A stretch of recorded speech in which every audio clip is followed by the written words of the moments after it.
We'd like to welcome everyone to our study session this morning. Ruth, would you please call the roll? Yes, sir. Adamson. Bright. Here. Brown. Here. Johnston. Here. Moore. Here. Orr. Glad. Okay, let's get started. Okay. Joyce Stroshine, Chief Financial Officer for the city. We're going to begin the budget development session with the Pocatello Regional Transit Department. And with me I have Dave Hunt, Public Transit Director and City ADA Coordinator, and also my Operations Manager. Skylar Beebe. and also from Finance we Ashley have... Litton, Senior Accountant. Okay, so... Good morning. We appreciate the opportunity to be here and talk a little bit about public transportation. A lot of what we have here you've already seen once this year. We want to go through rather quickly, maybe as much for review as anything, but hone in on those things that are most important, which would be kind of our budget for the coming year. Our mission you have seen before. Department organization, of course, City Council, Mayor, Director, the supervisors, administrative staff, maintenance staff. We'll spend a little time on this slide. We have 64 total employees. You'll notice that the preponderance of those are under our bus operators. And if you'll look at the bottom of the page there, we show that part-time individuals who support public transportation are 43 individuals. That's roughly full-time equivalents of 25. That becomes important as we go on in our discussion a little bit when we talk about part-time labor, so I would point that out. And I want to say at this moment that, you know, we talk about a lot of facts and figures as we discuss this budgeting process, but really it's about the people, and we have some wonderful people at PRT. I would invite you at your convenience to get on the bus, meet our drivers and our passengers. It's about the people, and we so much appreciate the resources that we have. Just a little bit about what we do. We do fixed route service, so that's called motor bus in the industry. We serve the general public. Those vehicles are ADA accessible, which means that they're equipped with ramps, restraint devices for wheelchairs, other grab rails and so forth, lifts and ramps that would accommodate persons who have special needs. And a good number of our people whom we serve are persons with special needs in the community. We operate a pretty robust schedule. We're a little over 12 hours per day on our fixed route service. Saturdays we're a little less than that, but from September to May we operate 7 fixed routes. 2 of those 7 are pretty much devoted to ISU campus, our H route and our J route services. And then we indicate 3 school tripper routes. What that means is that we do some peak hour service that benefits primarily our student population. It's open to the general public. It's permitted under the federal rules so long as it's open bus. And so we do services for Pocatello Community Charter School, for Connor Academy, for Gem Prep School, and so on and so forth. That adds only a total of about 6 to 7 hours to our daily schedule. So when we reduced services back in 2016, we took away approximately 22 hours of service per day. We added back in that 6 for that niche, and we load a lot of people on during those hours and serve a lot of needs. So June to August, we're 5 routes. We throw in our peer comparisons generally just to show you that we operate on a pretty lean budget. Ron Bingley used to always say that we operate on a shoestring budget. That hasn't changed much over the years. You'll see that Lewiston is fairly close to us on our cost per hour. The others are considerably more. If you move to the next slide, as we go to cost per rider, Lewiston goes way up. Logan comes way down. Logan has a no-fare transit system. They ride for free because they have this neat little thing called a local option tax that pays their expenses. So that's kind of our comparison. We're pretty lean compared to our peers. I often get the question, why don't we have Idaho Falls in this comparison? Well, it's kind of apples and oranges with Idaho Falls. And when we really drill down to the meat of what I'd like to discuss today, you'll see what makes the difference between us and Idaho Falls. So we'll move on. Our demand response service, we are required if we operate a fixed route service to have what's called ADA complementary paratransit, which means that for that population who for whatever reason, functional reason, cannot use the fixed route services, we provide a comparable service that complements our fixed route for those persons who either because of a developmental disability or physical limitation cannot use the fixed route service. In addition to that, we serve senior citizens, non-emergency medical transportation, and other populations who require door-to-door service. Is the ADA eligibility determined by the customer? If I call you up and tell you that I'd like to ride the bus, but I can't get there, are you going to come get me? Well, yes and no, but they have to fill out a form. They have to answer the questions on the form correctly, and it has to do with essentially 3 functional questions. Can you climb 3 12-inch steps without assistance? Can you walk a quarter of a mile without assistance?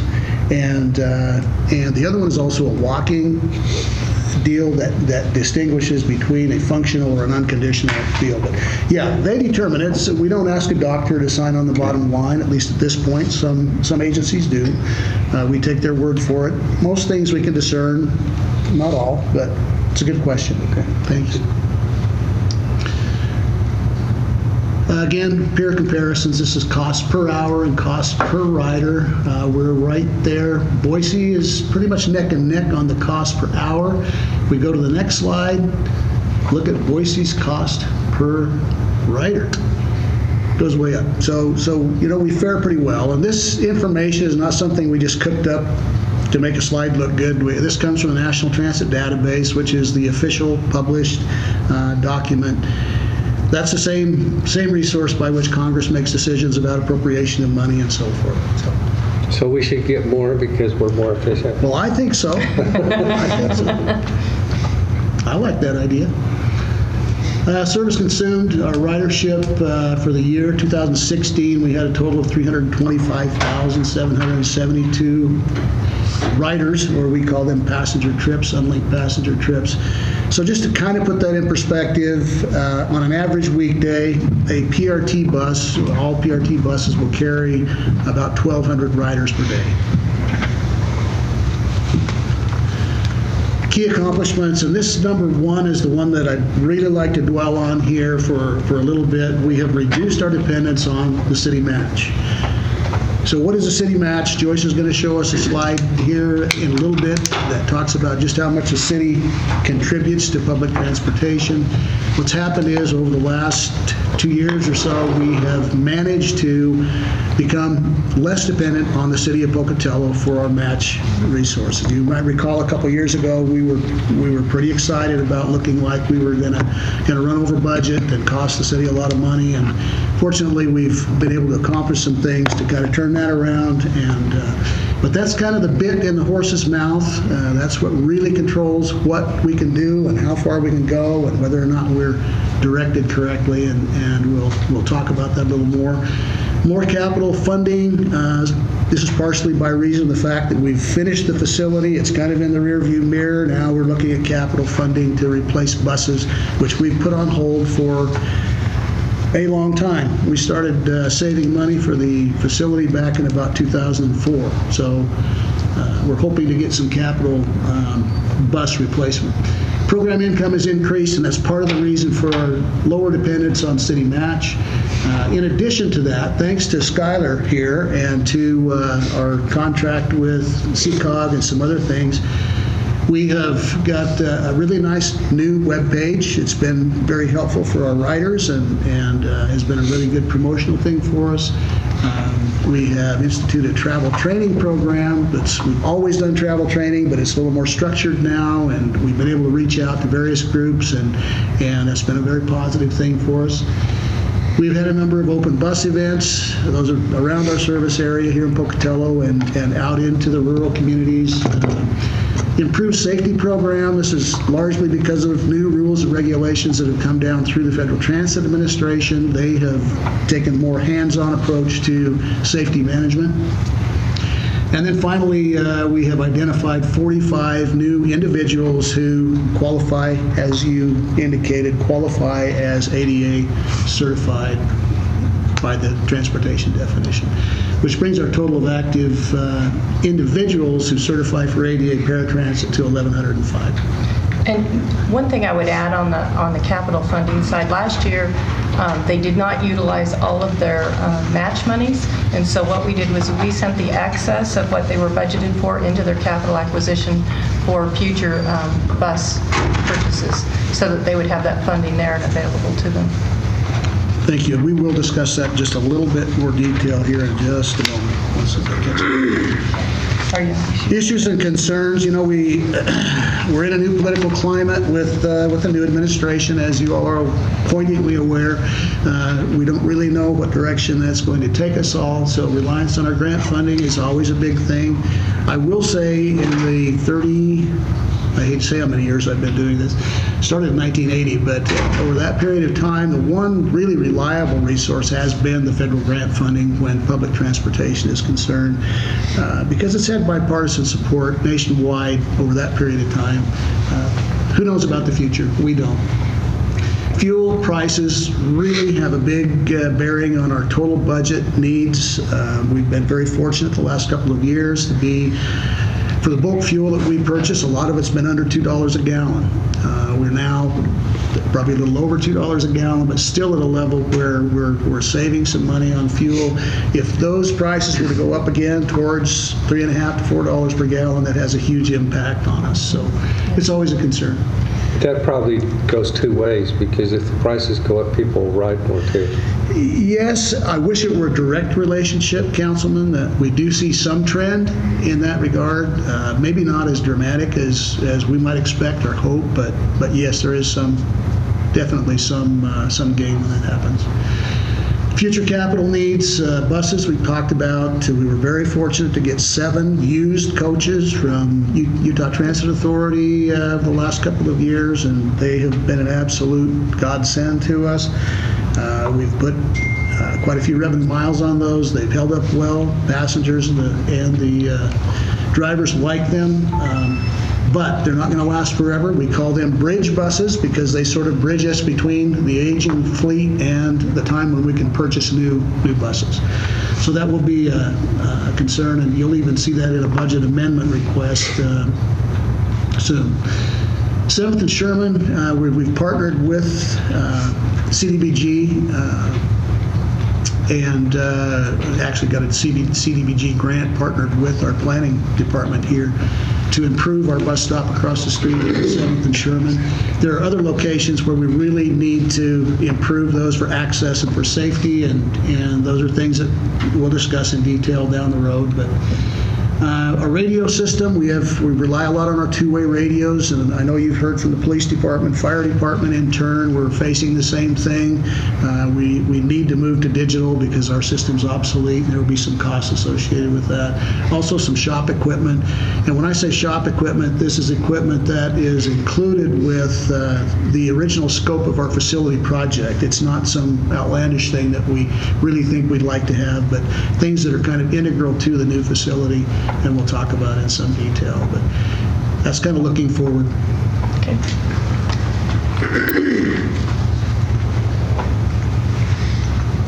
Okay, so for the transit fund, now we're looking at the urban only at this moment, because we did separate those into 2 separate funds.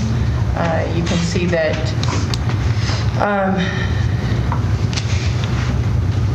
the personnel benefits, medical benefits, other increases by $111,709, but you can see that we have retirements in there.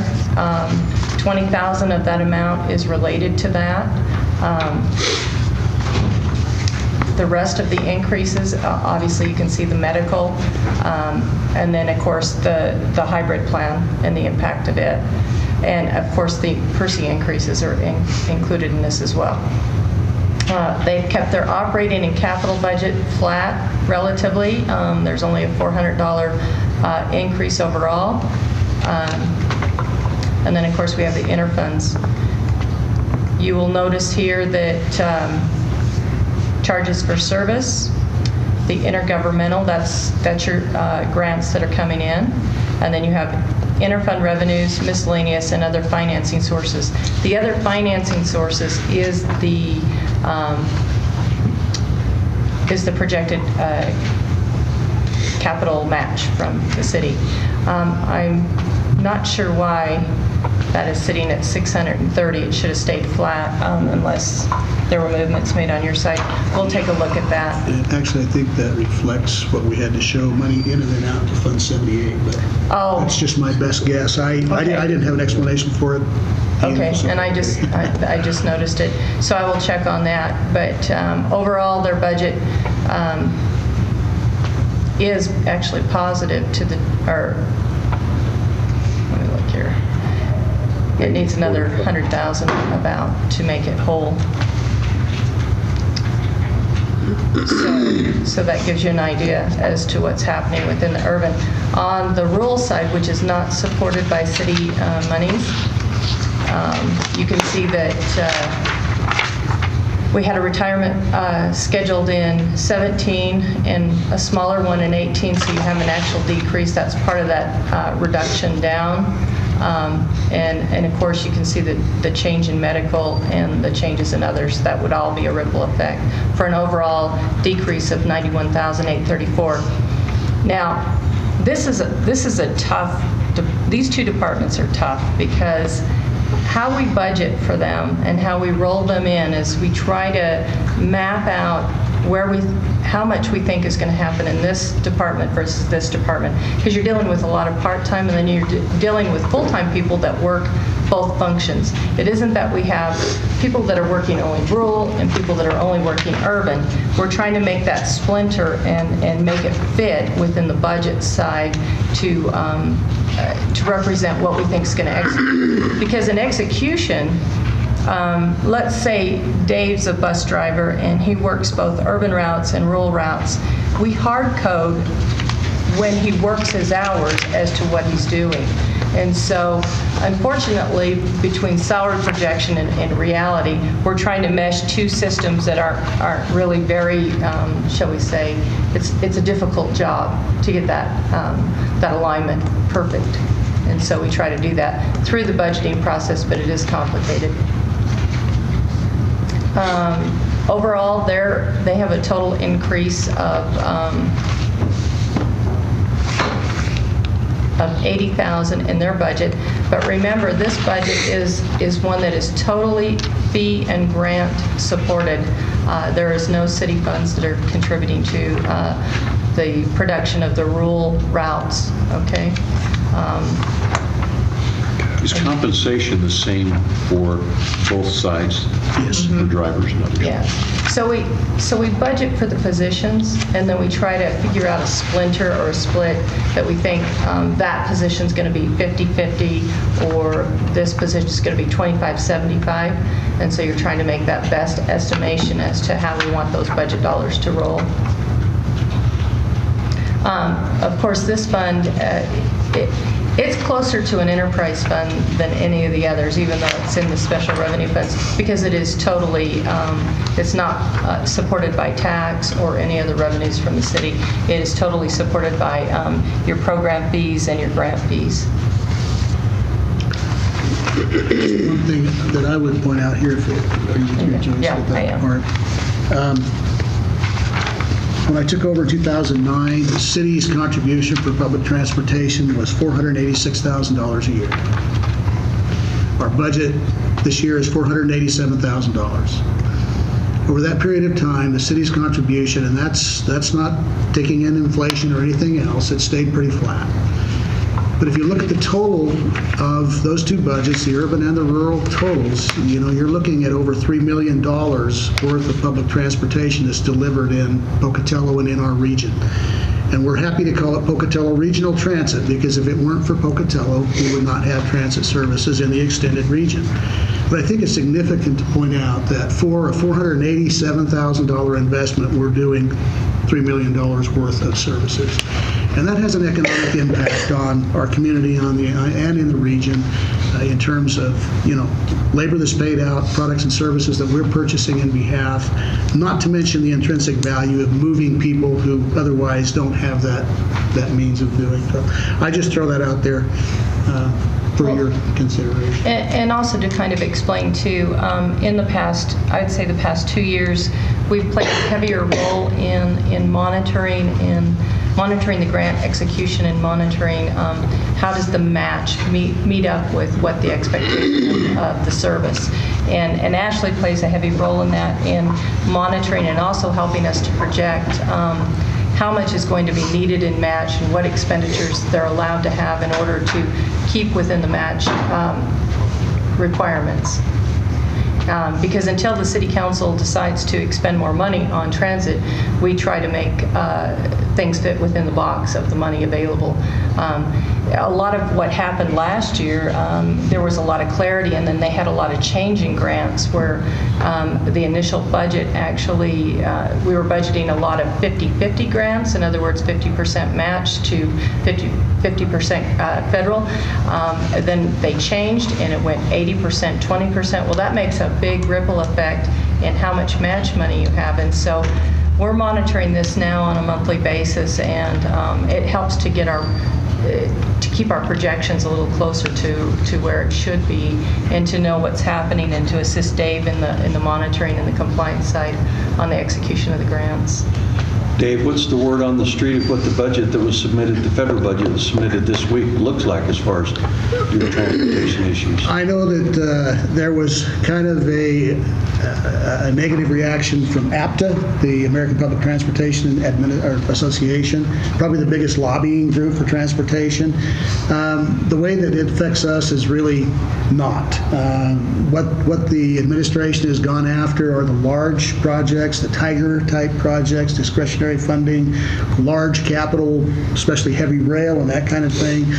So, the large population, large systems would be affected, possibly. For us, it really does not affect our formula program. Good question. Thank you. I was at a conference this week, the GFOA conference, and one of the main speakers spoke about what's happening on the federal level, and that's exactly what they said. It was the Tiger program, and that they're expecting impact on that level. So, are we ready to go back? And and the things that Joyce pointed out regarding the match and what that means for leveraging the federal grants and so forth, we've got a couple slides that illustrate that. And Ashley was just confirming with me that increase in transfer was because of retirements that we had projected. So it was more funding available to cover those than we had last year. Right. This breaks down what the city's actual contribution is for the system. It's about 17% overall. Federal grants weigh in heavily there, and our program revenues have increased to sort of push that white part down a little bit. You picked nice colors. Nice colors on your pie chart. Thank you. Skylar. Thank you, Skylar. On purpose? It was difficult. On purpose. Okay, back to the matching funds again. The budgeted amount per year, $487,080. And again, this compares to $486,000 back in 2009. And so far back as I can research, probably another 3 or 4 years prior to that. But our request, and Joyce has already mentioned that in last year's budget, we were able to move $82,000, closer to $83,000 into a capital, call it a capital reserve account, so that we can purchase these buses that we need and make the other improvements. We are on track this year, by the way, to have a similar experience, and I had another slide, but Joyce didn't have time to validate the numbers, and so I'm not going to give you those numbers. I just want to say that we're doing better this year even than last year, and that portends well for our ability to match our capital. One other thing that we're doing to help assist with the capital side is any advertising program revenue that comes in, if he uses that for his current execution, he doesn't get as much matchability with the federal side. If he delays the use of those revenues until the following year, he gets a heavier match portion on the federal side. So what we've been doing is moving that revenue source into the capital acquisition as a potential funding source for capital in the future years. It's not a lot of dollars that are moving there, but it's going to be an assistance overall, and we're going to get a better return on the dollar, shall we say, by doing this. So. Dave, do you have any space available for public service advertising from the city on your buses? We do. In fact, we do interior advertising on a pretty regular basis, gratis for those, nonprofits, just public service. Sure. As long as somebody's got the ability to produce the signs, we're happy to run them on those buses that aren't otherwise contracted. We probably wouldn't give up a revenue opportunity to do that, but at this moment in time, we have plenty of space. Okay. Joyce has already mentioned the bullet point here on the bus ad space rent. The City of Chubbuck kicked in some more money and really helped us with the match. She also alluded to the change in the federal rules, those next two bullet points, the ADA paratransit, the cost allocation. Essentially what that did was enabled us to match those services at 80% federal, 20% rather than 50-50, so that helped us. And then, of course, we reduced services. We kind of did a knee-jerk in 2015 and said, hey, this is looking good, let's consolidate some services, and that's made an impact. So based on population, where would you say the city of Chubbuck is in their financial position? They're not up where they need to be yet. They're about half. They should pay an annual, by population, they should pay annually about $86,000 a year. But they're getting there. And they made a significant increase this last time. They increased it by $26,000 last year, so, and that's per year. So. Dave, what are the opportunities to go and ask them to actually increase and pay to the $86,000 a year? Well, we're working on that every year, and they're increasing that. They have it scheduled to increase that again next fiscal year. I don't know what that exact amount is, but that's definitely something that perhaps you and Mayor We'll have a discussion, but I don't know if there had been any other discussions before that. And there have been. We actually laid out to them exactly what their service consumed and service provided is, and we said this is really what you ought to be paying. And we settled on $43,000 because of the fact that that's kind of the deficit that we needed immediately to say, hey, we got to pull the plug, or you need to come up with this amount of money. And they're planning on this coming year to increase again. That's my understanding, yes. And so, yeah, this is it. The bottom line here, and we've used more time than I thought we would, but the bottom line for us is we're not asking council for any new money. We are asking for more authority, more budget authority, and primarily in this line on our part-time labor. Back when we looked like things were going bad in 2015, we said, hey, this is what we project our match to be. We can only afford this much service. So where are we going to cut? We were told we had to cut originally $400,000 and then eventually 200 and some thousand. So we did, but we really need to put the budget authority back in this part-time labor line. Even after we cut services, our part-time labor went over our budgeted amount in 2016 by $109,000. We think $80,000 will be sufficient to make us whole. Again, we're not asking for more money from the city. We're just saying we need authority so we don't look bad at the end of the year. Last year we spent $28,000 over our budget authority. We don't want to do that again. We want to operate within our authority. Well, and partly the reason why this has changed, of course, we told him he could not add anything until he requested it from you. But when we built the 17 budget, it was before we had knowledge of all the change in these grants. And so the makeup of the 17's budget was such that we didn't realize we were going to get a better return on the dollars that we did have. And so this is just trying to make right that change. So that's the reason why you're not having to access more capital match. So if you're good with us adding those, is that our next slide? If you're good with us adding that authority in without changing the match, then that would make us, take us to where he's asking to be for next year. I think it's a good move. Okay. Thank you, that's it. That is it. Thank you, Dave. You gotta love his question slide. Yeah. Dave, we've talked about some public service messages we want to get out about keeping our streets clean and a bunch of different things. Yes. We're going to be talking to you about getting some ads on your buses, I think. And I will add something, I appreciate that. We talked with ITD, they visited us for our annual review just yesterday or the day before?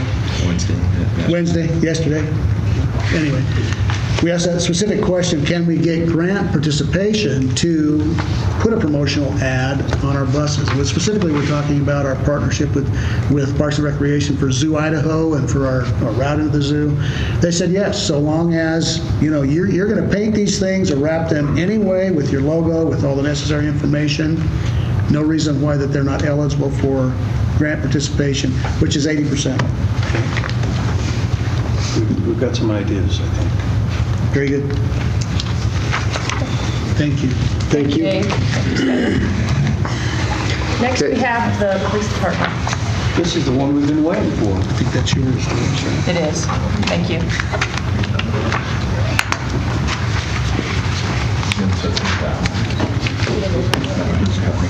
Oh. No, we'll just rotate up and I'm getting out. I'll get out here in just 2 seconds. I'm not staying. Yep. Remember that, Randy.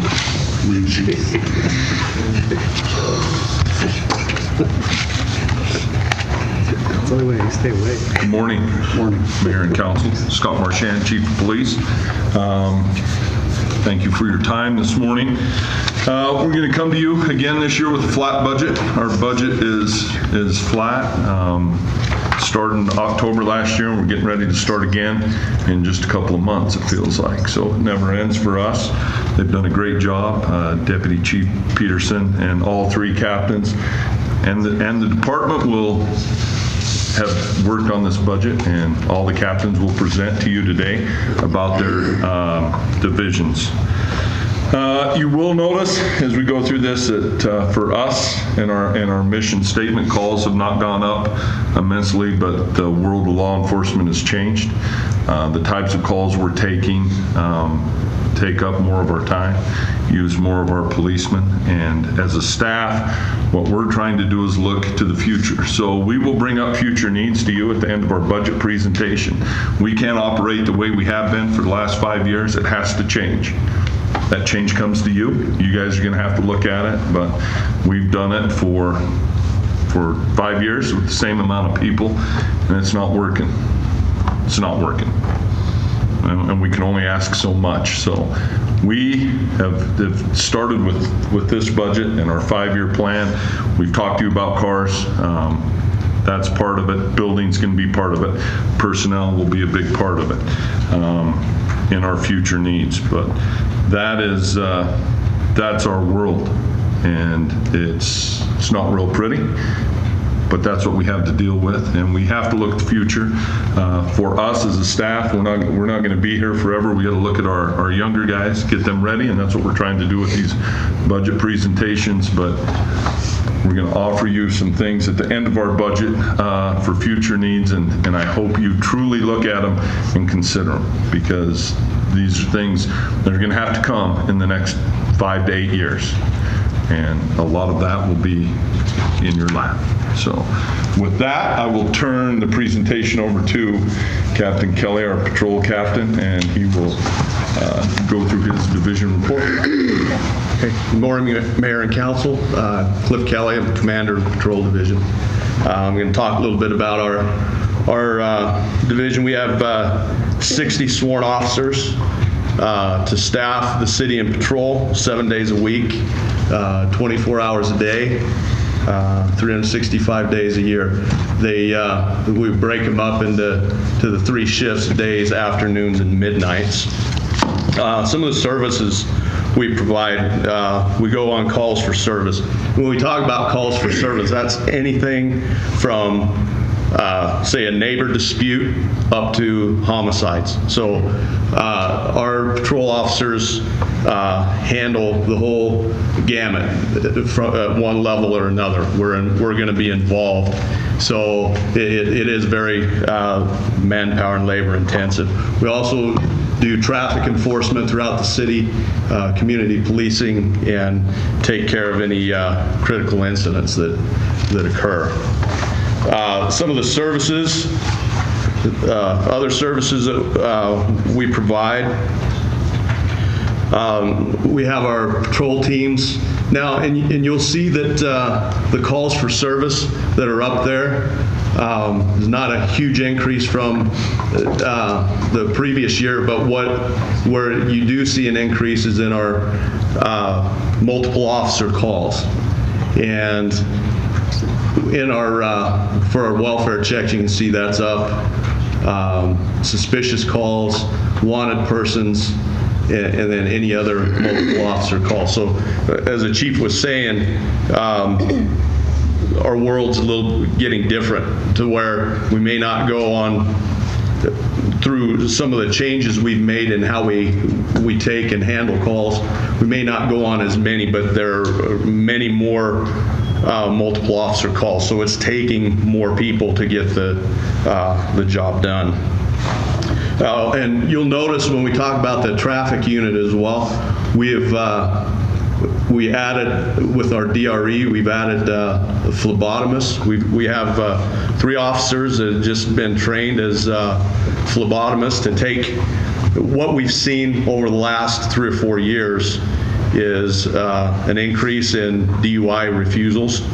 So what we're doing is moving towards a forced blood draw situation to where if somebody refuses and they've got a felony DUI, then we get a warrant from a judge, and we're able to get a forced blood draw. We can take their blood without their consent with a warrant.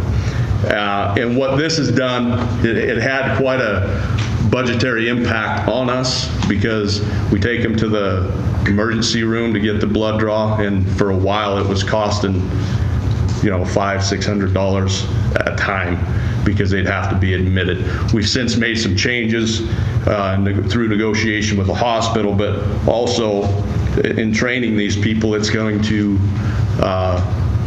we're going to see real cost savings over the next several years, because we have 3 that are trained now with the hope of getting at least 4 or 5 more. So we're going to be able to staff most shifts with somebody. And this training was state funded. And like I said, we're going to see several $1,000s in real costs, not only in the costs that we're paying the hospital, but in officers' time costs, so over the next several years. We talk about our canine units, one of our units that many of you are familiar with. And there have been several deployments, 225 deployments. They also do several private or demonstrations for different groups, which is noted up there.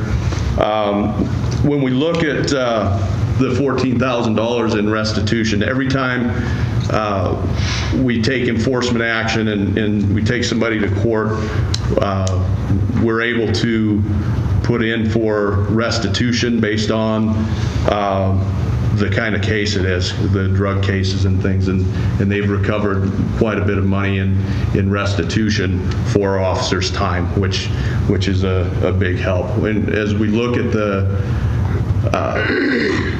different seized drugs, you'll see all that's in grams, and I've converted that. In marijuana, in 2016, that equates to 16.17 pounds of marijuana that were recovered by our canine unit. In meth, it's 2.82 pounds. Cocaine is 1.12 ounces.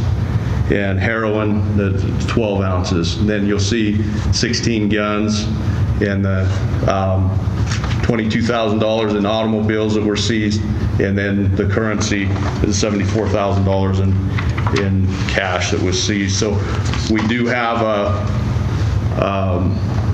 well, across the nation, we have a drug problem, but our canine unit, along with our narcotics unit, are doing a tremendous job in holding that at bay here in our city. Do you get to keep the seized cash in the cars and that kind of stuff? Yes. Well, in most cases. And they'll go into our narcotics. We only get a portion of it. Right. Right. Split with the county. And But that's different than the restitution line. right. Yeah, the restitution goes right into the, Okay.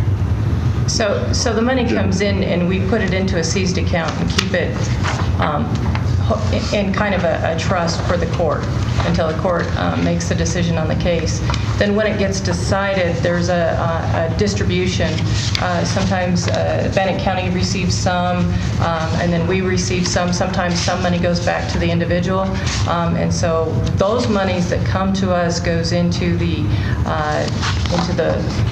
police grant fund.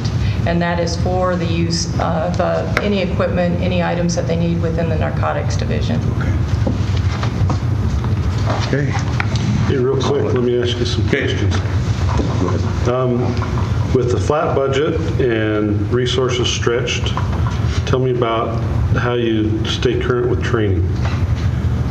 Well, the way we have our schedule set up,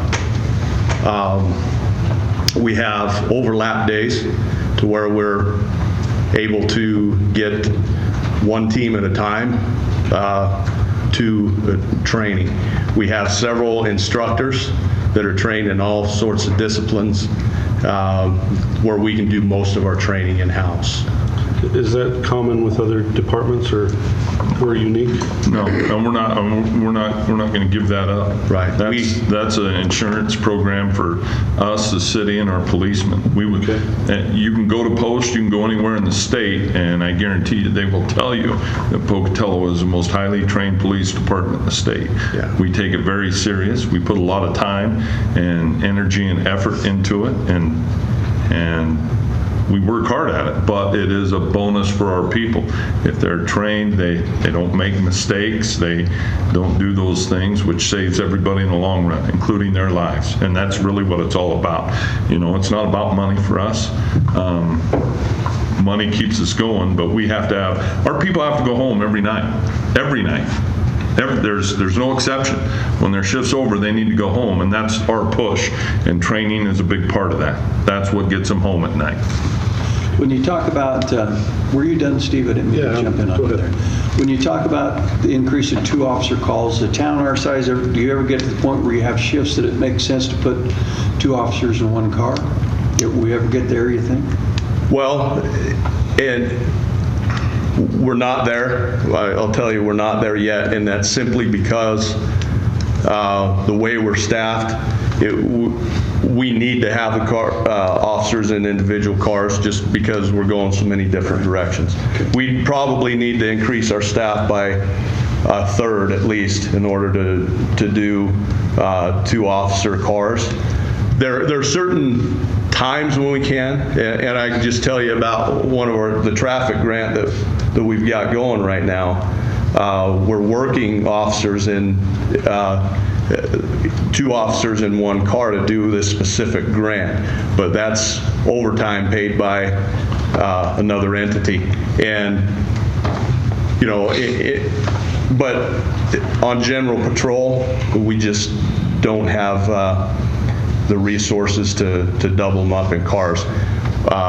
There are times, maybe on our overlap Thursdays, where that can happen when another team's not training.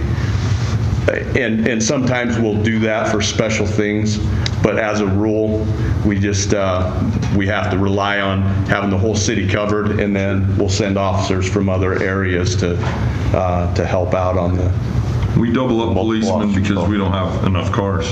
I mean, if you see cops doubled up, it's because we're out of cars. And now That can still happen on our double up day, and which is a Thursday. Okay. or a major event. But as a rule, no. Anything that happens, I mean, it's part of our, the nice thing is now we can get 3 shifts of policemen in here in a phone call.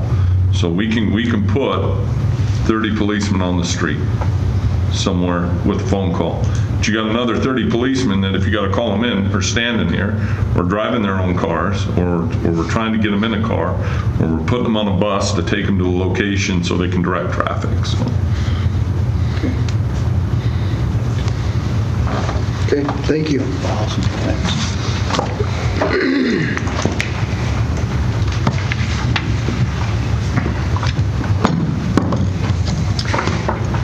How you guys doing? I'm Captain Roger Scheim over the Investigations Division. As far as the Investigations Division, we're staffed with 17 sworn total policemen. That's from me all the way down to the detectives.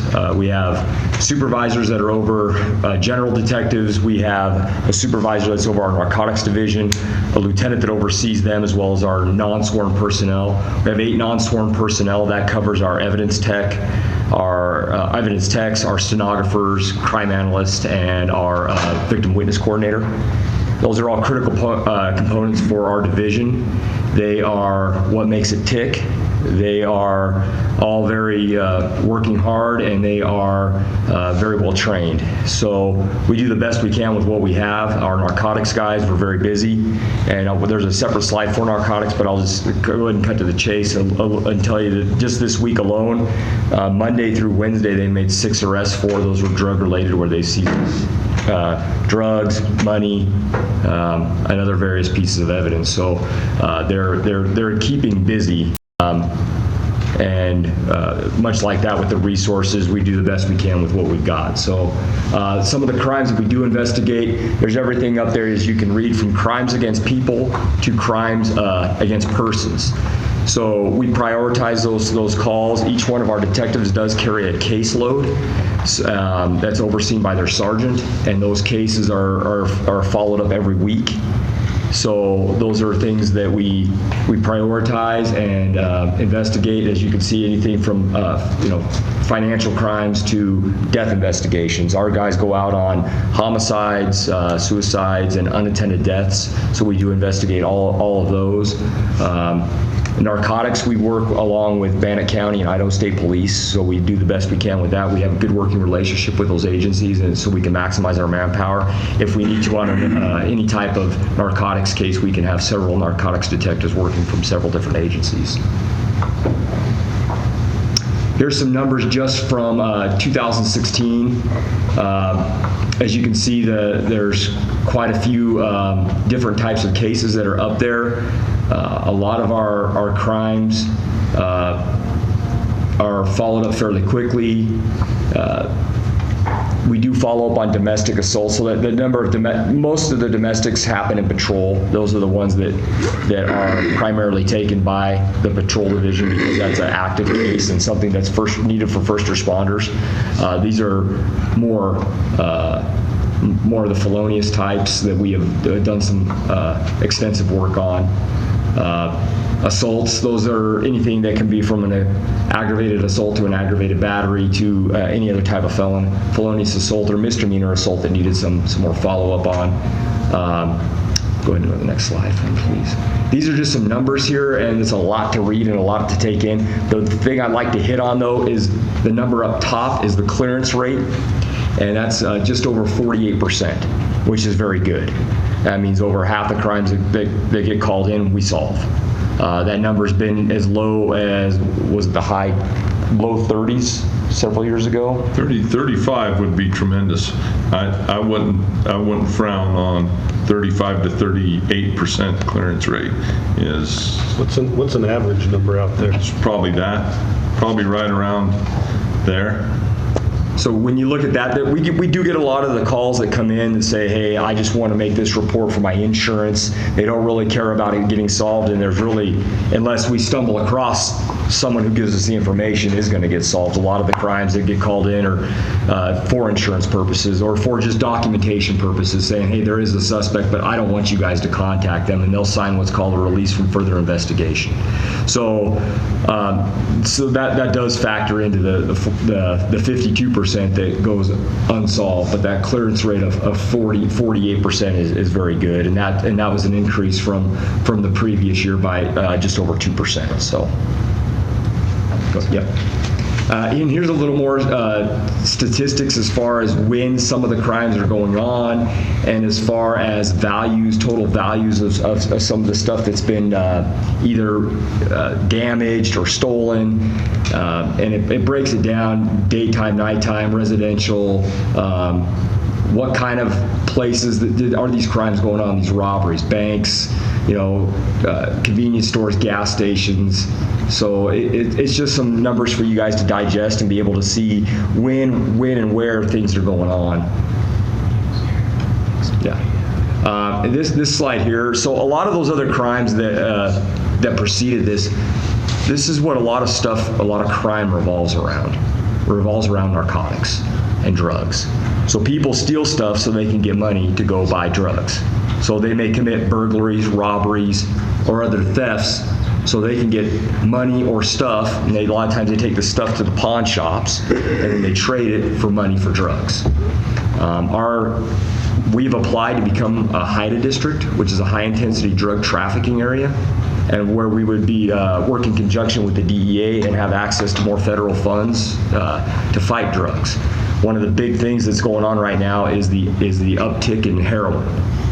And that is a direct result of a lot of the pain medications that people are prescribed, and when they run out of that, they're opiate-based, so they turn to heroin. And heroin is a nasty drug that's out there, and it comes up through the I-15 corridor. It happens to be about where we're positioned in the United States, where US 30 comes across, I-86 comes across, and I-15 meets it. And we happen to be called the Gate City. So that's where we're located at, in that highway. There's a lot of drugs that travel up and down that I-15 corridor, and a lot of times they get off in Pocatello. Ogden has a lot of the same issues, and we share a lot of the same crime as Ogden does because of their location. So if you can look here, we deal from everything from heroin and look at their ketamine. Yes, that's a horse tranquilizer, but some people they like to take it because they get a certain type of high off of it. So everything from marijuana to heroin to ketamine to putting drugs in food and eating them, we've dealt with.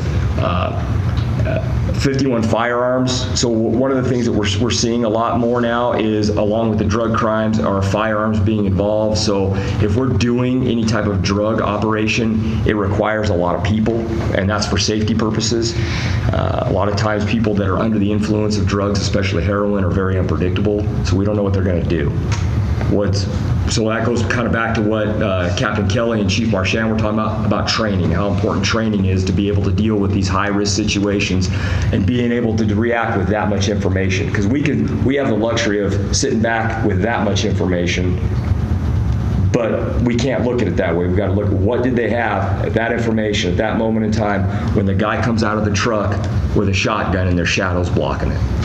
So we don't know. We train. That's why we train. We train for that. And because we're dealing with these very unpredictable people, that training is critical. And it not only is good for us, but it's better for the citizens of our community. It makes it safer.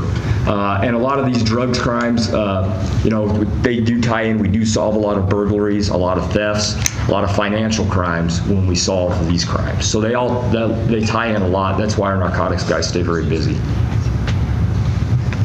These are some of the major investigations that we have done, and some of them are as early as this year. I have to see because that red is not. The red says other investigations. So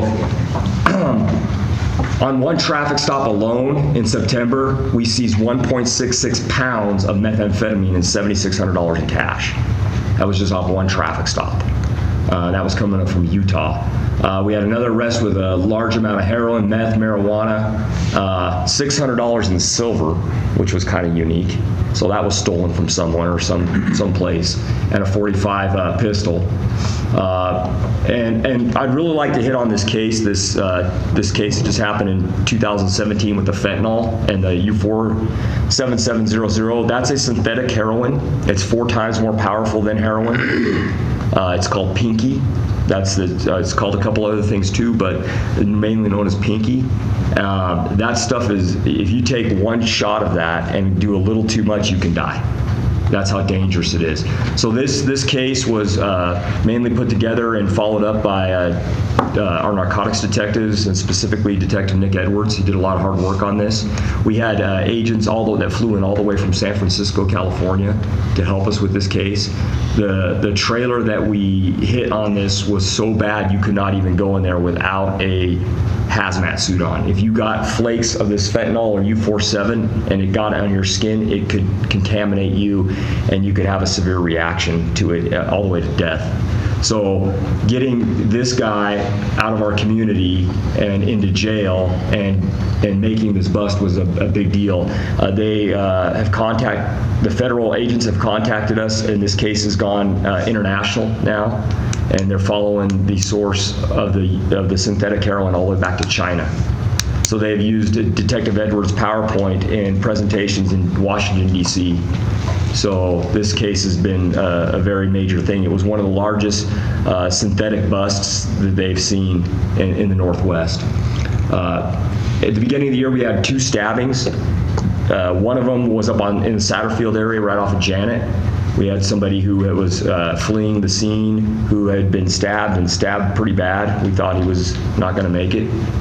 And we had that case solved in a matter of hours. The other one was a stabbing that happened behind Wendy's, where a subject was stabbed with an ice pick in the chest. And that revolved around domestic disturbance. And we had that solved in a matter of hours, too. The barricaded subject on Navajo was just recently, where there was a subject who was under the influence of drugs, who confronted a family member with a shotgun and then barricaded himself down in the Indian Hills area. And that was all of these efforts here were a team effort between detectives, patrol, school resource officers. It took all of our resources on these cases because they're so manpower intensive. And when you're looking at that barricaded subject at Navajo, we had our SROs locking down Indian Hills. We had help from Idaho State Police. We had our detectives out there. We had other school resource officers. We had patrol out there making sure that this subject did not leave the area with any type of weapons. Unfortunately, because our containment was so good on the house, he was able to stay there and it was peacefully resolved. The investigation involving the ISP shooting was very manpower intensive. A lot of patrol, a lot of detectives, school resource officers. We had to put some schools on lockdown because of where that happened at.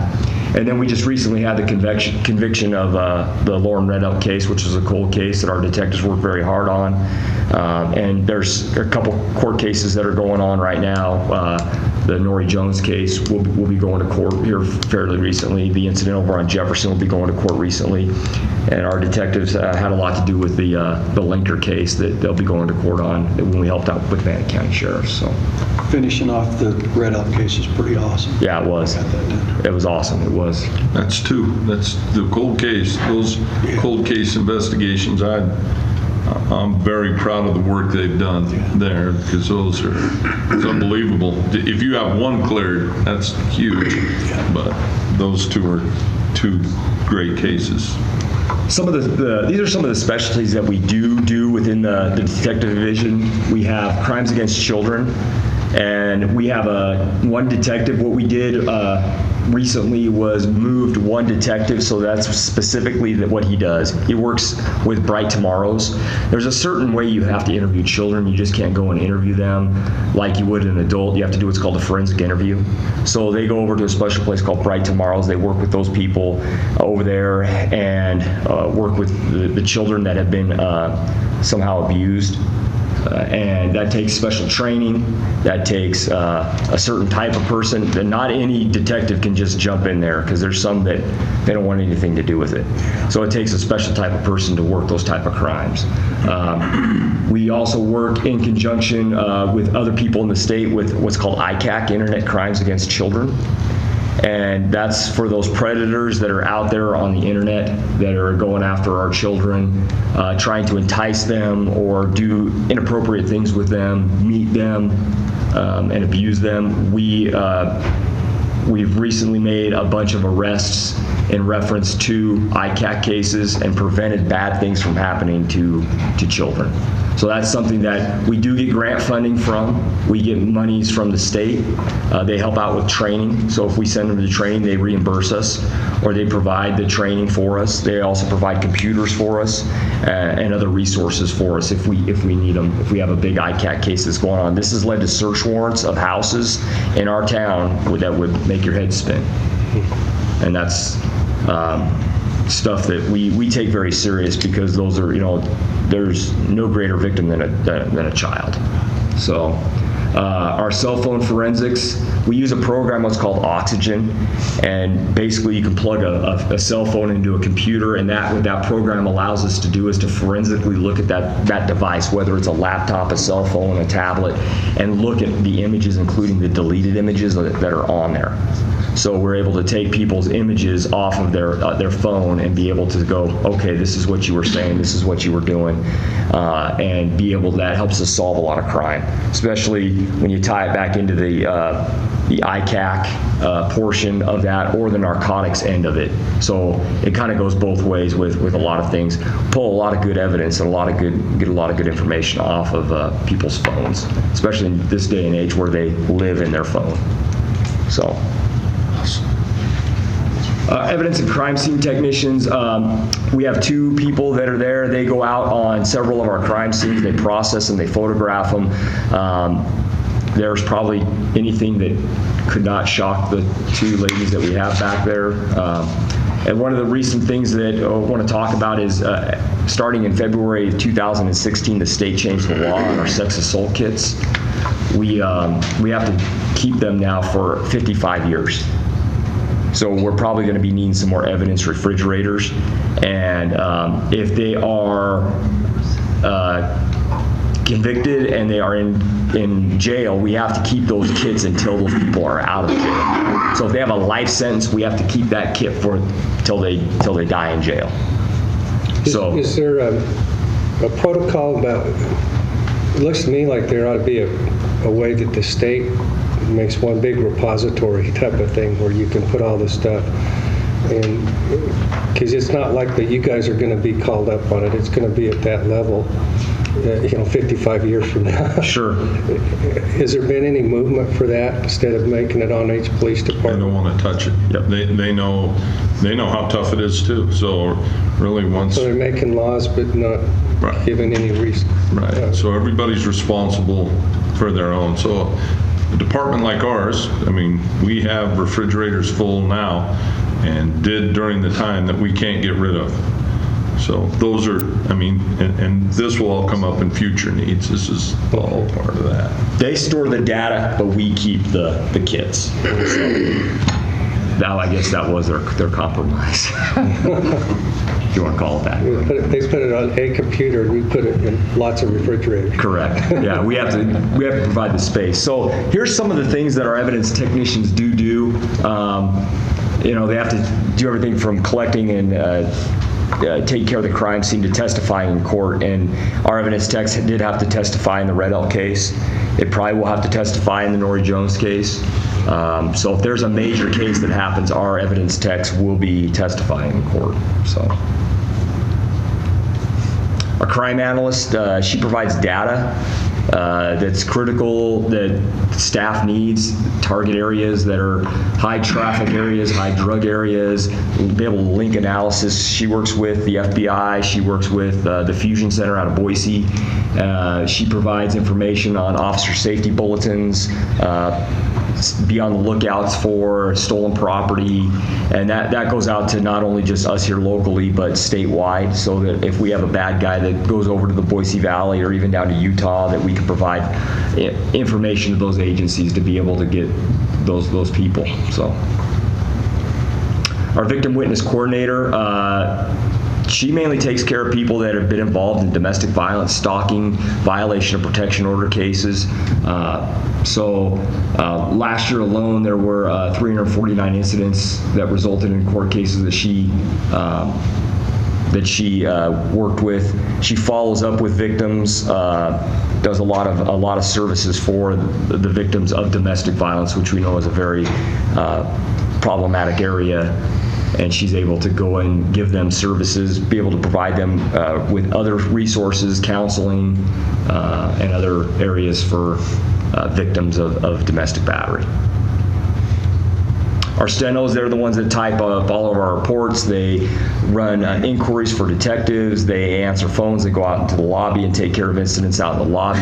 Just last year alone, they transcribed over 14,000 hours of dictated reports. They take care of documenting all the field interviews, arrest reports for all Bannock County, run daily so that we know who's been arrested and who's in jail.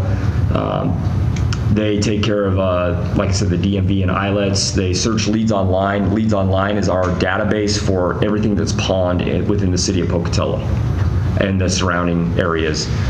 So if you go and pawn someone, if Scott Marchand goes and pawns something, it shows that he did pawn something and the date that he pawned it. So we're able to track that down and link them to burglaries, thefts, grand thefts, which helps us solve crime. So they run those reports, and it's very critical. Go ahead. Questions? Is it harder for you to track stuff with the popularity of online sales and stuff? There's a lot of Facebook sales. There's a lot of Craigslist, that kind of stuff. Does that make it harder? They can distribute their stuff easier? Yes, yeah. So if they're not taking it to the pawn shop and you know they put it on Craigslist and then they take it down within the next day, yeah, that makes it a little more difficult. Other questions? Thank you.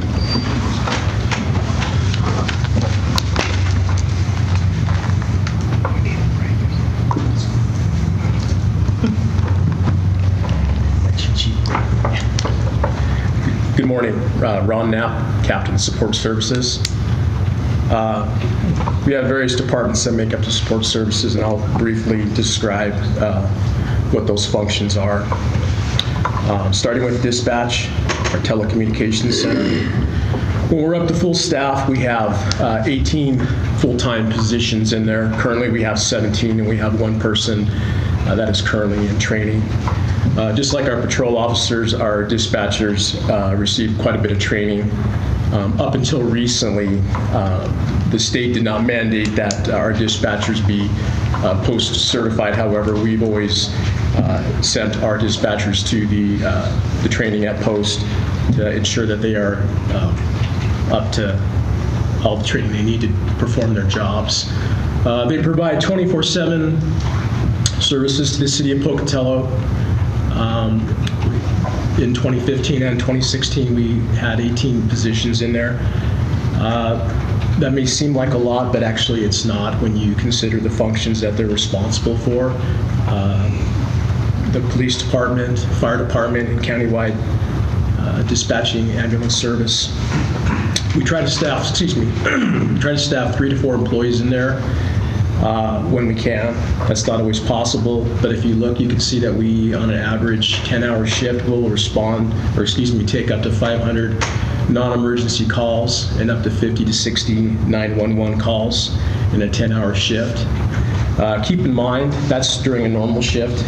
If we have a major incident, or it could be something as simple as an accident on Yellowstone during busy time of day, what happens is you have everybody that wants to call in and report that information. So that 50 or 60 911 calls in a 10-hour period actually happens within a 20 to 30-minute period because everybody wants to call in and report that.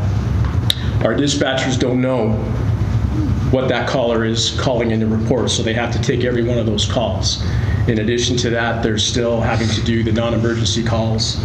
They're still having to dispatch fire, police, ambulance. So they have to do a lot of multitasking in there. And it's if you haven't had the opportunity to go in there and see what they do, I would encourage you to do that. I mean, it can change very quickly, and it's amazing what they're doing in there. They are the true first responders. They're really the first people that are talking with the public before our officers even respond. So, it's amazing. They are on the phones, sometimes giving life-saving information to somebody, and they have to have a lot of patience to do what they do. So they're truly awesome people in there. Our Records Bureau, I would say if you like to read, I'd either become a librarian or work in our records department because those ladies in there have to do a lot of reading and they have to go through a lot of information. This is just some of the things that they do, from processing parking tickets and issuing permits, accounts payable. Pretty much every invoice that comes through our department ends up through their department. They help as far as conducting background checks, and a lot of our departments complement each other's. For example, they do background checks that help our licensing officer. Sometimes they'll do things that help our training officer, who's also over the hiring. Alarm tracking, that's very important because a lot of times we have repeated alarm activations at businesses that take up a lot of our time. And if they go over a certain amount, they are billed for that. That's very important to help keep them from having all these false alarms and tying up our officers when they can be doing other things. NCIC validations, arrests and citations, that's something that they have to do every single morning. Obviously, they have to process the paperwork from the day before, and they have a strict timeline as far as getting that information into the courts before the arraignments. So they assist in the city licenses as far as processing and fingerprinting applicants for positions within the city, and sometimes other circumstances will require them to come in and get fingerprinted. The NIBAR police reports, I'll talk about that here in just a second on a different slide. Vehicle accident reports, they have to transmit these to the Idaho Transportation Department. They maintain all our department records, and they have to process incoming requests for those records, whether it be from legal, such as defense, prosecutors, people coming in requesting to get a copy of a report. They have to go through and review those and obviously redact certain information that they cannot give out, so that takes quite a bit of time for them to do that. Customer service, they work at the front window as far as people that have come in to get a lot of these services done, fingerprinting, things such as that. Our safety seat technicians, this is a program we've been doing since, I believe, around 2008. It's a very valuable program. We have certified technicians that teach parents the proper child safety seat installation, and I didn't really realize how technical it was until I actually went out and actually watched them do a demonstration on how to properly install a safety seat. But that's very important, because if you have a safety seat and you don't have it installed correctly, it doesn't do you a lot of good if you get into an accident. So we received grants. We apply for yearly grants through Idaho Transportation Department, and it varies, but it's usually around $10,000 to $11,000 a year, and that's there's no match to that, and we use that to purchase these car seats. And the benefit to this program is the cost to the people that come in is very minimal. So people that actually maybe don't have the means to purchase these seats can get one for a very nominal fee. And we also do inspections on, if they have a car seat, they can bring that in and we'll look at it and make sure that it's up to specs. And if not, then we'll switch it out and give them a new one. We also assist people outside of our city and county, so because there's a lot of departments that don't have this program. So it goes far beyond the city of Pocatello as far as the benefit to this program. Okay, earlier I talked about the NIBAR, that's the National Incident-Based Reporting. This is something that we are required to do on a yearly basis. We submit this information to the FBI and also under our uniform crime reporting to the state. This is all the information that they use to statistically keep track of what our crime populace is, and you know, that's when you read a report versus Pocatello, Idaho Falls, or wherever, this is the information they use to base what the crime average is for our city versus other areas. In 2015, we had 28,320. We were down slightly for 2016. We did change up as far as the type of calls we respond to, so that has a little bit to do with the reduction in that number. And also, I would say that proactive law enforcement hopefully had a little bit to do with that reduction in that number. Vehicle entries, they went up a little bit for 2016 versus 2015, but we had a little bit wetter winter in 16 versus 15, so I'm sure that contributed to the increase in accidents. What's going to happen after this winter? Our code enforcement, we have 2 people that are in the code enforcement. They're mostly reactive in their work. Most of their calls are generated by people calling in and making complaints. It's complaint driven. That's really because we don't have enough people in there to handle. If you do the math, the city of Pocatello, you have 2 people that are responsible for property maintenance violations. That's not a lot. So they do an exceptional job responding to and taking calls for property maintenance violations. This could be anything from complaints that nobody's mowed their lawn for 2 or 3 months and it's several it's long, or the tree branches, broken down vehicles in their yards, things along that line. When they do respond to those calls, they will obviously, if they witness other types of violations, they'll take actions on those as well, but for the most part it's a complaint driven for them. Those are the only kind of violations they can issue? Let's say, for example, that they're out in a neighborhood and they observe somebody blowing their lawn out in the street, or a yard care company coming by and there's grass flying out of the trailer. Could they follow them and issue them a citation when they stop?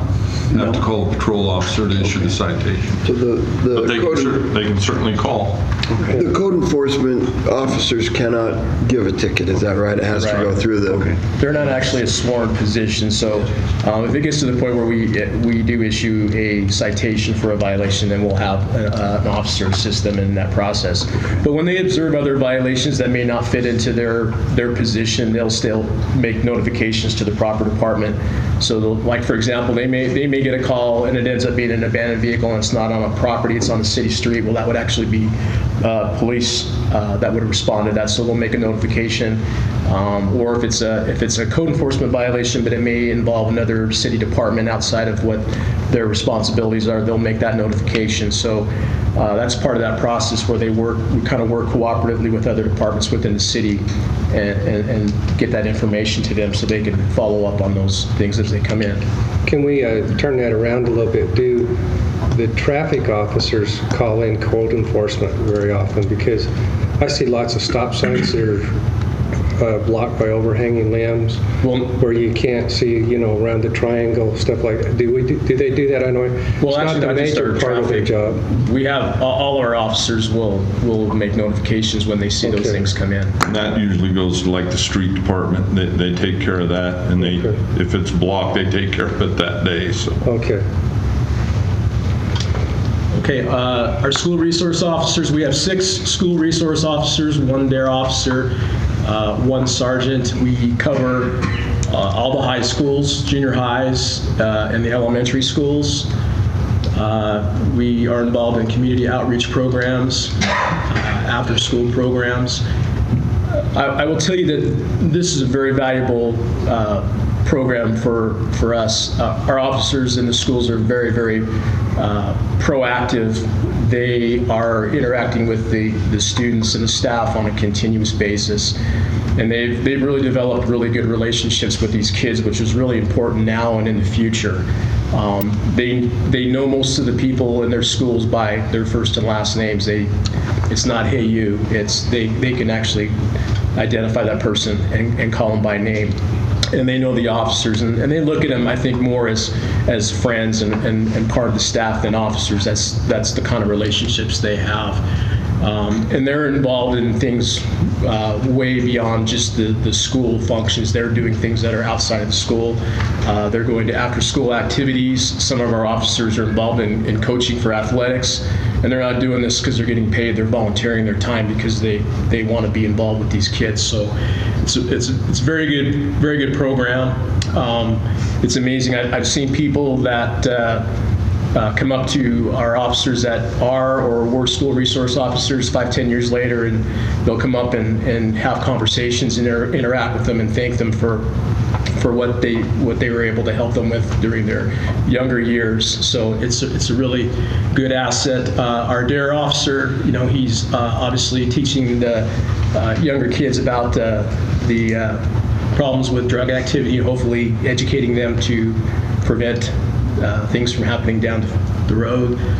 We have a sergeant that oversees these officers, also assists in calls as needed. On the budget part, where are we at with this, what the schools are paying as part of the SRO program? It's the same this year. Okay, but what is that? It's 200, isn't it 200? No, it's total 180. 185. Yeah, that sounds right. 185. And that represents about how much, what percentage? 3 officers, I think, is what we were looking at, the 3 high school officers.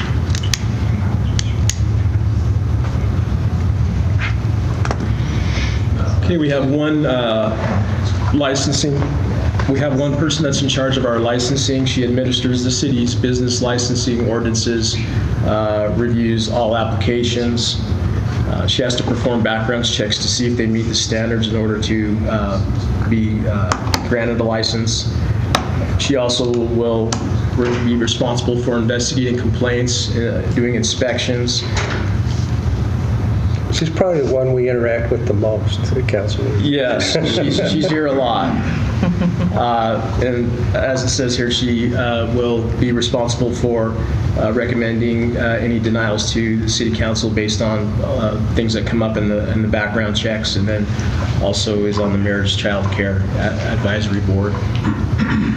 Our sergeant in training and hiring, the chief and Captain Shy and even Captain Kelly talked earlier about the training aspect, and it's something that we talk about a lot. If you look at the numbers here for our training hours, in 2015 we had 12,821 hours.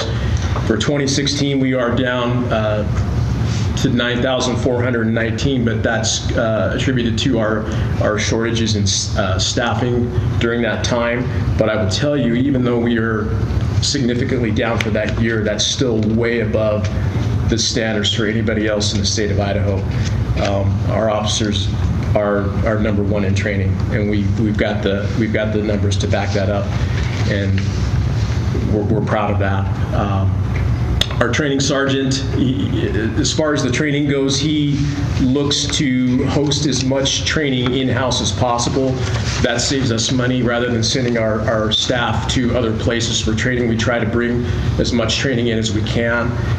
That benefits us because we sometimes will be able to get free seats for hosting.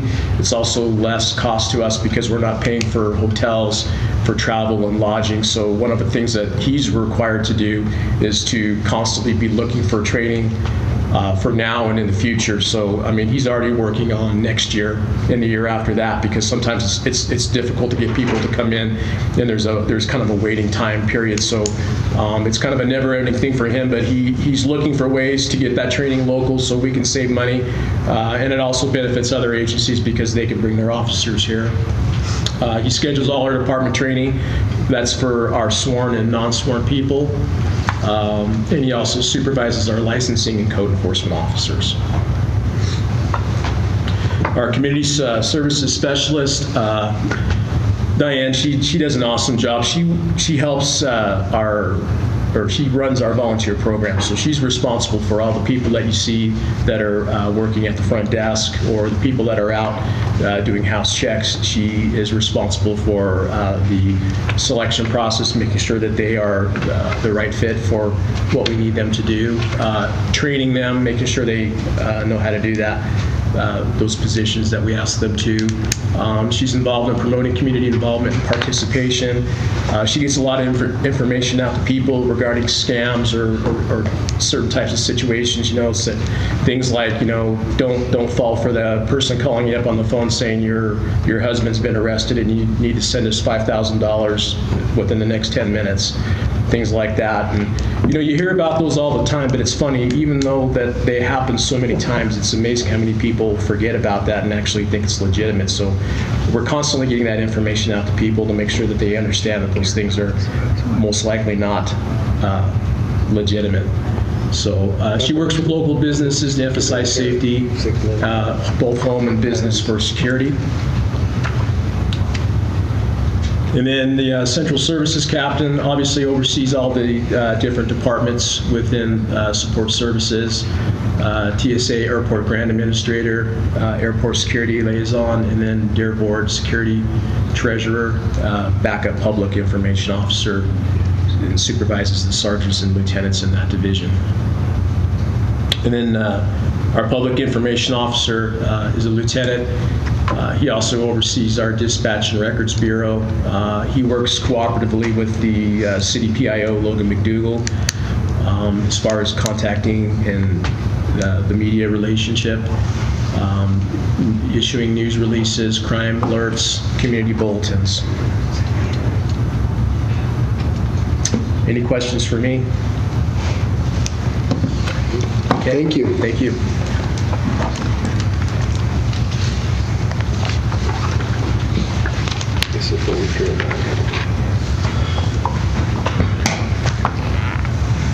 Mayor and Council, good morning. Jim Peterson, Deputy Chief of Police Department. I'll try to be short and sweet here since the other three got a little long-winded. I'm just giving them a hard time. I think they did a great job. The overall purpose of the presentation was to show you everything that we do, all the services we provide, how we're spending the money that you allow us in our budget. And we do a lot of stuff. And I think it's sometimes we forget until we see it up here and hear about it, all the things that our department actually does. We have 133 full-time employees. They're not just a bunch of faceless, nameless people. They actually provide the services to the community that are so important.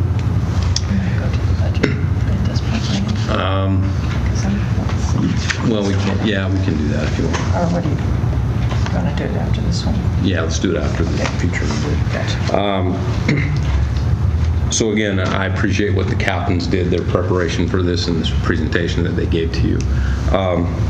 One other thing I did want to mention briefly was Captain Kelly talked about our community policing initiatives, and one of the things that we just finished on Tuesday night was our, I think it's the fourth one that we've done recently, is our Citizens Police Academy. And we had an excellent turnout for that, and we had a good involvement from the community. I think we had 30 people initially that signed up for that, and graduated like 24 of them. So that was a good thing for us. So and the community as well, I think. Talk about our future needs. The chief mentioned that we would be talking about some of these things. We are going to need, as the population increases, as call volume increases, as the types of calls we take become more complex, we are going to need to look at personnel. I know that's always a kind of a big thing to talk about. Well, we need more people. Well, if we want to maintain the level of service that we provide now, we're going to have to look at that in the future. We're not asking for that for this year, but we want to put that in your mind. We are going to need increased personnel and records. You saw all the things that the records people do. There's 6 of them that handle that.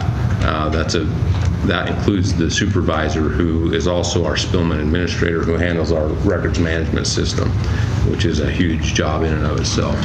Our communication center, again, we have 18 dispatchers, but as the population increases, as we hope that it will, as our economy grows, we're going to have to look at expanding that and expanding their capabilities as well. Because again, they don't just handle police calls, they handle fire and EMS as well. Our code enforcement, I think that kind of goes without saying. We could probably put 5 code enforcement people on the payroll tomorrow and they'd still be behind the 8 ball. So I think that's something that we need to look at. Our stenographers, we talked about again how many hours they spend typing reports. They did 14,000 hours last year. We used to give it to you in lines. That doesn't really mean a whole lot.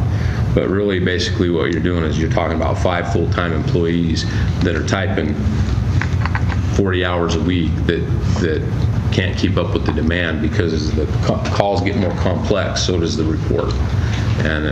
And so we're going to need to look at doing some of those things as well. Is there any kind of technology on the horizon or anything that might change that? I mean, with the world changing the way it is, you'd think somebody would come up with something. Yeah, we've looked into that, and there are some agencies that actually do send the reports out to be typed by private people. We've looked at that. With our current system, it just didn't seem to be really feasible because it still has to come back in and then be inputted into our records management system, and it has to be reviewed for format, and I don't know that it would save us that much time. It's almost just easier for our people to do it themselves the first time. And on top of that, part of the NIBARS reporting that Captain Knapp talked about, they have to go in and they have to code each one of these reports. Well, those stenographers, as they're typing, a lot of them, if it's a pretty dead-end type thing, they can code it right there as they're typing it, as opposed to having somebody else type it and then come back and now I got to read it and then code it. It just, we've looked into it. Just at this point, it doesn't really seem feasible for us. We have explored that option. Not that we'll quit exploring it, but for the time being, it doesn't seem to really be something that would save us a lot. So there's no voice recognition that the officers could do? There is that. We have tried a couple of programs like that in the past, and it just, again, didn't seem to be particularly efficient for our needs. Because that would give a transcript that they'd be going from, and let the officer not have so much. But I understand the problem because I know what I've said and what's coming. Right. Yeah, and they're getting better. They're getting better than what they used to be, but I don't think we're quite to that point where it would be beneficial for us at this point. We've talked about patrol vehicles. We've talked about, and we'll probably talk about that until we're all long gone. And so in your capital, in this budget that we're looking at right here, in the capital, there's vehicles in there. There are replacement vehicles in there, yes. But yeah, so we came to the council meeting last week. You authorized us to purchase 2 additional vehicles, which helps us towards our goal of that car per man. In the budget that you're looking at, there are not any additional vehicles. They're replacement vehicles. So in this capital line item here, there are no vehicles. No, there are vehicles. They're replacement. But they're replacement. Okay. They're not additions. Okay. All right. We can skip the patrol rifles. We're just about there. So, again, additional officers, that'll be something that we need to look at in the future. Shooting simulator, we've talked about. In fact, I think a couple of you got an opportunity to go test it out this morning. We have one over in the training room set up. So if on a break today you'd like to go over and check it out and participate, we'd encourage that. So and see the benefits of that. Again, we want to continue to increase our community involvement and our crime prevention and education. And then we want to improve our current school threat assessment and safety plan abilities through training of our own staff and also school district. Yeah. So before we get to requested additional money, we'll talk about this year's budget. We did come in,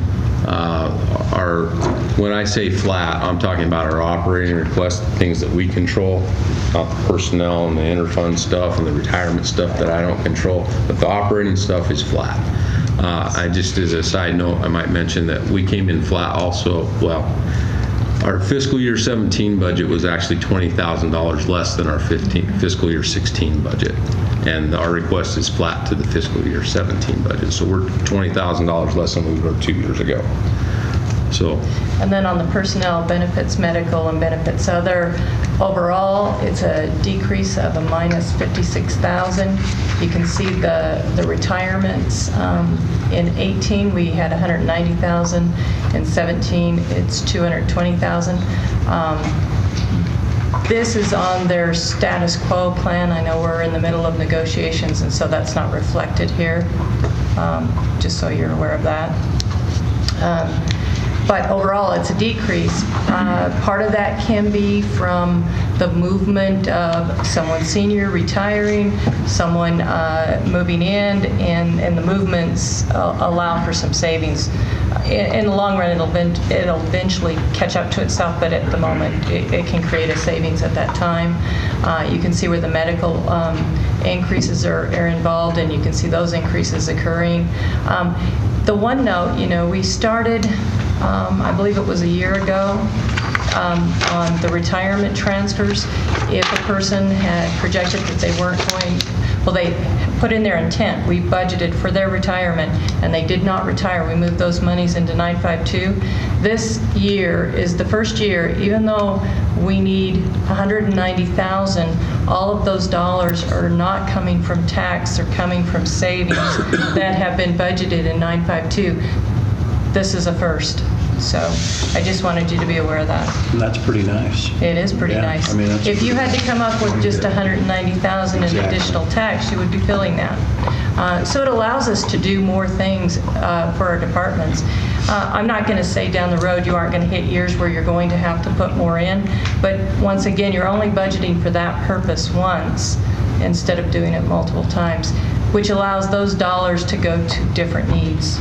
And once we finish negotiations, then that personnel number will increase. Yeah, once it will, based on what's occurring there. One of the things that you've brought up several times is the recruitment and retention. Does the amount of training differential that we have with other departments, does that help in our recruitment at all? I think so. I think it helps. Bottom line is, young guys look at money. I mean, they love the training. People, and they like to go to training. They like those things. But when you first start, you're looking at how much money am I going to make, and then what are the benefits there? And I think we built on those benefits. We win with training. We're going to car per man, which most agencies around us have car per man. Right now, you have your own car. You're sharing it with somebody. So we're doing those things to keep up with everybody else. And just another comment, 82.5% of this budget is relative to the labor, which also might indicate to you that we're probably a little low on capital on this side. So we'll go back to... Is there a ratio that we could look at for other departments, what their labor ratio is versus their capital ratio? We haven't looked at that, but we could and get that information. That just, it wouldn't maybe tell us what we have to do, but it could inform us of where we should be headed. The big thing that we do is we have the replacement vehicles in the capital each year, and you have to have that. These individuals have to have vehicles to get to where the crimes are, right? So having replacement vehicles is almost a mandatory. That's just to keep operations flowing, right? The and it's additional almost items exactly the same number in fire. Fire's at 83, so that's when we look at public safety, it would be nice to look at other public safety and see. And we can try and get some research so that we can see what their budgets are and what the ratio is to capital to labor. Well, I was kind of amazed at how much it costs to outfit a car now. It costs as much to outfit the car as it does to buy the car. And it used to be, well, we're in that change of technology and everything else, and it's not stopping. It used to be fairly standard and just move stuff over, and you can't do that anymore. Right. Well, this year we are, after this year, I'm sorry, once we start rotating out the Ford Tauruses, the Interceptors that we purchased, some of that equipment will, so that what's in our budget, some of the equipment we didn't need quite as much because some of that will come out will fit into the new vehicles. The problem that you have is you have car manufacturers and you have equipment providers that I probably shouldn't say this. They're probably in cahoots with each other because then they change the design of the car or they quit making a car so that your equipment becomes obsolete. That's their business model. It keeps them going. You have to keep buying the equipment from them. You can't just use the same equipment over and over and over again. They put themselves out of business. So I think it's designed obsolescence to some degree. And so we're starting to catch up to that last change a little bit. And so this next year, even though our budget, our request is flat, we were able to move some money to some different areas, and I think that's probably what's allowed us to keep flat and make our request for increases or additions at a minimum, because we were able to save some money on some equipment that we could use for other necessities. So when you look at capital right now, your budget's flat. If we were to put something else into capital, what would your top thought be? How much are you going to give us? I don't know. I'm just saying. Well, really for us, that's our big capital expenses are cars. That's the only capital that we have. I think our budget's a little bit unique in that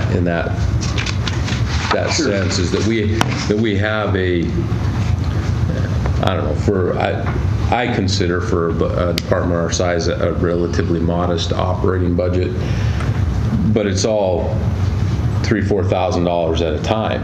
I can't make any huge cuts, so those types of things. So really, the capital, if I were to ask for more capital, it would be more cars, with the exception of one thing I'm going to talk about here. I need a new building.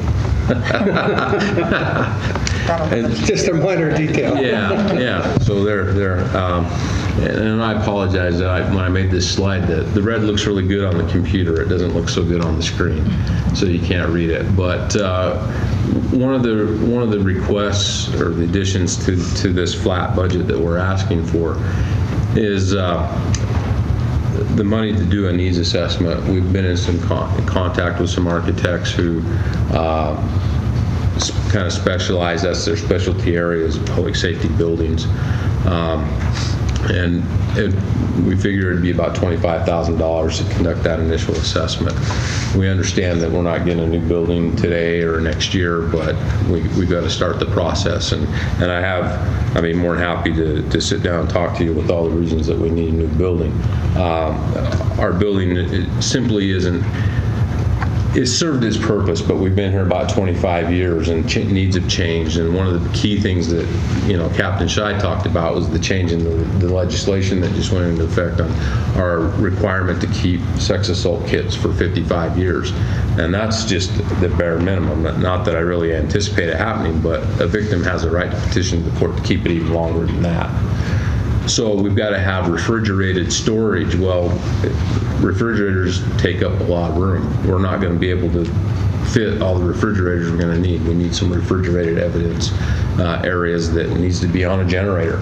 We can't afford to have the power go out and lose that evidence because we didn't anticipate that happening. That's a key point for us.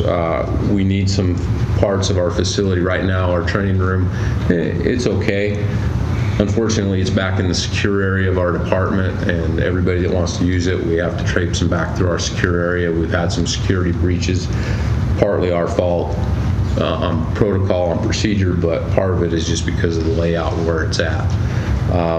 We don't have interview rooms that are outside our secure area. We have a couple interview rooms that we can take suspects to, but when people come in to make reports, we traipse them back through the entire department and we find a spare open room. We don't have an interview room. Locker rooms, again, when this building was remodeled for our use, people really didn't look to 25 years into the future. Right now, I think percentage-wise, we have the highest number of female officers of any department in the state, but we have a very tiny female locker room. We've had to try to expand it. We added a bank of lockers, and you can barely move in there now. We've outgrown the locker room. Our office space, our storage. We need an arms room that isn't on the second floor above people that are occupying other parts of the department. In the event that we have some tragedy, we certainly want to avoid that, if at all possible. Again, we talked about the need to expand dispatch. Our break room for all those employees that I talked about might take up that little corner over there of this building. It's very small. You can fit about 4 people in it. On a day shift, there's quite a few more people than that. Yeah, okay, I'll move on. Sorry. Our radio, but one of the key issues I think too is our radio room in the back. We just became aware of it's inadequate. The door it's on the outside. The door to keep the weather out of it is not adequate. We just recently talked to Clark Radio. I don't know what it's going to take to repair that. It's getting to the point where we've remodeled and done just about everything we can. So. Those are some of the things and so we'd like to at least start to explore that, and that's the reason for this request. And then lastly, we'd like some additional funds to purchase some smart boards for our training room, which also doubles as the city EOC. It will enhance our training capabilities, and we also feel it will enhance our capabilities should we need to set up the EOC in that event. So we think it would be beneficial, not just for the department, but for the city as a whole. So there, I'm done. You might talk to Fonz back at the county. He might be able to get some of that EOC stuff for you. Good phone call. I mentioned it to him last week when I was out there for Andy Thomas's retirement. He didn't volunteer. He's new. He's new. I'd have to lean on him a little bit. Yeah. But I think there's a possibility there. When you talk refrigeration, are you looking more for a walk-in cooler? Ideally, I think that would be a lot of different refrigerators. Yeah, so you can ideally, I think that would be compartmentalize and stuff like that, and have backup system. Yeah. If you were going to build a new building, that would probably be the way you would want to go. Or retrofit another building. Or put it into something and that's part of this assessment. They would evaluate the need for either a new building or whether an existing building, space requirements and those types of things. At least somewhere to start with. Okay. Did they answer it? Yeah. Good job. Okay. Any other questions? I just have one more comment. I'd like to give somebody kudos here. Captain Knapp talked about the requirement for our dispatchers to be trained. That was recently signed into law by the governor, and that effort was spearheaded by one of our dispatchers, Danya Whitney. She did a great job on that. So.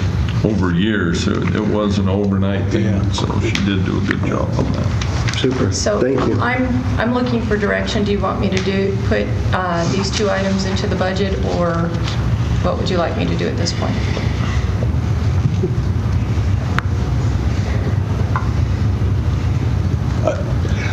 I realize that there are important things in that, but given our circumstances, I would rather take the money and buy another patrol car than a building assessment, but that's just my own opinion, so maybe we should have some discussion on that. Well, I think what they're trying to do is to prepare us for the future. And sometimes you got to make a down payment on getting towards. Okay, put it in, 25 grand, give it to them. Okay, what about the 10,000 I'm in. for the 2 smart boards? Absolutely. Okay.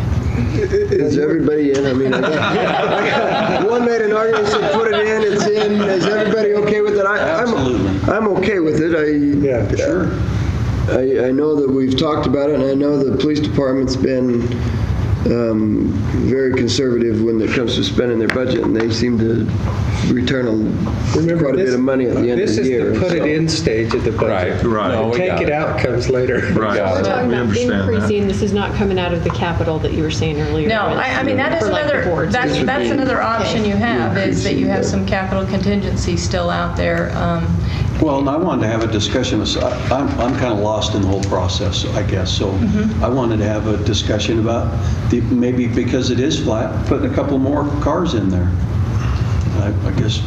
Well, if you have suggestions, we can put those in. We can also add it to the list, just like I explained to you. Anything that we add at this point, whether it's their request or your request, will become a list on the solution. So if you have problems, you know what. So Joyce, what we'll do is we'll go ahead and add that in right now. The council will have some discussions a little bit, and we'll figure it out. We'll tell you if we would like to add some more, put more in, or Okay, out. just these 2 items being Right now. requested. Okay. We have 135 people in the department. How many vehicles do we have? Currently, well... And we're not getting it for everybody in the department. No. Well, patrol vehicles, currently, we have 32. And how many do you need? So 60. Okay. So we're really short. Well, we're about halfway there, but we're pretty happy to be halfway. This is something we basically started 5 years ago looking at. So to get halfway there and get to the point where we got guys in cars where they can take them home and we can make a phone call and in 5-10 minutes have policemen on the street. And really where we saw it was the fire, the Charlotte fire. I mean, we lost all our cars out there. We were calling people in and putting them in their own cars to go to work, and so we had some of those issues. Ultimately, if you can get everybody in a car, you have that presence on the street, number one, and number two, they're a phone call away, and you're not bringing them into the station and then trying to get them out. You can, like our SWAT guys now, you have a SWAT call out, 80% of them are in their car in there. You're not waiting. So if you're that guy in the grocery store where there's a hostage situation, policemen are coming right now. There's not a delay. And that's kind of what we're looking at, is being able to have that transportation for them and put them out there. And we knew it was going to take time, and it's going to continue to take time. It's something that we want to build on. And it's so far we've been in a pretty good roll. Just take some time. I came in a little late to this, but the slide above this one is your future need. So are we addressing any of those today? No, that was just to kind of put it in your mind what we're going to be looking at in the future. We understand that we're okay this year, but we need to be looking at the simulator is here today and been. Yeah, we brought that up. Right. Continuing on with vehicles, in addition to the patrol needs, do we have other units that are needed? I think we've pretty well addressed those to this point. Obviously, our detectives are driving cars. They are at a car per man in that division. So we've been able to do that. Our SROs are driving marked cars, but they're driving the ones that we're rotating out. They're getting the hand-me-down, so to speak. So really, we're trying to get the best cars that we have, and we're getting about 8 to 10 years of usage out of them now. Because obviously they're not. There is certain value of having a cop car at home in a neighborhood. Well, it's saving us all money because they're taking better care of them because it's their car. They're not getting as many miles. And in the past, when you were sharing cars, that new car came in, and that new car, when you got 5 new cars, they ran around the clock for 6 months because everybody wanted to drive them. They were never shut off. And you beat them up pretty quick that way. Now there's a lot of time. Guys are taking care of their cars. They watch the service. They keep them clean. They know the tires. They don't want to lose their car, so they don't want it to go down. So they take care of it. And I think we're seeing some benefit there. But I think to carry on with your question, that we do have some specialty vehicles. We have an evidence trailer. But I think we're fairly well equipped for our needs, for our specialty needs at this point. Evidence storage still at the airport or something? Yeah, that's when we seize vehicles. They talked about the narcotics, and we seize vehicles. We're storing them out at the airport in a hangar. I will tell you just kind of another need that's come up. We do our drug take-back program, and we're taking things to Salt Lake for destruction. They've shut that facility down, so now the closest facility we can go to is in Spokane. We have worked with WPC. They've been very generous because it helps their situation out. So for a trailer so that maybe once a year we can make the trip, but we still have a storage problem in our evidence area until we make that trip to store a year's worth of this stuff. We take back a tremendous amount of prescription and over-the-counter drugs. And so storage again becomes kind of a problem. But we can haul it, we're okay there, but storage is an issue. Now, holding facility. We have a holding facility here. Yes. Adequate? Not really. Oh, I'm sorry. When you're talking about holding facility, you're talking about poor prisoners. Yeah, no, we don't hold anybody. We have rooms that we You can have a closet or something? stop them at. We don't have a holding facility. Everything goes out to the bank. Yeah. Yes. We have a couple of rooms for temporary while we're processing some paperwork, maybe on a DUI, but it's for very short term, an hour or less. So what does Generally. it cost us in terms of working with Bannock County? To house an inmate at the jail doesn't cost us anything. Okay. Unless we charge them under city Unless we code. charge them under a city statute, which we try not to do. Because then they charge us a daily rate. Right, okay. We can charge them, we just don't want to incarcerate them on the city code, so. And I can't remember what that rate is, do you? I don't, because we haven't done it for quite some time. So try not to. $75 a day or something. Well, in the new facility that you would be anticipating, would there be probably a design for something like that? No jail? It wouldn't be again, it would be just a temporary, possibly for maybe a few hours, but we're not looking at any long-term jail type thing. That brings up a whole nother set of expenses and headaches. When my father wanted me to be a model citizen, he took me to the Twin Falls City Jail. And 3 years later, he was approved. And Jim, it worked. It worked. I'm a model citizen. Yeah, you used to see a number of city jails, but you really don't anymore. It's the county's responsibility, and I think the cities realized, hey, if they can do it, let's let them do it, because the headaches that come with running a jail are extreme. Do we have a question down here? Well, no, it's just a comment. If you take a tour of back here or you participate in that Citizens Police Academy, and you spend 3 hours back there, you find out how difficult it is to navigate, to find certain things, and they've got cautions tape up or the road, the guards, and do not enter and stuff because of the issues, and so. The Citizens Academy was in favor of us getting a new building. They brought it up at graduation to the mayor. Yeah. They We didn't do that. prompt them. I'm still trying to figure out how much they were paid to do it, but they did do that, so. Well. All right, thank you. Thank you, Council. Appreciate it. Thank you. With that, we're going to go ahead and take about a 10-minute break, and we'll be back in a minute. I'd like to have a discussion.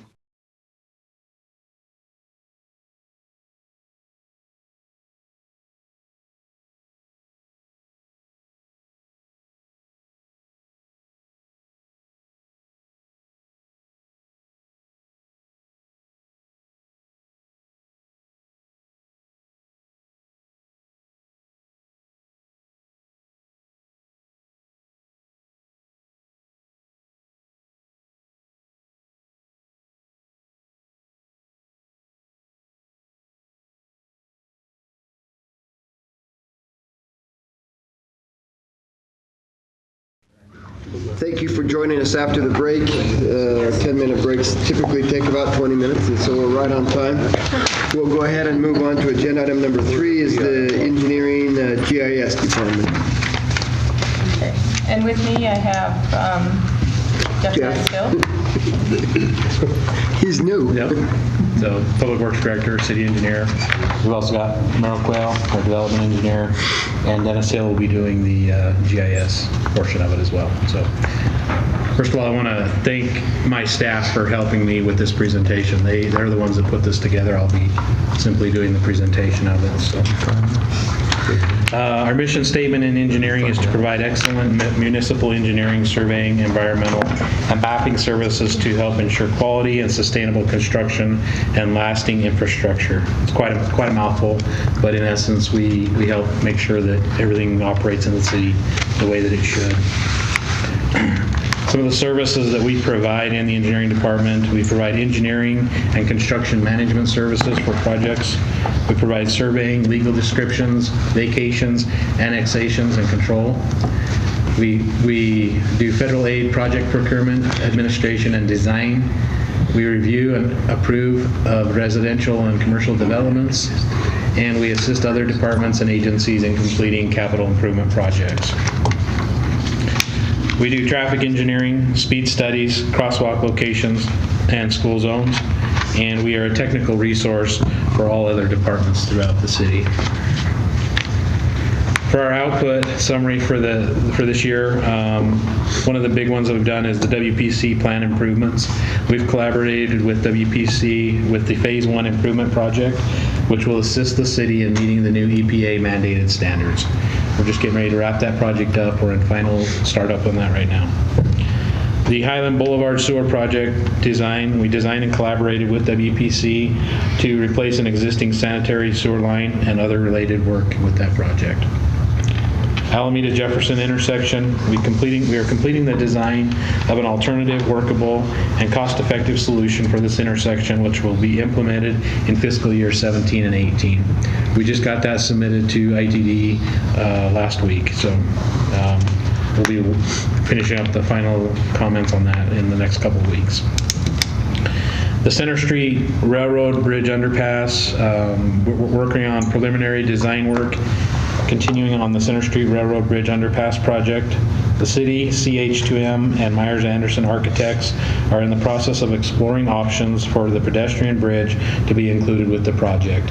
We've got some ongoing communication with Union Pacific Railroad on exactly what we can do with that pedestrian bridge, and so those are some of the hurdles we're trying to accomplish with that. Hawthorne and Quinn intersection project. The preliminary design was completed in 2015. BTPO was successful in obtaining additional funding, which allows the project to proceed to final design and right-of-way negotiations. Construction is currently scheduled for fiscal year 21. So we were able to bump that project up and get final design done a couple of years earlier than what we'd anticipated, and we're working on final design right now. Benton and South 2nd, designed by in-house staff. Mickelson Construction completed this project, which included medians, turn lanes, and increased lighting at the intersection. That was one of the most dangerous intersections that we had in the community, and it's really helped improve or decrease the number of accidents that we have at that intersection. The Brenton Street Bridge project, design plans have been finalized and will be open for public bid in fiscal year 17. That should happen here in the next month or so. Olympus Drive, we completed a road widening project with crosswalks, sidewalks, and turning lanes between Butte Street and Jerome Street. Again, that one was designed in-house, and it was a collaborative effort with Bannock County to get that project finished. MLK Memorial Drive, the landscaping and closeout was completed on that project, and we've done numerous subdivisions and annexations. Call Creek, we redesigned and replaced streets and sidewalks, curb and gutter to fix drainage areas in the Call Creek area. And we assisted WPC with a CIPP project. For those of you that are not familiar, they put a liner down inside the sewer line and they cure it in place, and it helps rejuvenate that pipe and helps make it so that we don't have to dig it all up and replace it. Really a cost-effective solution. And each year we're trying to target the most dilapidated sections of pipe and rehabilitate them in that manner. Drainage, We completed the design of several stormwater improvement projects located at College, Riverside at Cotton, Walnut at Jefferson, Hospital Ponds, and Arabian adjacent to Olympus, where the street department upsized the catch basin and pipe. Okay, go to the... So within the engineering budget, in the personnel benefits, medical and benefits other, we have an overall decrease of $3,375,000, or $3,375. I'm really thinking big numbers Boy, today. we were ready to grab that one. I'm still on jet lag, I think. Retirement, we have a retirement budgeted with in here of $26,072.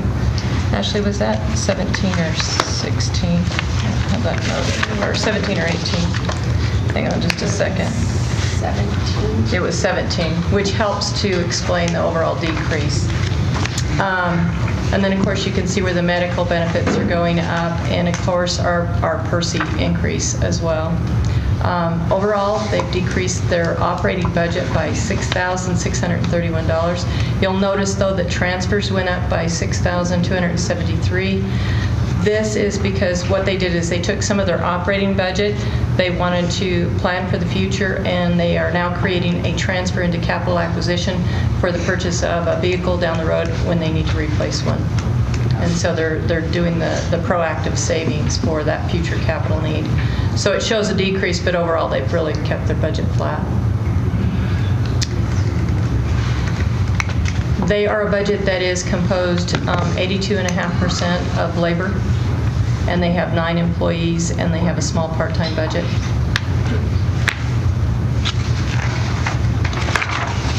you have any questions on the numbers? No, thank you. Okay, so we'll go back to the slides. Oh, this one you like.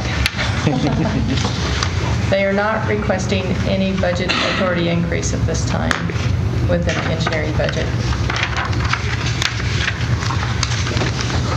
Then I'm going to let Merrill take over at this point, I think. As we review the fees and what we're looking at fees and stuff, I wanted to give you guys an overall view of a few communities of what has happened. So we've created, or I've created here, tried to do an apples to apples comparison with a few communities around, and I've on there. So what we've done is a 14 lot subdivision that's got a mild slope and roughly on about 4 acres of property. And this subdivision, with all the infrastructure, public needs, and everything there, would be around $450,000 to complete. So with those assumptions, we've gone in and just a few of them. Hannah presented a few weeks ago with the more communities involved, but I've picked just a few here.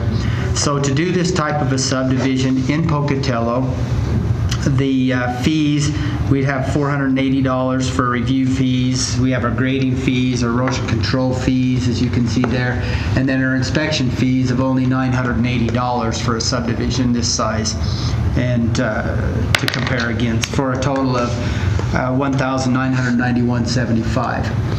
Idaho Falls, for the same comparison of a subdivision, their review fees are $350, but their improvement costs for their inspections are based on the cost of the subdivision.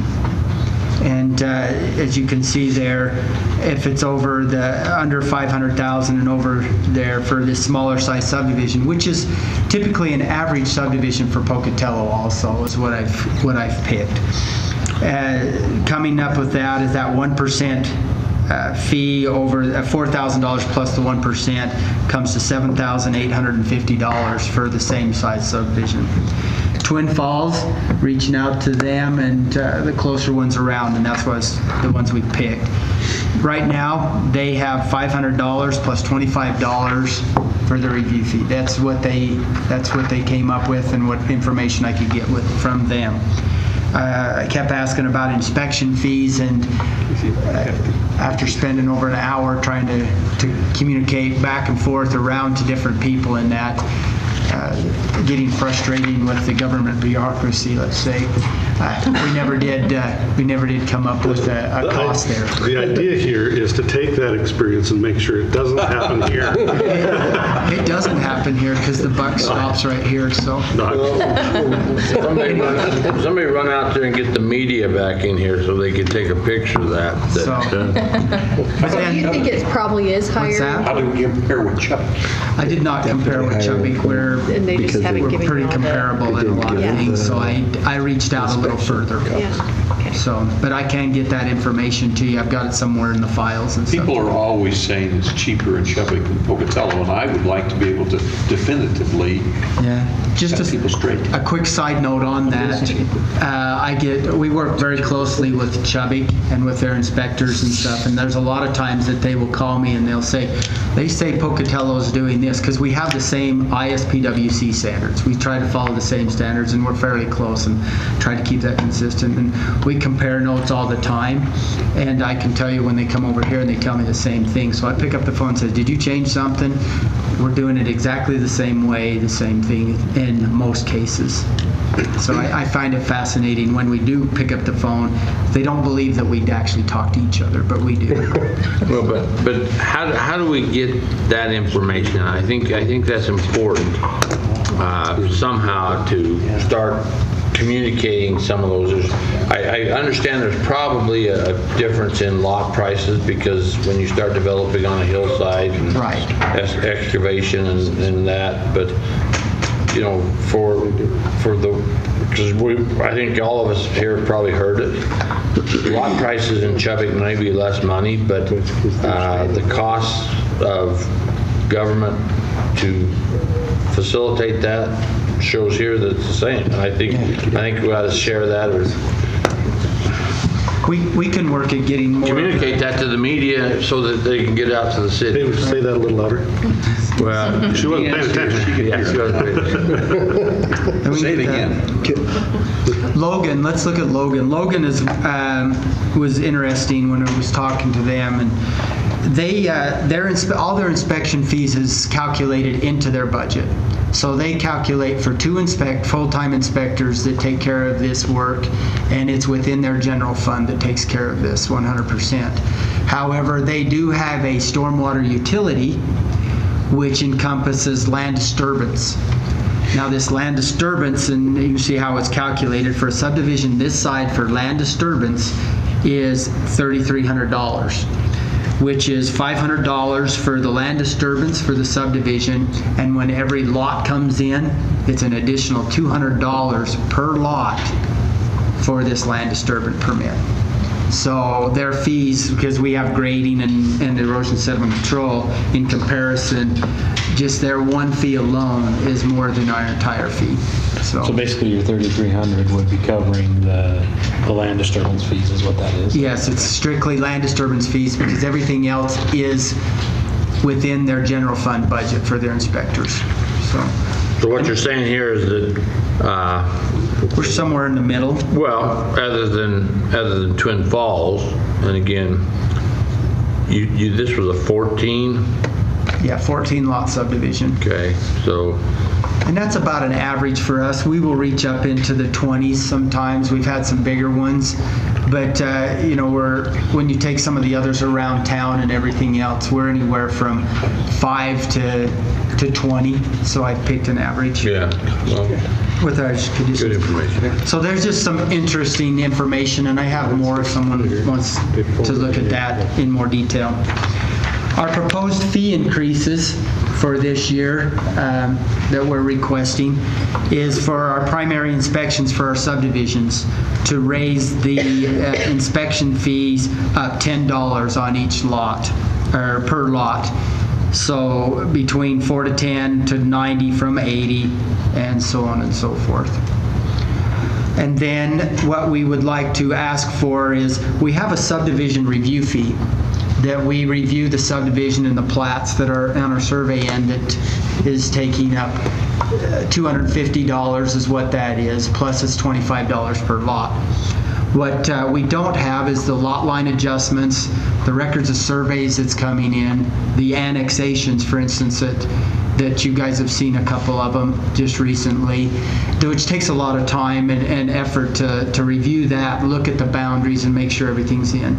We don't have anything for any fees there for the non-subdivision. So I was requesting that we implement that fee for those reviews of $200 to review those fees. Because, for instance, we've had a couple of lot line adjustments that's come in, and we've got well over 20 hours into the different ones that we've reviewed in the last 3 to 4 months that we haven't got anything to recoup from. So that's why this fee is there, and requesting that fee maybe be implemented. What's the process when you put in a new subdivision, and we've talked about this before, when the curb and gutter and sidewalk and streets are in and that, at what point does the city determine that the engineering worked and that there's not places that there's water that's not going where it's supposed to be, that kind of stuff? How do you make that determination, and when do you do that? Generally, that's done at the time of the final walkthrough. And when you do a walkthrough, do you run water and see that water goes where it's supposed to go, or you just assume that it does? It depends on how flat it is. There's a lot that, and that's a good point, because our eyes are very deceiving. And a lot of times the fire department will be out flushing or something will happen. So we do have some water in places. What's interesting about that is that at the time of the building, the subdivision, when no other activities are there, water seems to flow pretty good. Give that a year later with all the building construction and everything, so our flatter areas have changed slightly, and we have the ponding or so forth. One of the instances I think that you're thinking of is more particular at the intersections where we've got a way. Years ago, we used to put concrete valley gutters that would cross at every intersection for the most part.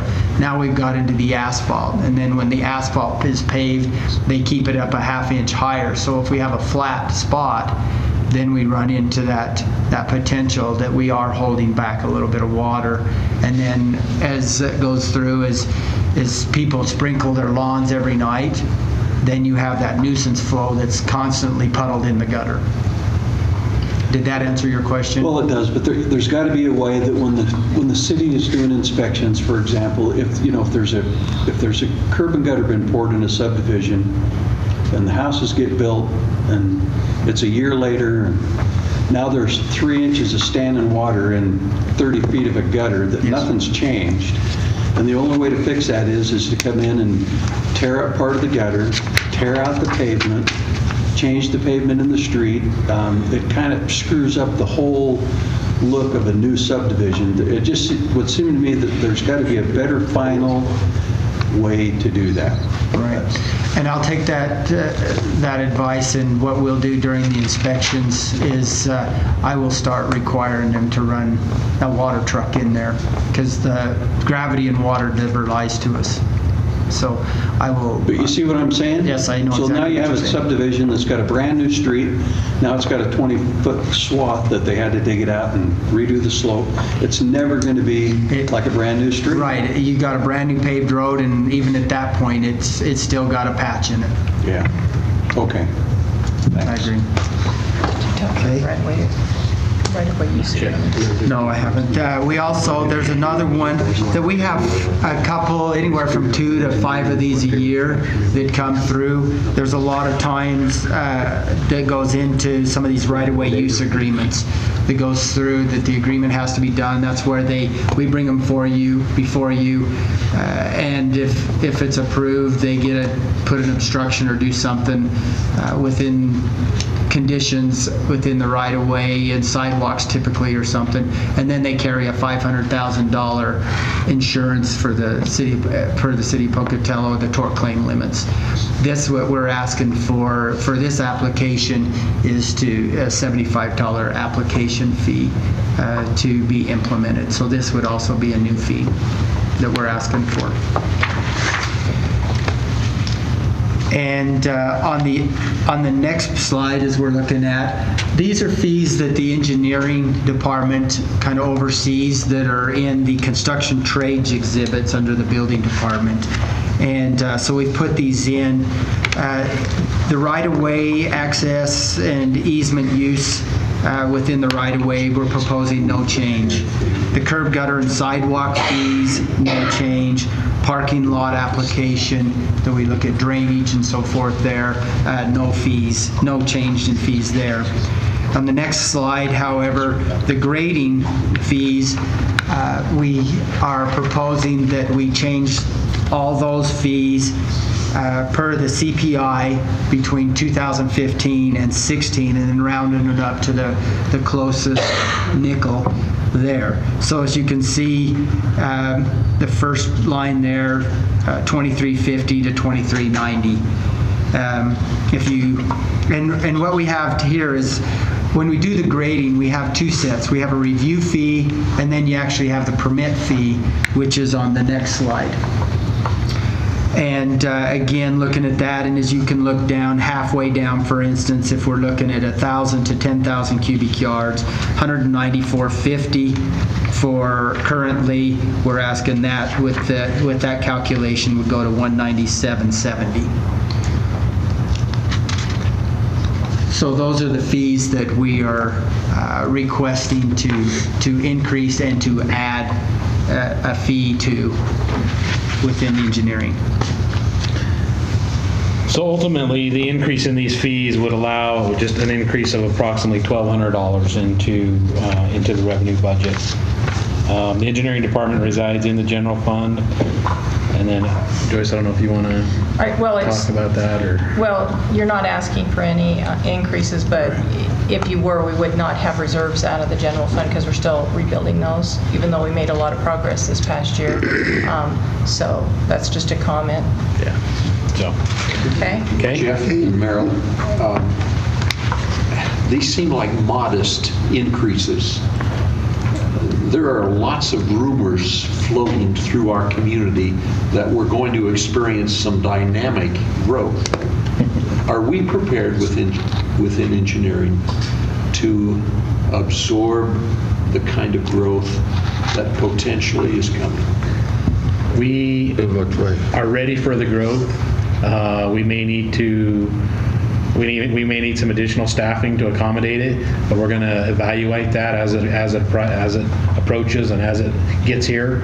Then we'll make those determinations on if we need to add additional staff in order to accommodate that growth. Is that correct, Mayor?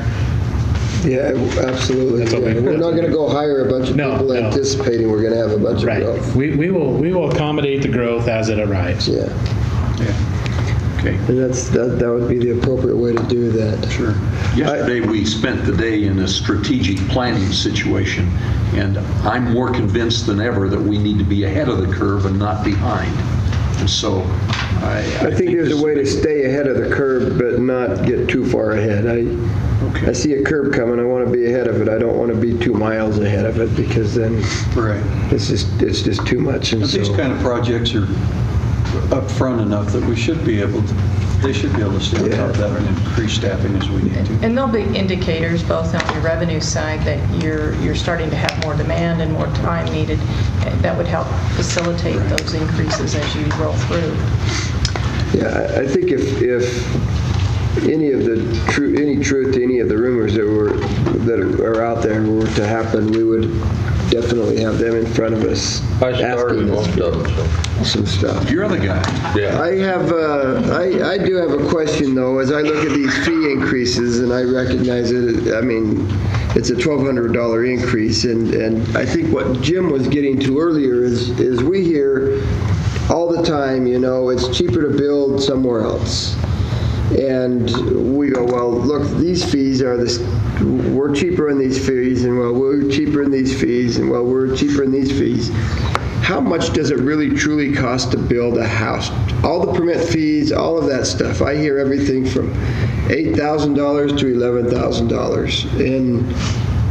But if you go somewhere else, I hear it's cheaper than that. And I've made big arguments that no, you're not getting all of those things, but it would be neat to I think it would be nice for us to have the information that says, well, this is what it really costs us. And so I'm not asking for an answer right now, but I think it would be neat to be able to have the council, because we get hit on those things, and I would think it would be fair for the council to at least have that information at some point to be able to say. Lynn did that for me a couple of years This is it. And I think that's what we do, because when we're talking houses and then within the subdivision, like today I presented some estimates just on the subdivision alone and what we do. Rather than half. When you bring in the subdivision, then you bring in capacity fees for the utilities, and then you bring in the actual construction of the home, what is it compared throughout there? Well, you could take the subdivision numbers, and then you could pick an arbitrary number like $200,000. What's the building fees going to be on a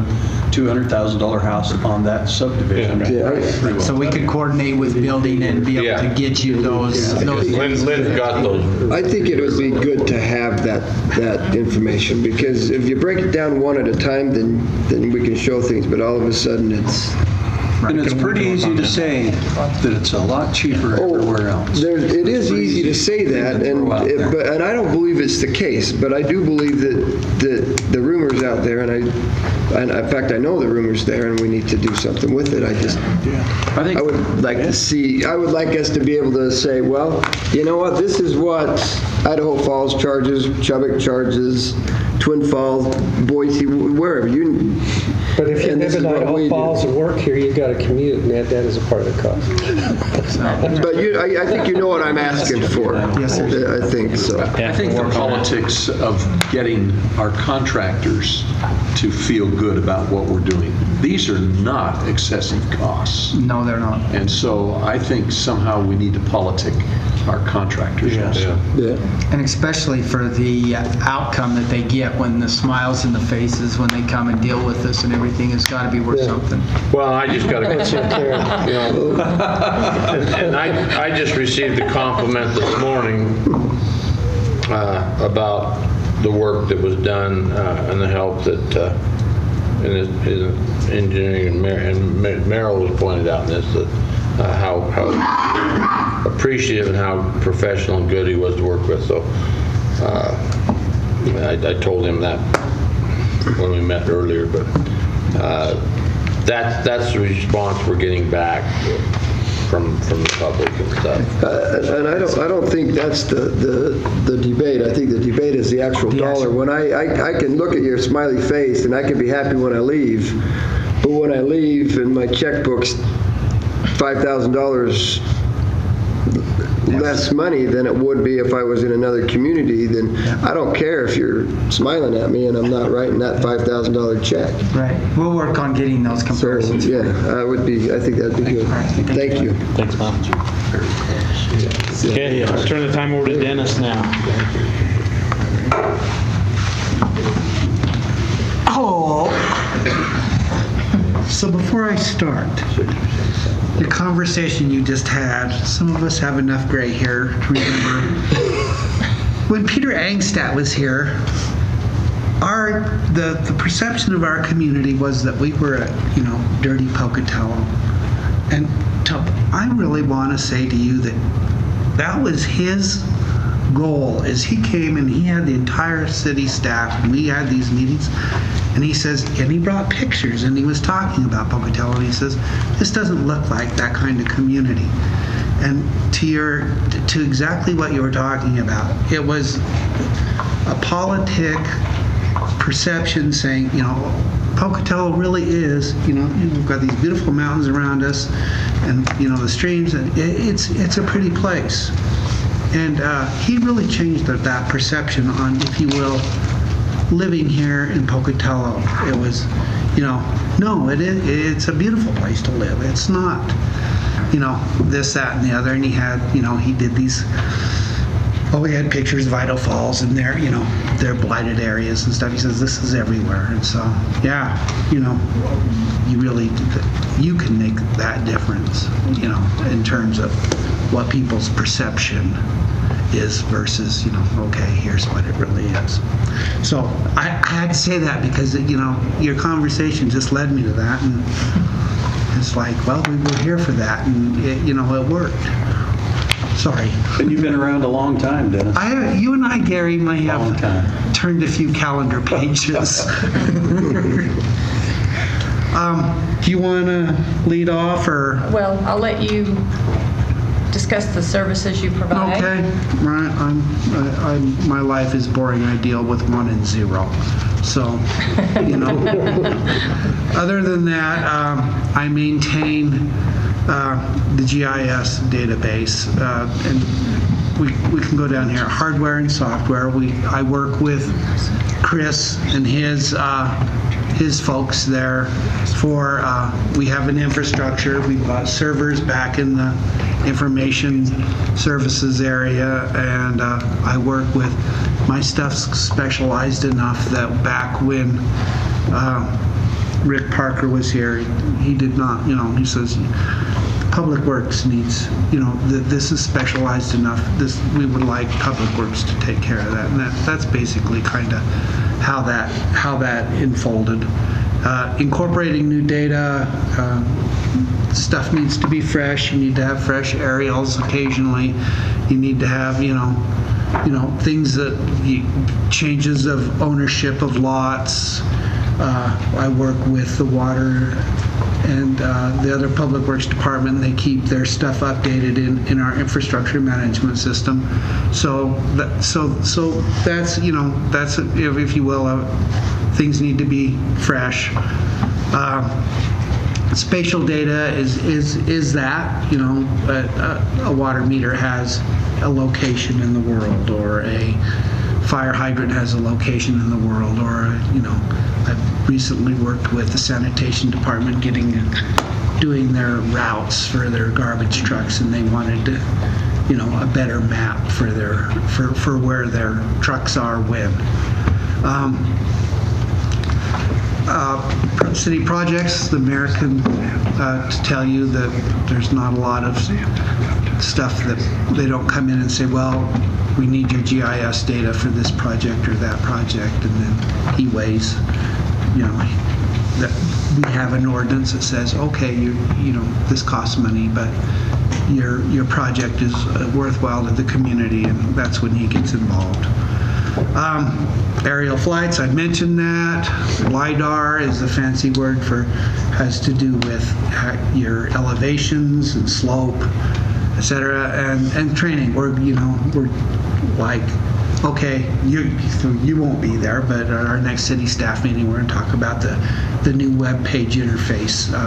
Dave Gallifant is a huge consumer, and I think some of the other realtors in town like to use the web page to look at properties and its adjoining areas, etc. I work, between that and the county. So manage this GIS system. That's what I do, and we have a presence on both the web page, our desktops, and mobile.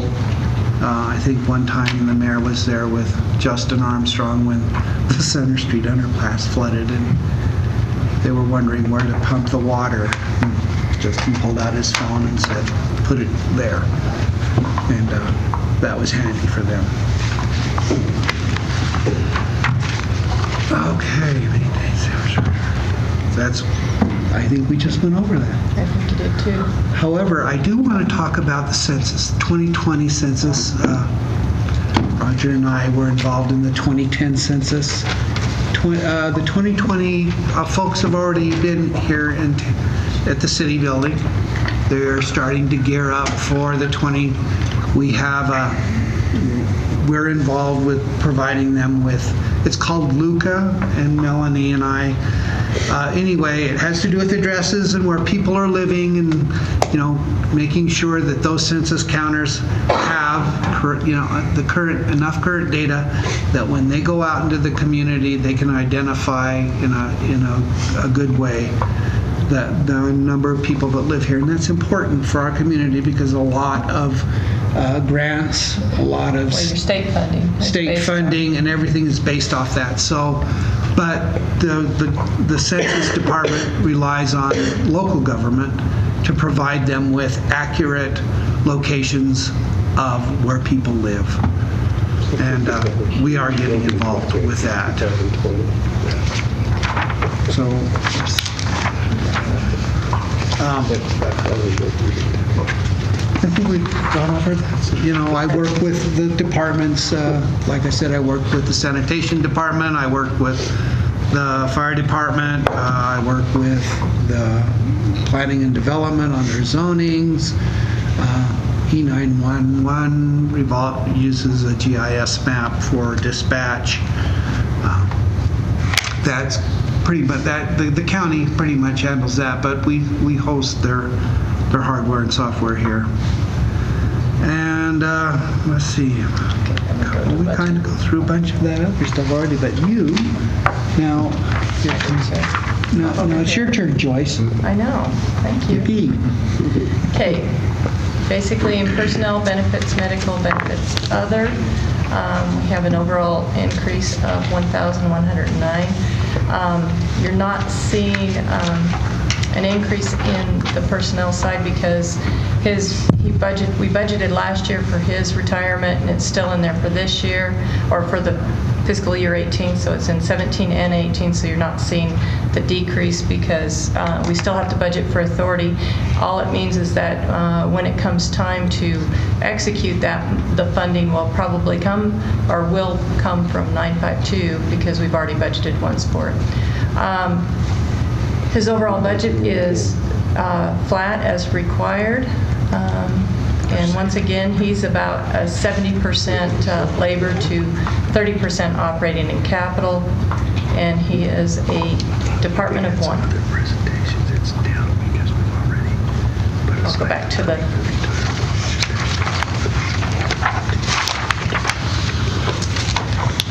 So he is asking for a budget authority increase request of $10,000, and I'll let him describe to you what that's for. I mentioned the hardware that's in the IT department. It's 6 years old. All of the city infrastructure management system is stored on that. All of the locations, a lot of the aerial imagery. It's time to get new equipment, because if that goes down, then it is going to cause a major disruption in services that the public works departments provide. And so that's what that is a reflection of. And one thing to keep in mind, in his particular budget, he has a large funding source coming from the public works. Ashley, is it 75%? Except from water and WPC. Yes. 75%. So when you're looking at this, the tax impact is only about $2,500. Yeah. On your infrastructure locations, that are we 100% there as for what is there and accuracy of locations? I'll tell you the truth. Okay. It's never there. You get out there and you find out, I thought this manhole was here, and you find out, when they built this, that they moved it. So we go out there, we survey. We're in an engineering world, you say you're 98%. Okay. You feel like you can guarantee 98%, but then the backhoe's there and it's digging. And, so you're within the industry norm. Yeah. Industry standards. Surprise! This isn't this type of manhole or style. This isn't this kind of line. You're always there in terms of surprises. But we've been working at this for a while. But it's relatively accurate. Pretty much on a daily basis, as we're out doing projects or we're implementing different programs, we're finding new assets and new infrastructure that needs to be implemented and installed into the GIS. Right. Or, when they were putting in that fiber optic line, surprise, they drilled through the sewer line. And they forgot to call and tell us. That happens. It's just part of doing business. That's where that phrase come from. That you've got a crappy connection.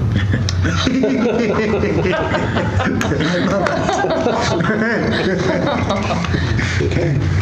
Okay, and he has no request for fee increases this year, so I guess the direction I'm looking for is, do I put the 10,000 into his budget for the upgrade?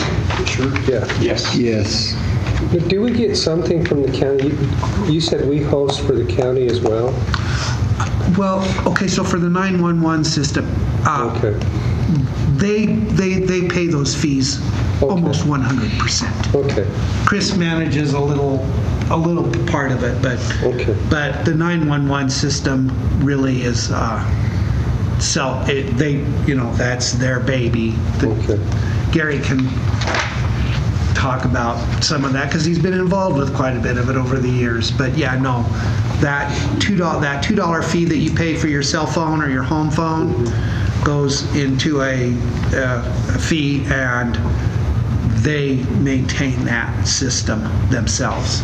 It's just hosted here, and then some of the parts of it, all the communities share as what they should do. Sounds good. Thank you. You're welcome. And we'll move on to airport, and this was the last one before lunch, and so I just want to remind David, you're standing between the council and lunch, and so. And from the timeline, we're about a half an hour scheduled in. We expect David to make it up for us. Well, we're not going to make it up on our lunchtime.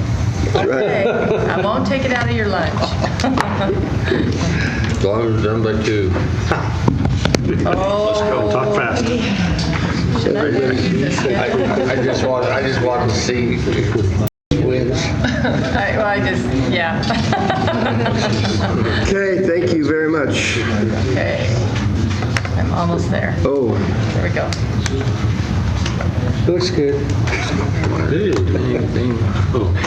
Start you off right on the mission. Okay, you want me to start it off? Good afternoon. David Allen, Pocatello Regional Airport Manager. So we'll get started with the mission first. Our mission statement hasn't changed for a couple of years now because we really do think it's still significant that we are a significant economic engine and a vital source of transportation services for all of eastern Idaho, the region. We don't think of ourselves just for Pocatello, even though we do have a fiduciary to the Pocatello, but we do want to provide services for everybody. Our focus is on air service, and then I'm separating this: general aviation development, land development, and non-aviation land development. Those two are both significant in their own right. I want to give you an idea of what both the operations and the maintenance staff do. We have 3 operations personnel. They monitor 18 and a half hours every day, 7 days a week. And we are required to comply with a host of regulations for air service travel. And those include daily inspections of a myriad of things, including wildlife hazard control, and that includes management of even the grass height and trees and things like that. You have to look at the environment constantly. Snow and ice control is a fun thing in winter, especially this winter. Construction control, we have construction traffic right now that it conflicts with aviation traffic, and we have to make sure that's done in a safe manner. Security access control and in threat detection.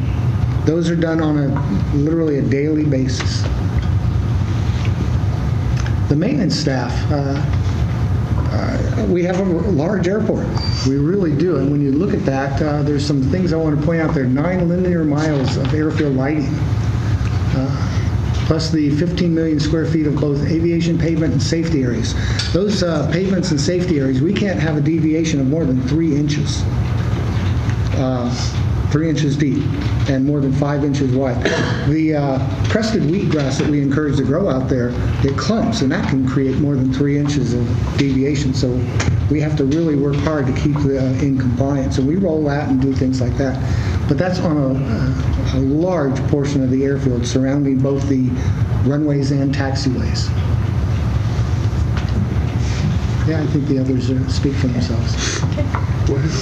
And then we have the administration Christy and myself, we have over 60 leases, so we develop the leases and administer them. Christy's in charge of the security, and I'm supposed to be following with her, but she does a lot of the vetting of the badges. She maintains the security at the gates. We have a system in place that opens and closes all the doors. We also do the annual grant program for the Airport Improvement Program. That's the entitlement of $1 million every year, and sometimes discretionary money from the FAA. The Passenger Facility Charge Program, which covers the local match portion of those programs. And then we're constantly promoting and marketing the airport. Dave, I have one question. You said there's 3,400 acres in the airport. 700 of it is dedicated to, let me get that number. 1,300 acres inside the aviation fence, 700 acres in a business park. What happens to the other acres? Are they just undesignated, or? Some of it is leased to WPC, and then they sublease to farmers that are outside the fence, outside the aviation area. So about 1,400 acres. Yeah, then we have some that's just not, like the solar area that was not used, at 200 acres up there, but most of it's leased to the farm, to the WPC, and then through the farmers. Okay. The accomplishments. For the second year in a row, we've had a annual certification inspection with no discrepancies noted. The TSA program, we're always in compliance with the federal security regulations. This is going to be updated in 2019, but as of 2009, our estimated annual economic impact was $39 million. That was before Peterson moved in. So I imagine it's significantly higher just because of them alone. And then our passenger increase would probably generate additional impact as well. The passenger count, speaking of the passenger traffic, the highest in 10 years for the airport and the highest in 20 years, which is all we had on record for the carrier, for SkyWest. So we're very pleased with the 2016 results. 2017 are showing no difference. Our pace has slowed only because we're now in another full year after the 3 flights a day. We don't have any more capacity growth, but we're still growing.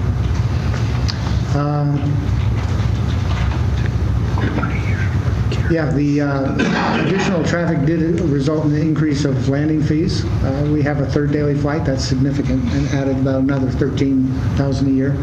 And then we do apply CPI increases every chance we get to the leases that we do administer.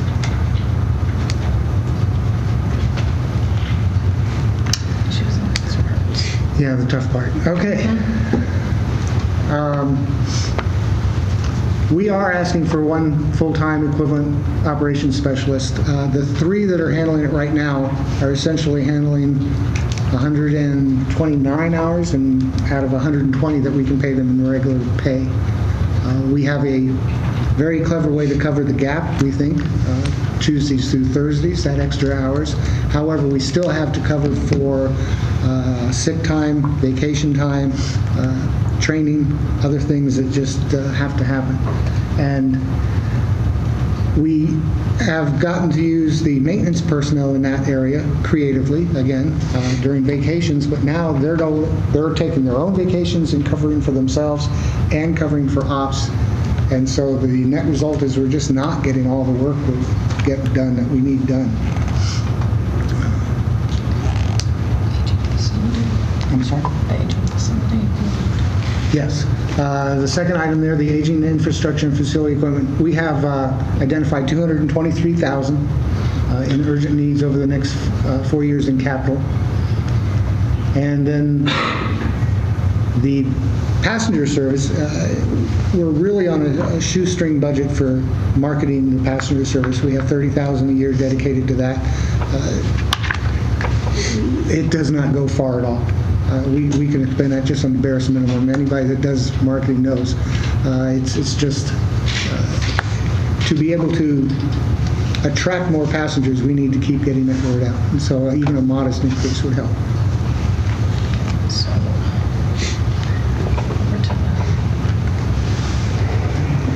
Okay, so within their budget, they have an overall increase in their personnel, benefits, medical, benefits, other of $44,852. They do have a scheduled retirement in fiscal year 18 of $17,036, so that's part of that increase. What's the rest of it? It's like another 14,000. That would have to be reflected from the hybrid or from, well, it'd be the hybrid at this point, moving into the hybrid. And of course, you know what the medical benefits portion is. The decrease in the benefits other, I'm going to reevaluate the work comp, but the biggest one that I can think of that could cause a decrease is the work comp rate went down by a significant factor, and that would have caused an overall decrease. Overall, their operating and capital budget was held to $192, so basically flat. Their funding sources, property tax, rentals and leases, charges for service, miscellaneous, and then other financing sources. That's the money's coming in to cover the retirement, I believe. Dave, what's the situation with the boarding ramp out there? The construction we're doing under it? Is that why it's closed, is you're doing construction under it? Yes, the pavement, we were wrong when we thought the pavement was going to be strong enough for the boarding bridge weight and the weight of the aircraft where we were parking. It's a brand new spot that we hadn't used. And it turns out it was quite muddy underneath, and it started sinking, and it sunk in a very dangerous way because we had to go up to get to the airplane at the last 12 inches. No one. So we're putting a concrete pad in there. It's really a nice pad. I was just looking at it this morning again. And so when that was put in there originally, there wasn't a new pad put underneath? No, there wasn't. Okay. So with your construction going on out there, did it impact the number of pieces of equipment that came in last night with the event, I guess, that was in Salt Lake? I haven't had a chance to find out how many came in, but I did hear something about diversions from last night, yes. And we had the secondary runway open. They were able to use it. Quite a few. This budget is almost 49% composed of labor. The remaining is operating and capital. I will note in there, they really do not have a capital budget. You'll note here. So that's part of his issues that he'll comment on here shortly. I'll do a brief touch on what I call the capital construction account. This is where they budgeted for $2.5 million, but some of their major project from the prior year has not completed. It got postponed, and so normally this is about $1 million per year, and so we're proposing to leave enough budget authority in there to make sure we cover that part. They are funded solely on this one from federal grants and the passenger facility charge. And there's no monies available from those kind of grants to do anything with the terminal. All of that's pretty much got to be on our dime. Is that true? The terminal, first off, is a very low priority in any AIP program, and we did do a renovation with AIP money back in 2010, but anything beyond that we are responsible for. For example, we're looking at the carpets. They're wearing out at the restroom entrances, the steps, and we have to come up with a way to fix that. The seating, the chairs are our responsibility. Okay. As of March 31st, the PFC balance in the account was $332,000. The fiscal year 18 PFC project is estimated at $62,500. And of course, we have we have 17s to execute this year, but it looks like we have enough PFC monies to cover the execution of our projects at this point. And that's always a key factor for this particular fund. And that's actually a directive from you that we maintain that, so that's what we've been doing. I can tell you when I first came to the city under different individuals, the federal government will allow you to expend up to 3 years in advance of your PFC money. Well, that individual who worked the airport management did that, and so the fund was always running very, very much in the red. And the turnaround of making sure we have PFC monies on hand to meet the projects was has been a key factor since that point. But just so you know, that's something we watch and we monitor between finance and the airport management.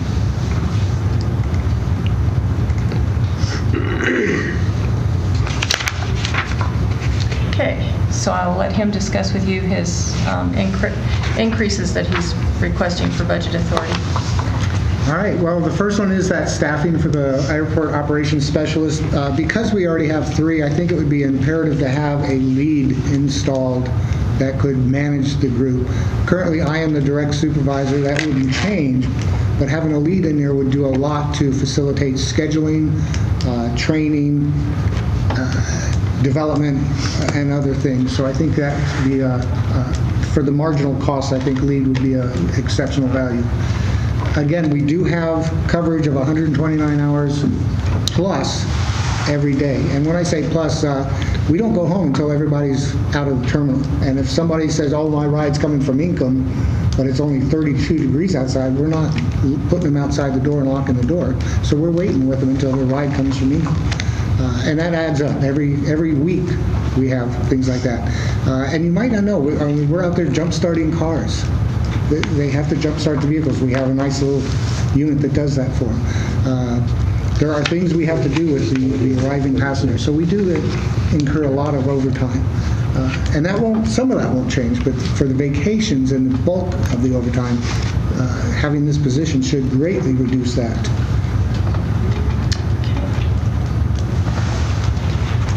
Our capital, yes. These are our immediate capital needs is the terminal upper roof. In fact, it may well become an emergency by this winter. We've already replaced 2 of the 3 sections of roof. The 2 side wings have been done. The main roof now is remaining, and the canopy. The canopy is a separate one. We're holding off on that, but we do have to do that because I still also have the soffit underneath has been ruined.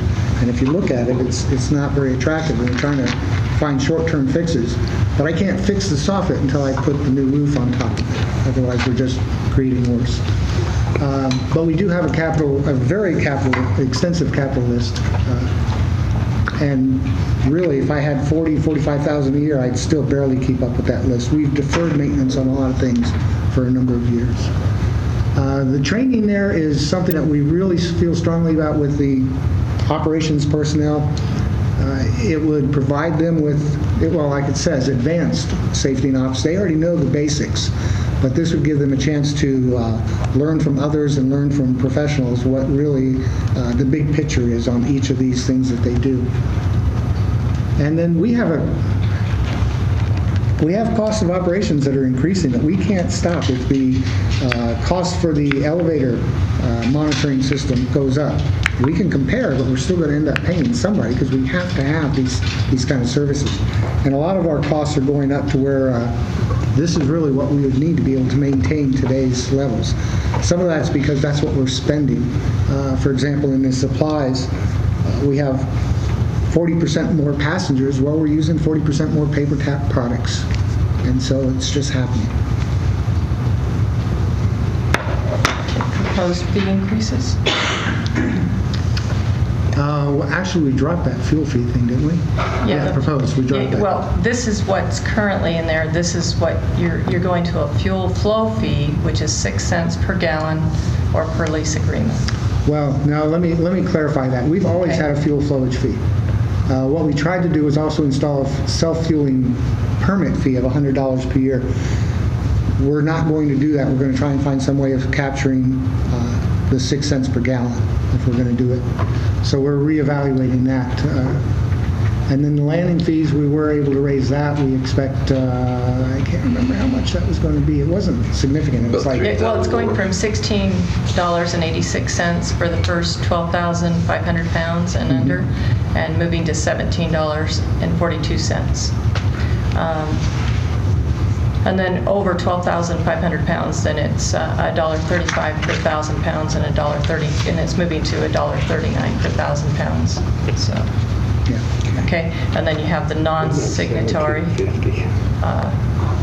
landing fees, moving from $20.25 to $20.92 for 12,500 pounds and under, and then the next level, which is $1.62 per 1,000 pounds, that's the current, and we're moving to $1.67 per 1,000 pounds. Those are the proposed increases. The proposed fee increases will create an estimated $3,000 in additional revenue, and then they also have excess reserves that was after that HVAC emergency that we had in the spring. They still have $68,552, which would allow you to do that terminal upper roof if you so choose, to use it, to do it through reserves, which would be my recommended approach to the problem. Absolutely, that's good. And try to do it before it hits winter so that you don't have to battle the issue during the winter time. The remaining items are operational, and so reserves aren't really available for that purpose. So I'll be looking for, I think that is pretty much it for him. So I'm looking for guidance on whether to feed in the labor position. And what we can do is we can execute the $57,000 in a budget amendment. I've already put forth the ones for June, but we'll catch this one with the September amendments. On the roof? Okay. And then the training, the 21,000 that he had, it was for he had training for 2,000, then he had 21,000, which hit the main categories were supplies, repairs and maintenance, and purchase services. So he just kind of collapsed them all into 21,000, but I have the detail. So I'm just looking for guidance on those, on what you'd like Mike, you feel good about that? What do you ask me for? Well, because you're the advisor there. Oh, I'm the advisor? Well, liaison. Oh, liaison. Oh. Best informed of us. Really? He did say really with a lot of confidence. I don't know what happened there. I think we add in the 21,000 and the 2,000. I'd agree with that. I think, yes. Well, what's the overtime running right now? 5,000. Does this eliminate overtime for the fourth person, or does the overtime continue? 5,000 is all. It would not eliminate it. I tried to put a quantitative value on that, and it was a little difficult because of the way we were looking at what we've paid our personnel so far. But we think it would at least drop it by about 40 to 50%. I'm still going to have call-out, snow removal, and the lot.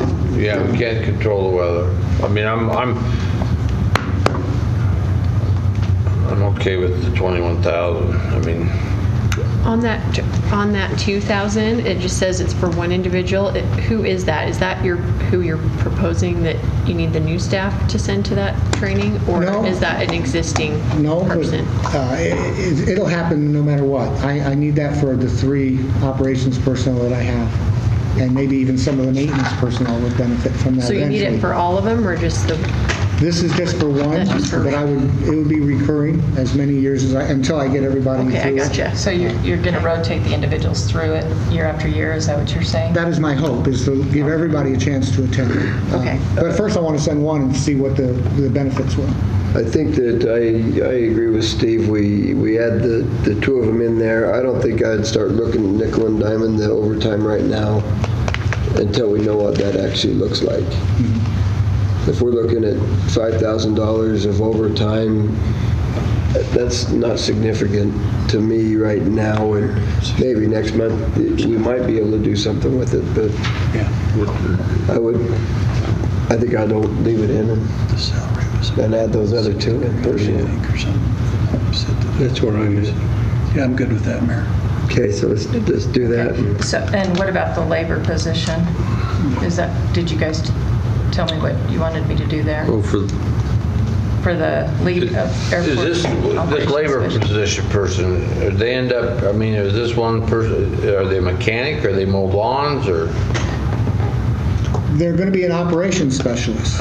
As such, their primary responsibility would be all those things that are that comply with Part 139 that I listed before. We do participate in other activities. They do go out and do the parking lots. They do some of the landscaping. They do some of the housework. In fact, we cover for Greg. And I say we because last summer I went out every Friday and had to do cleanup because we didn't have anybody doing it during the week, because the maintenance person had to cover the opening and then had to go out and do their own duties. So there was not an operations person on duty most days. That's happening already this month. We've had, this week and last week, we've had no operations personnel during the daytime. So we are covering that gap with maintenance and with us. I think right now, let's hold off on that one right now. The council's going to visit a little bit about that because we're looking at some things. So let's hold off on that right now. And on the fees, I'll put in the proposed revenue if you're okay. And I meant to ask you that on the engineering side as well. If we're okay with those fee increases, I'll put in the projected revenue if that's. It's not the final call. I understand you still have time, but I'll put in the projected revenue if that's what we're doing. You know, one of the things that I think when we do these fees, if we can adjust them up and down just a little bit, so we lose 10 cents here, but we gain 10 cents there, and round them off instead of... Make them even dollars, is that what you're saying? Or even half dollars or something, you know what I mean? Fees that get out there at 86 cents or 42 cents, you know, I think those... I appreciate those words.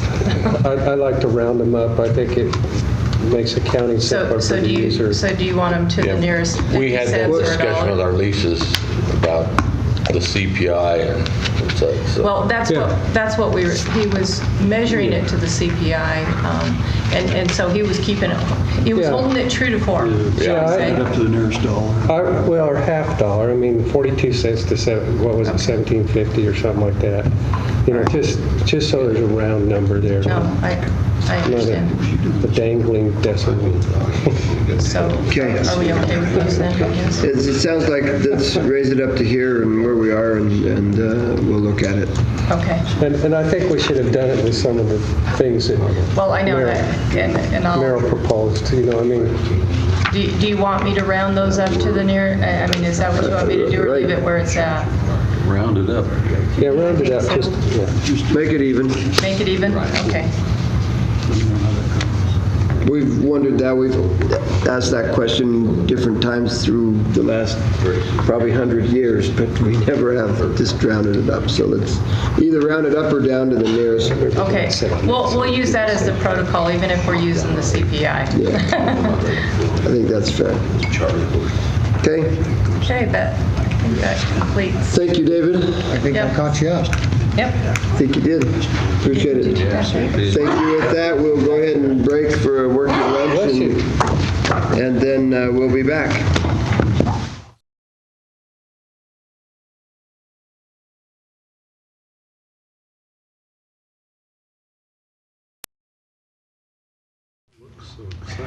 Good afternoon, and thank you for joining us after our working lunch. We'll go ahead and get started. It was a lot of work. It was a lot of work. I'm tired. We'll go ahead and get started with, looks like we're rolling into the Parks Department. Yeah. Good afternoon, Mayor and Council. John Banks, Parks and Recreation Director. Alan Green, Parks Superintendent. And we know you guys have had a long day already and more to come, so we'll hustle on through this as fast as we can here. For the Parks Department, our mission is to enhance the quality of life by providing and maintaining parks, beautification areas, and recreational facilities.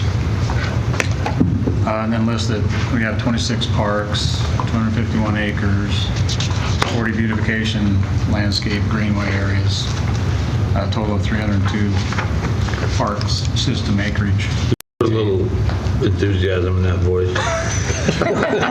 He's tired. We have just a lot of stuff to take care of. And then on the next page, there's some more of it. Yeah. There you go. John's turn. Oh, okay. So anyway, there's kind of a detailed list of the services that the Parks Department provides, kind of for you to peruse there.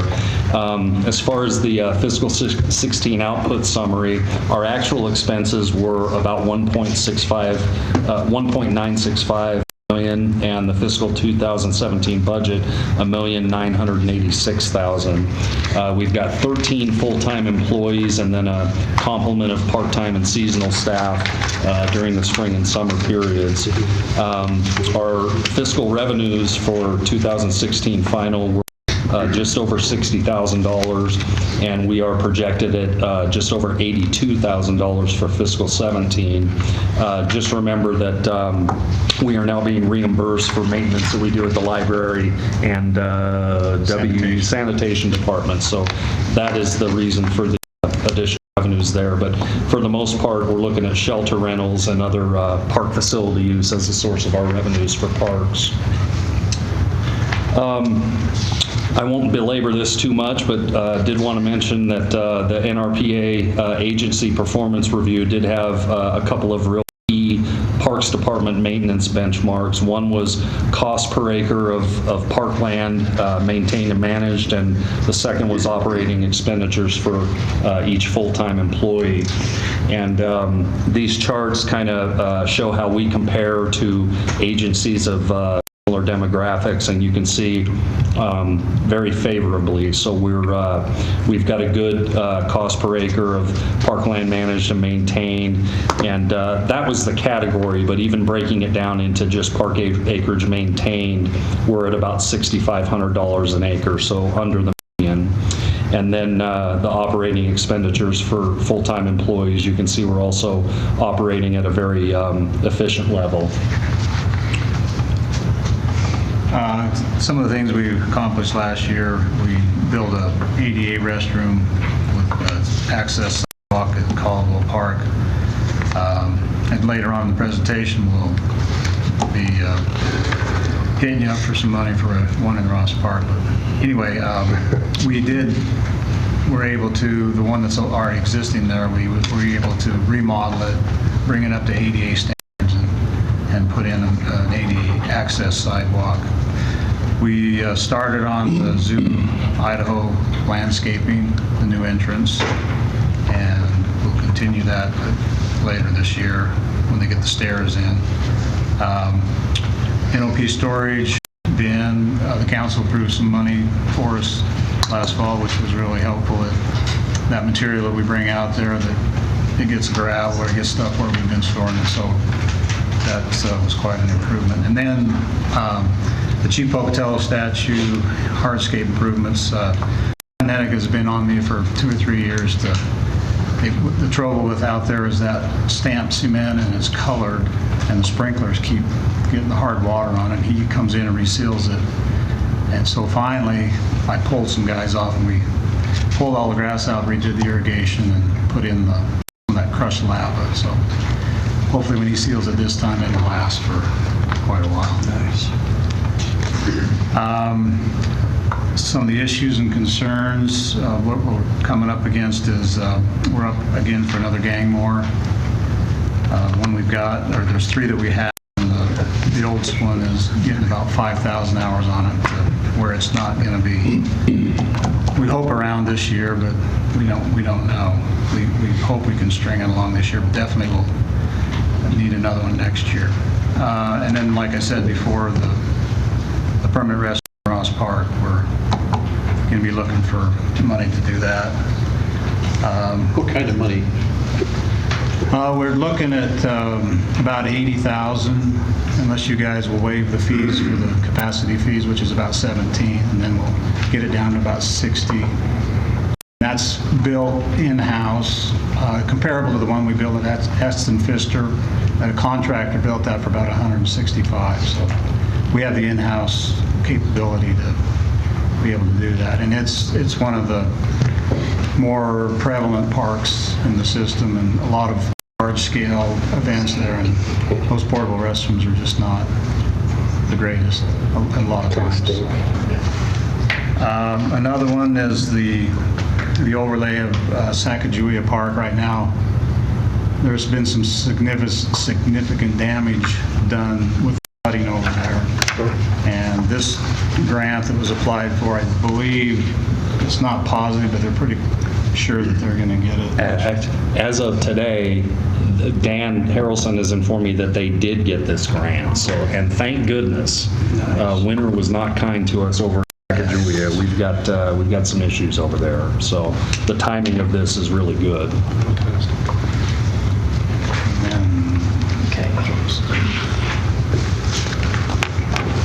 So within the Parks Department, we have personnel benefits, medical benefits, other. We have an overall increase of $100,000 and $163, but $53,000 of that is related to a retirement that's budgeted for fiscal year 18 that wasn't there in fiscal year 17. So that's a little more than half of what that represents. Their overall operating and capital budget came in at a minus 224, so they basically kept that flat. They have the 13 employees, and then their part-time budget is $309,452. I don't believe we increased that, so that must be a typo there. What did you have? Oh, you had it as a decrease. Did we do that as part of the cuts last year? Now that I'm trying to think about that, I think it was part of the cuts. It was. Yes. I'm not sure why it would be different from 17 to 18, though.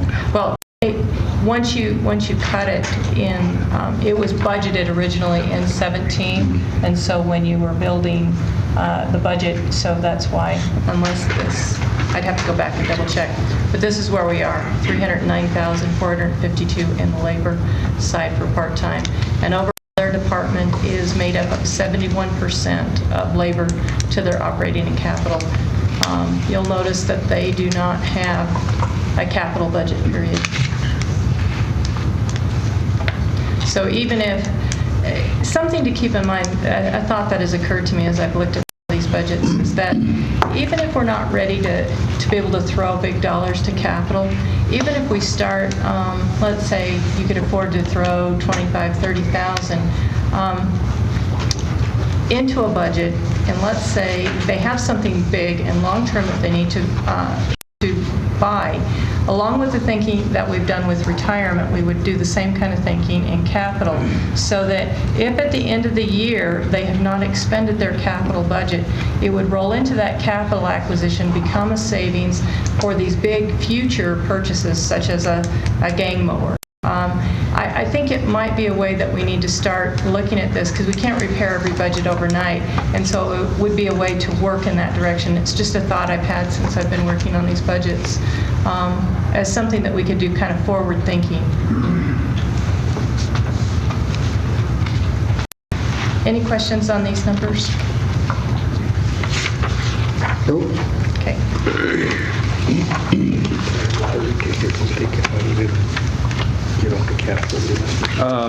Just resuming on some of the budget authority increases that we're proposing for council consideration. The large area gang mower, as Alan had mentioned, typically some of the more significant issues start occurring after about the 3,500 hour mark. These things are just very, very heavily used. We do have the 2008 Jacobson with over 5,000 hours on it. You know, a lot like, I guess, needing a police vehicle. If we don't have the mower, we can't mow the parks. So that's kind of what we're up against. We're maintaining the heck out of these and trying to nurse every bit of life out of them. But I do need to say that I think we're right there in need for a new gang mower. So buy some goats instead. Pardon? Should we buy some goats instead? We take care of the fertilization and all at once. Is there any value in that? Would you be trading the 5 hour one off, or would you keep that as a? What we would do is we'd get rid of that 87 and drop that down as our backup. Oh, the 87 over there. Okay, yeah, I see. Gosh, if you They have an even older one there. So is 80,000 what one costs, or are we We just paid for one here a couple of years ago. It was This is the about second one I've heard of. Yeah, it was 72 It was back then. 70. It was 72, okay. 8,000. Yeah. And we did explore, Alan did some exploring on the possibility of a lease return type of arrangement. And when we did the math, it didn't pencil out to our benefit. It was much better to buy one outright and really do our due diligence on maintaining it and nurse every bit of life out of it. It was not advantageous to go for a lease agreement in this particular case. So. Okay, Joyce, educate me again, please. Okay. Because government budgeting is just too doggone complex for me to understand. So, it looks like we're going to be buying a new gang mower about every 2 to 3 years. About 4. Okay. My guess is the delay that they had between 87 to 8. No, the 87 was one we bought. Well, you got 8, 12, Yeah, and then there was one in I'm just 14. looking here. That's probably why all of a sudden you had to buy 2 of them, because you had gone too long in between, maybe.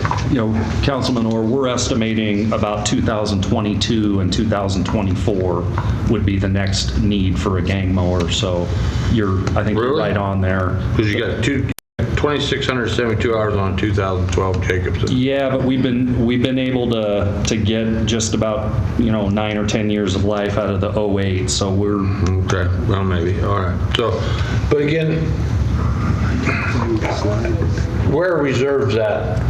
Okay, you're in the general fund now, because this is parks. And so remember, we're rebuilding the reserves from the usage. And so we made a lot of progress this year, or in 16, but we're still not to the threshold we want to be. Okay. But in this particular case, this might be an option for your capital contingency that you have available. So this would be something that you could look at. So you could actually execute it this year rather than waiting till next year. The 619,000. I know you've approved the 2 police vehicles, but that's all that I know of at this point. And Mayor, I personally think that'd be a wise decision to do that, because I really believe they need these, and they don't get cheaper. You're really getting a lot of usage out of it when you think about it. Even at 5,000 hours, that seems pretty reasonable. The ideal situation is they have that lease buyback. In other words, you lease it, and in 3 years, you have the option to either keep it, it's yours, or they'll buy it back for $20,000. And the ideal situation, if you had a lot of money, you'd have to start that out on do 3 of them, because if you did 1, those other 2 are just going to keep slipping down and get in worse shape. But that would be the ideal situation. Then you have a new warranted mower. You don't have to worry about anything. And some of the areas in Salt Lake or Utah have gone to those, but you got to have the money up to do that. So you'd have to front 3 of them? Yeah, to make it work, average out like that, so you get warranty on them. Yeah, and anyway, that's in dreamland. Yeah, the life we've been able to get out of the ones buying outright, it was more advantageous for the city than the lease program. It just wasn't. It was way more expensive to lease them. Yeah. Granted, you got new ones every 3 years, but we're not in a position to do things like that. Well, Mayor, I'd support getting one of those out of the same thing we bought the police vehicles and that out of. Okay. I think it's a good idea then. And then start building the capital fund so that we can pay cash for the next one when it's time. That would be, they've not made that request. That's the suggestion. You would have to give me an idea of how much you want to replenish into their capital line so that they actually have a capital line to start doing that process with. And I don't know. If you're saying every 4 years, then 20,000 would do you, right? I mean, in a sense, you might have to come up with a little bit in the year of purchase if they go up, but that would be a way to start having a capital budget for parks. When did you say the next replacement you were going to need on your schedule? We're estimating 2022. So that's 4 years out. So if we did the 20 in this year's budget as well, then we wouldn't have to deal with this. No, you wouldn't have to come up with these big lump sums all at once. That's the whole point. I think that makes funds to do that. We have craftsmen that do the maintenance within the Parks Department. We do. I'm okay with it, but I want to reserve the right that if we decide to do it, we're looking at a concept of a fleet facility. And I'm leaving some money on the table if that becomes a go. You understand what I'm saying? This is an important thing, but that might be a more important thing. Well, the next, you mean on the capital contingency side or on the budget side for the I'm 20? looking at both, because I think we're going to have to go a lot of resources if we pull the trigger on that. Well, here's what'll happen. I've already published or sent to publication, you haven't seen it published yet, for the budget amendments for June. The next one will be September, so there'll be time to That's make what I'm that articulating it. Yeah. I'm articulating it so they know what might come up. Okay. And then the same with the 20,000. It'll be, we'll put it in, but then if you choose to take it out, that'll be your choice. Just reserving the right to. Parks takes care of, you mentioned sanitation, I think, library. You take care of Animal shelter. Pardon? Animal shelter, that's a small one.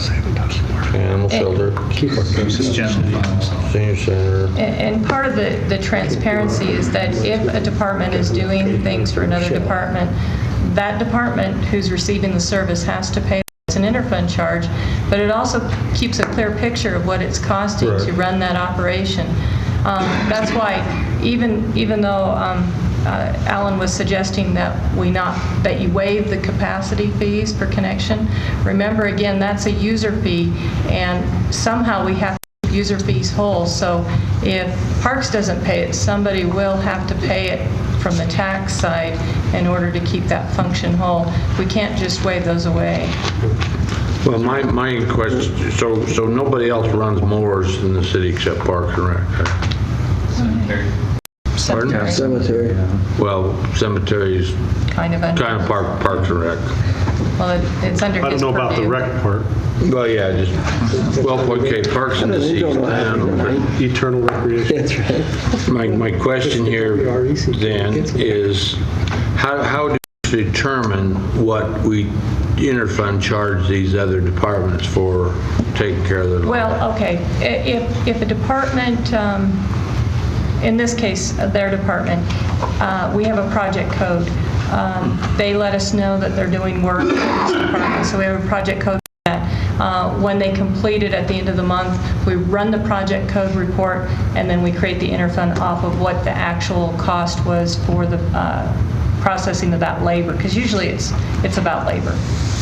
We don't do a reimbursement for use of equipment at this point. We haven't adopted a schedule so that it's not, this week it's 15, next week it's 20. We'd have to have a defined schedule, and we have not gotten to the point where we have created that ability yet. But at least to the labor side and any materials out of pocket, those items are charged to the department receiving the service. So, and that creates a transparent and clear picture of what it's costing to operate a department. But is that a real cost? It is a real cost. It's a real cost to that department. Let's say... But the real cost to that department as to the labor. Right. But that doesn't cover the equipment wear and tear, depreciation. I agree. Again, I think that's something we need to look at. So. The problem with that, we'd have to adopt a usage or rental schedule. And there are some, there is information out there on it. It's pretty aggressive, the stuff, and usually it's for external. But we'd have to adopt what we would approve as the rental charge for within house, knowing that we're not trying to, shall we say, we want to keep it as close to cost as possible so that we're not overcharging the department. Well, make it up, use the same numbers you're using on our cost per acre, right? Right, that's where I was going, is because if it costs you, what was it, $4,000 or $65 or whatever it was per acre, does that include your equipment cost, your fuel? Well, that includes irrigation, repair. It's just more than mowing. And are you doing it for sanitation? Yeah, we've taken care of the air conditioning system. Okay, I mean, so you say, Well- so maybe there's a simpler way to make this. Well, and we can take a look at it. The only thing I would caution, if we, depends on how those numbers are valued up, to make sure that we're not overcharging. You know, when you're looking at big scope pictures like he just described, it may not, it may be kind of aggressive in receiving a payback on things that haven't occurred yet, and that would be my only question there. Well, if you're basing this on the cost of an acre, I don't know how it could be over aggressive, because some of these have just little strip areas, and those are more difficult to deal with than just running out across the park acre. But let's say that one didn't have irrigation piping. I'm just saying, we'd have to make sure that Well, what yeah, the, we'd have what to the evaluate it, ingredients right? are add up to what is actually being provided to them. That would be my only caution there. Yeah. But I'm not saying it couldn't be a value to charging. A lot of times we've gone back to this project accounting, and it kind of gets back into the grant side of the world, is because grants now require us to use project accounting to facilitate the charges, and so we're doing that universally, so that if a department is doing something that is grant related, that we're in compliance without even questioning. Airport has.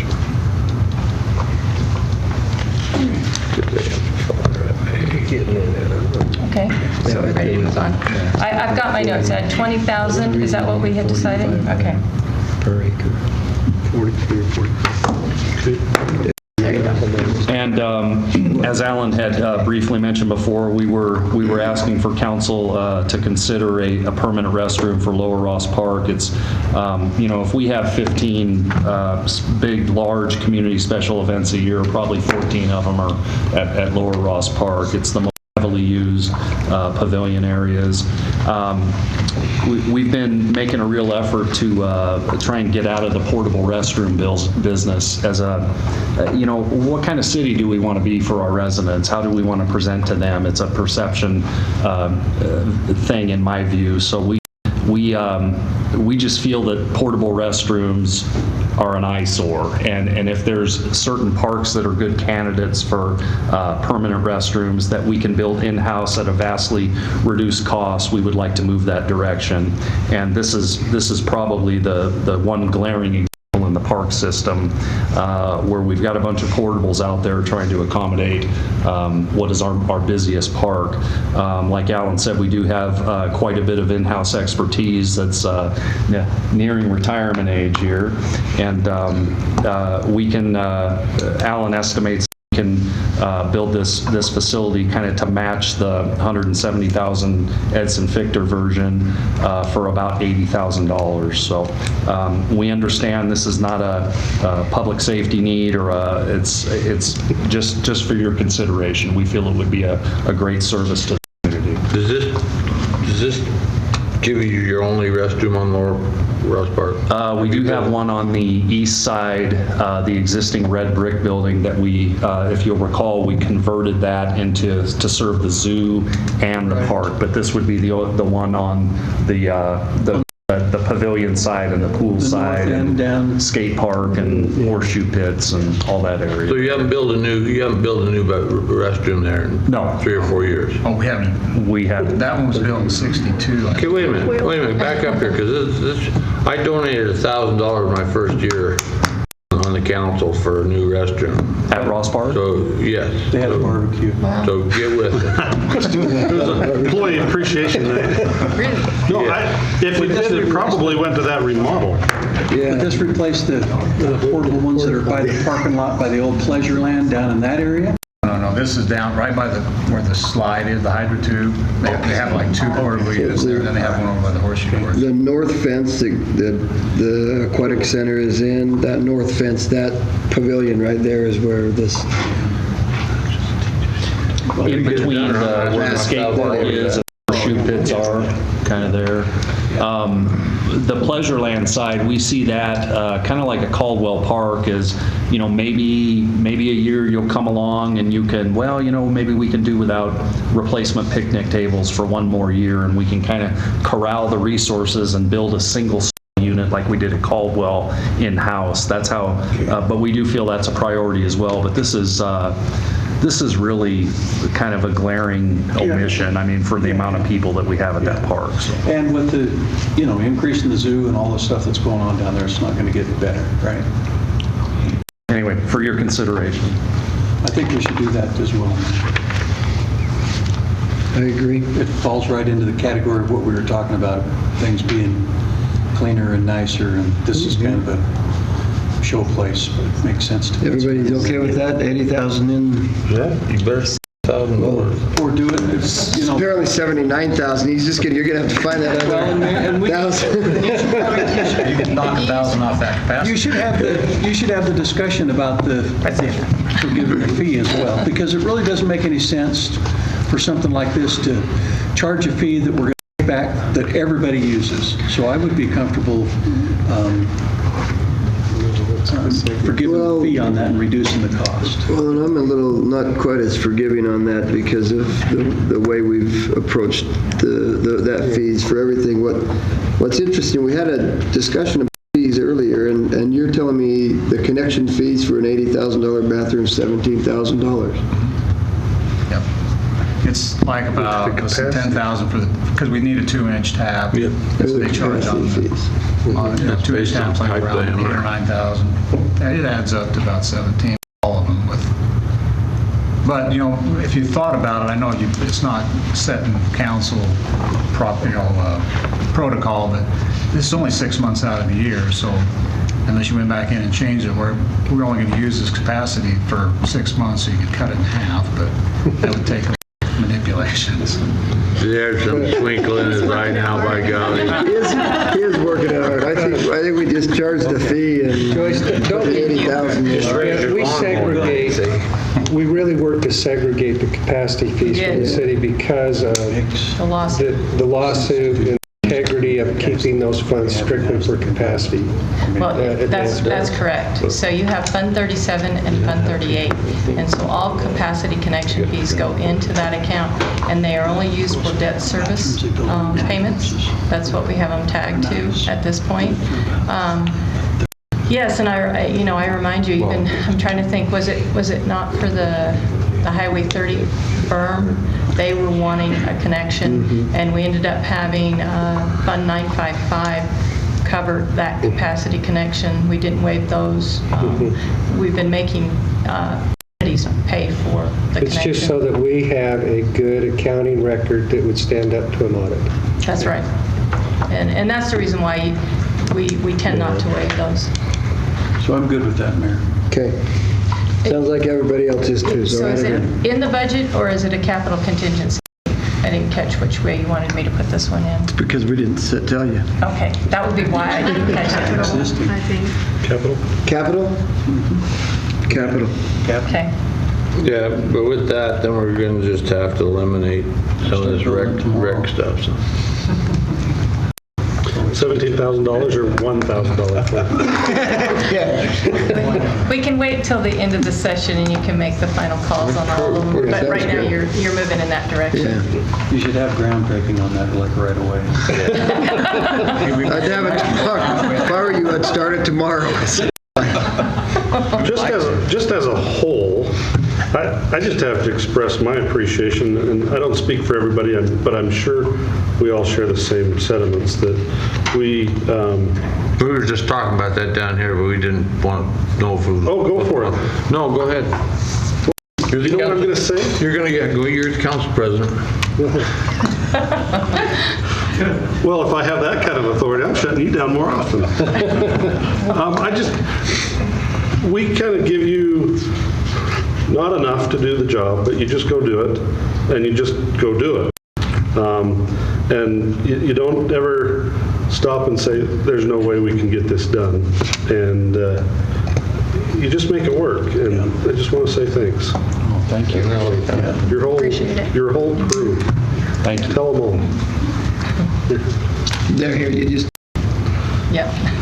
1, 2, 3, 4, 5, 6, 7. That's all we fund. 13. We only fund We fund 7. 13. We fund 13. I just go off I believe Joyce more than you, because the paper says so. That's right. So they still have 6 more to go to. Well, if each one tells one, that's So are we ready to move on? Yes, we are.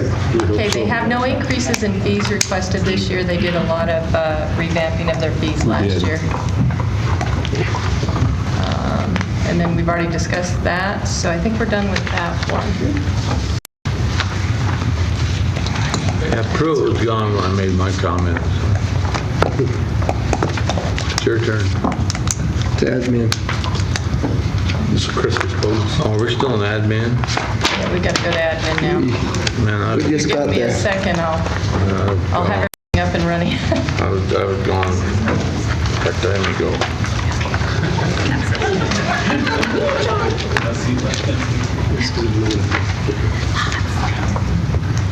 Moving on to admin, I've invited Kristen Davavatia to come and join me here for this presentation. Our mission is to provide administration oversight for the Parks, Rec, and Zoo and Cemetery divisions of the Parks and Rec Department and serve as a central information contact for all divisions, their operations and activities, also to provide long-range planning, direction, and vision. Some of the key services, I manage all of the Parks and Recreation services for the city, provide administration, supervision, and direction and oversight for all of the divisions as mentioned, create and implement and oversee the annual budget for the entire department, serve as part of the mayor's management team to help carry out council direction and goals and objectives.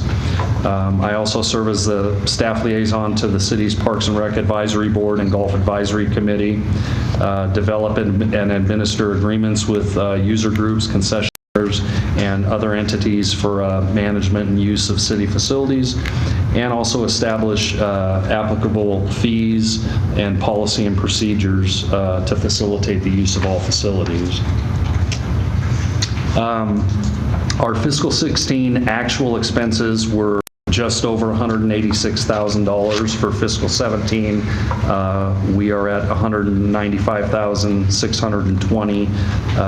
I would imagine, Joyce will get to that, but I would imagine most of that is just natural salary increases. We've got two employees, Kristen and myself, and this particular division does not generate any revenues. As far as measures of effectiveness, I think we have a pretty good value for administration costs in relation to the overall fiscal budget. So admin would represent about a 3.5% of the total Parks and Recreation budget. This past year, all of the divisions were managed to about 97% of budget, and we actually, through some targeted fee increases and continued, popularity of services programs, we were able to recover about 106% of revenue projections. So it was a good year last year. We'll speak a little bit more about this in the recreation presentation, but the recreation division was actually managed to almost 70% cost recovery for fiscal 16, and we were able to build over $80,000 in recreation fund balance, so we're going the right direction here. Some of our key accomplishments, you can see our logo. It's not too new anymore, but during fiscal 16, we worked with the Parks and Recreation Advisory Board to rebrand our department with our Playoff and Live Better logo. We also developed and implemented the Park Prescriptions campaign in conjunction with Portneuf Health Trust. Alan and I successfully renegotiated the golf course concessionaire agreement for the 2016 through 2020 season, so we're in year 2 of that 5-year extension, and those negotiations over the life of the extension will yield the city an additional $100,000+ in revenues.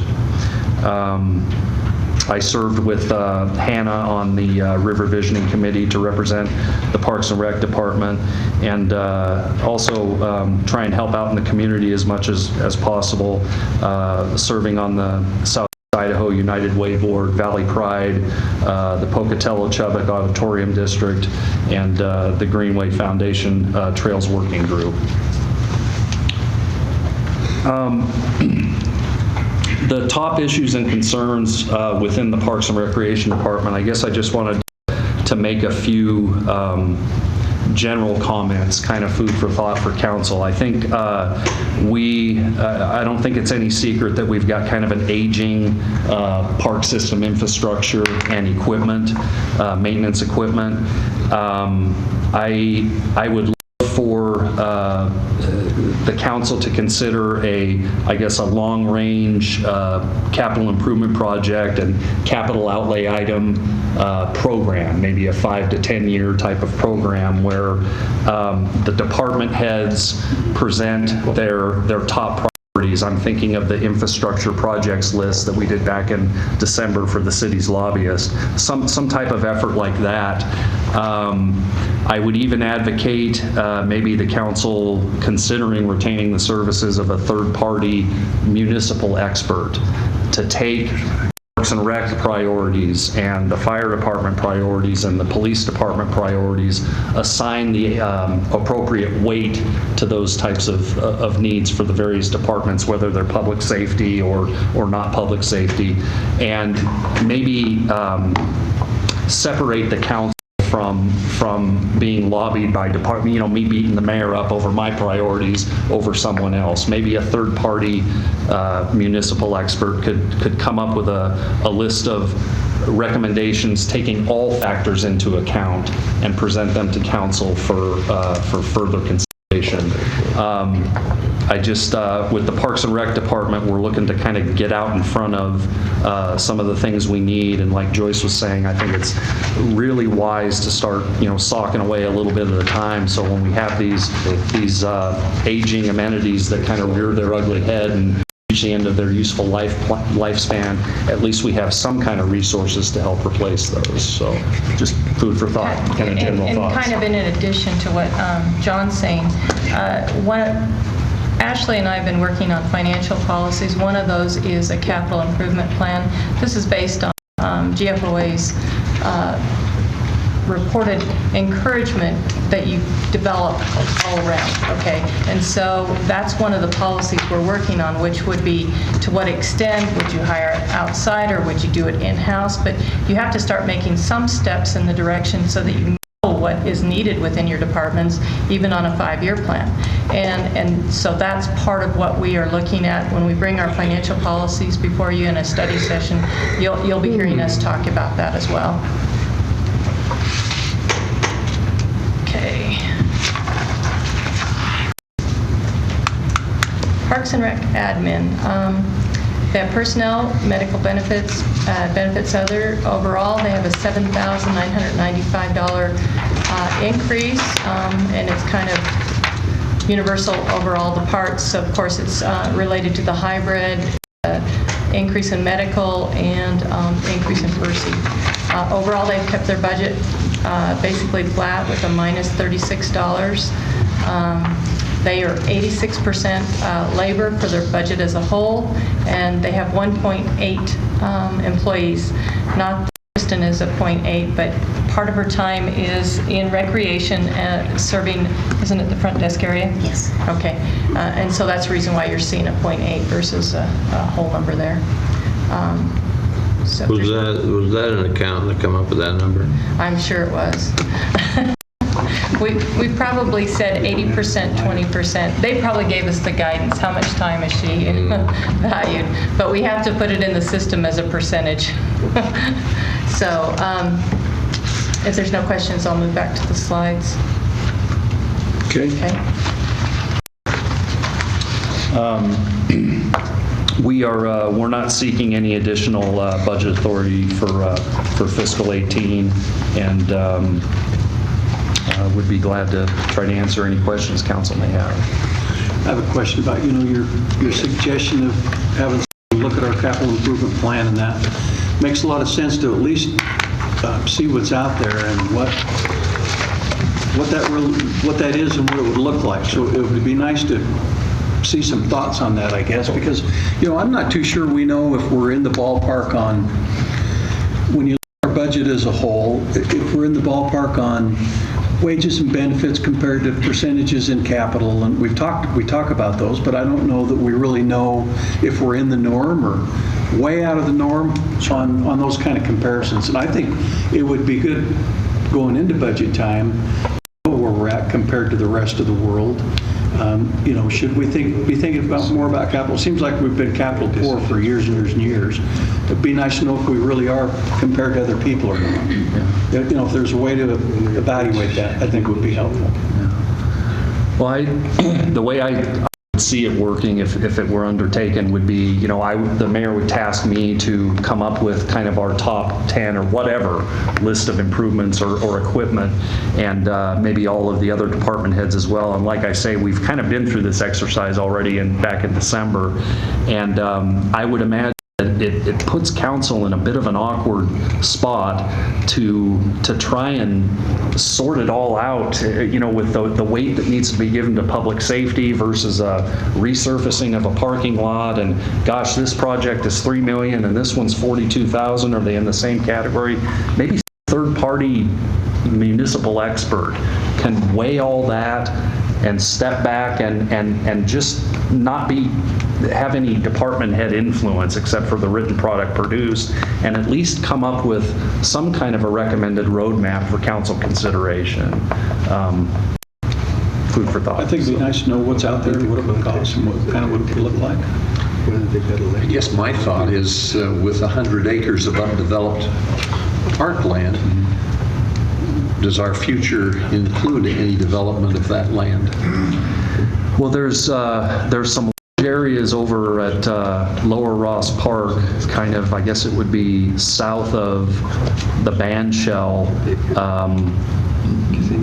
They could certainly be developed. I think, there's the Ross Park kind of draft master plan that, just kind of due to other priorities, that one has kind of backburnered a little bit. It's, very, very costly improvements that we don't have the resources for now anyway. But I think that if some thought was given and there was an anticipation of future resources, absolutely there could be some additional development. Where that Ross Park area really looks to me to be a destination for many people, I think we need to put that on the radar for improvement and development. In yesterday's conversation, there was mention of ISU professor, Masters of Public Administration guy. Mark. Wouldn't something like this be a great class project? Probably. For that program? Yeah. I don't know, something to look at. Probably would be. We've got a resource. We may as well start using it. Sounds good. Any other questions, Council? Super. Thank you. Recreation Fund. Go on there. I'll just kind of buzz through it here. Yeah. They're going to kind of chime in and help me out. Okay, that's fine. There are 2 chairs there. He knows. So we kind of got the crew here, and we'll kind of chime in for different parts of the presentation.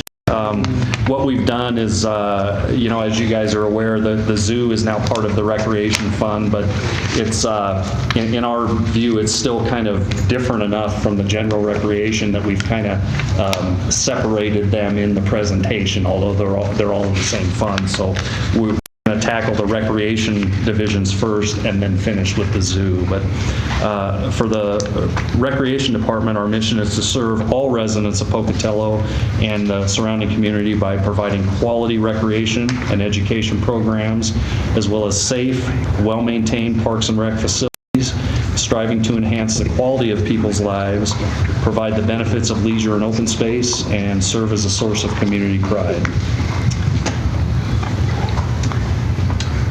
Outdoor recreation is my division, and we do everything that nobody else wants to do. So if it's not a ball sport, that was WPC. if it's not a ball sport or a pool, aquatic or a zoo thing, it kind of falls to us. We manage the City Creek management area, which is a pretty massive undertaking, almost 3,000 acres up there. The Nordic is almost 1,500 acres. And we manage the disc golf courses, the fun run series. We put on bunches of events that do pretty well financially, and then we do a ton of kids classes. So we cast a very, very wide net.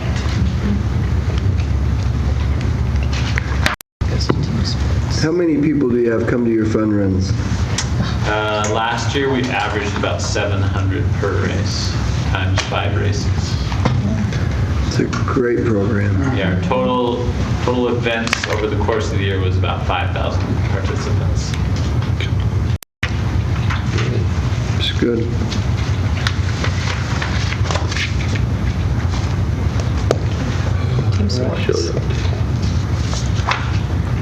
So I guess you want to hear something from me after all, so. No, we can. So I thought it was getting cut out earlier, so. We don't want you to waste the effort of putting on a tie. There we go. I still can do that from time to time. We have, as opposed to Lance, for team sports, our focus is in games that when you lose, you don't get seriously injured. So you just lose and you go home. So we have youth programs that are listed. Our flag football, Bannock baseball is the baseball, which is currently running right now. Basketball, we do junior jazz program that we're now affiliated, and most of you were here when we made that switch. It's been very successful. I think the people that have signed up for that really appreciate the fact that they just get their jersey then. It takes away the headache of getting on somebody's print schedule in a 2-week condensed period and being told, well, you'll have your uniforms middle of your season. So it's been real helpful. And we do girls volleyball. Kind of the idea of that was that it would be a precursor to if you've ever played or know about club volleyball and the expenses that are involved with it, that we offer a program prior to that age group so you can try it out for a reasonable cost and only one weekend kind of a game situation to find out if you want to graduate to the $800 commitment and beyond and time that then becomes. Adult programs, we have adult softball, adult basketball, adult volleyball, and adult soccer. Soccer is a co-ed program.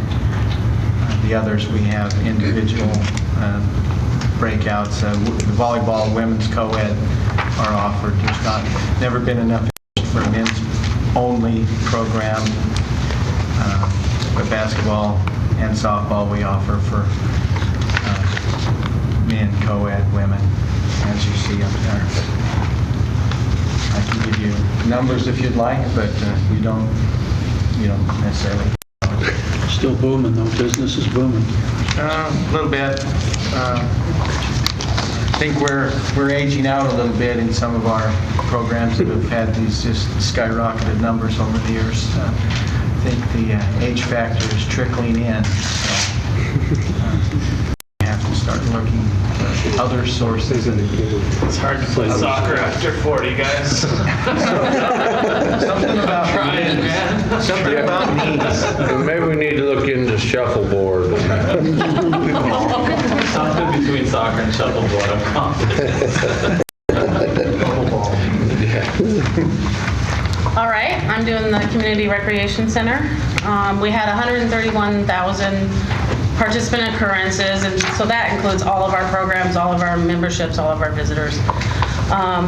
We have the facility amenities. Of course, we haven't added anything, but we have our pool, hot tub, dance studio, fitness room, weight room, racquetball courts, just the facility. Memberships, it's hard to count memberships, but because we have so many that fluctuate from someone that's just a 1-month membership to one that do 3 months to a year. So, but we've come up with about 4,577 memberships, because someone that does a bank draft is counted once every month, so they're like 12 months. We've had 65,000 scans. That's people putting their cards through the reader and entering. That does not include on that particular thing, the daily people, so that's next. 6,458 individual daily admissions. Swim lessons, we service quite a few people, 1,600 participants in the program, and of course we see them on multiple days, so the occurrence numbers are there. Dance and gymnastic classes are very much similar. We've had 511 participants. They stay in for a season. We have 2 seasons of dance. Those kids stay in for 4 months. Aquasize and fitness classes, 15 to 20 classes a week, so we're calculating about 16,000 participant occurrences there. And our personal trainer, she's busy, busy, busy. She has an average of 10 to 15 clients per week. And so we're staying real busy there. And then Ross Park, our 2016 season attendance was down a little bit, 45,000. Typically, we had been a little bit higher in the past. The Ross Park Aquatics Complex, we have all of our staff that's well-trained. It's a safe, positive environment. We sell our daily admissions or annual passes. The amenities, the 50-meter pool, the kiddie pool, we have the activity pool, the lazy river, the big main pool that has 2 lap lanes, and then the slide. We did teen splash dances, 3 events per summer. We had 790 participants come to those last year. And then our family nights are on Monday, Wednesday evenings from 5 to 8, and we had 5,000 people just came just for those. So at 5 o'clock we switched to a different attendance tracker, so we know just who's coming at 5. As you're aware, we also have 2 municipal golf courses, Highland and Riverside. They're operated for the city by Golf. And for this 2016 season, almost 57,000 rounds and almost 800 season pass holders. Some other programs offered are the Fort Hall Replica in Pocatello Junction, which starting this summer, we just had the recent agreement with Bannock Historical Society to take over operation of Fort Hall Replica for the city. And we also support the municipal band concerts over at Lower Ross Park on Sundays during the summer. Recreation Department costs, fiscal 16 actual was about $1,814,000. Our fiscal 17 budget was $1,873,000. We have 4 full-time and 3 half-time employees, and then during the spring and summer, we get real busy and bring on another 100-plus part-time employees. Our revenues for fiscal 16 were almost $1,02,600, and our projected revenues for fiscal 17 are right there in that same ballpark, just over $1,200,000. Measures of effectiveness, as mentioned in some of the previous presentations, this one I'll spend just a little bit more time on. Once again, referring to the NRPA's agency performance review, where some key recreation department benchmarks now were analyzed, and the most important one being cost recovery, and then also revenues per capita. I'm glad we have all the staff here. I can't tell you how proud I am of the staff and the job they do and how hard they work. I need you guys to know that we are cost recovering at 69.4% as a department. A couple of years ago, I thought we had kind of what was a lofty goal of 70%. Gosh, if we could ever get to 70%. Boy, we're almost there, and we've got some targeted fee increases for 17, which we hope will put us over the top. Now, granted, we are extremely fortunate to have the golf agreement that we do and how it helps contribute to the recreation fund, but even taking that out of the equation, still over 60%. So a good 10 to 20% higher than the upper quartile national average. So 20% higher than the highest achievers nationwide. That tells me our operation is lean and mean, and our programs are very popular. So very proud of the staff. And then the revenues per capita, you can see that we're kind of below the median, which tells me that our fees are reasonable as well, and not too much impact per resident.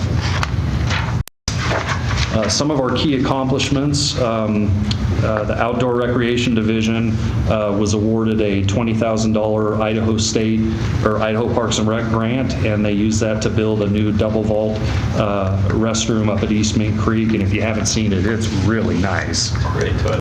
Right there. Yeah, you guys get a little, but the park don't get it. Charlie. Over at Community Rec Center, we were able to install a new domestic hot water system and heat exchanger.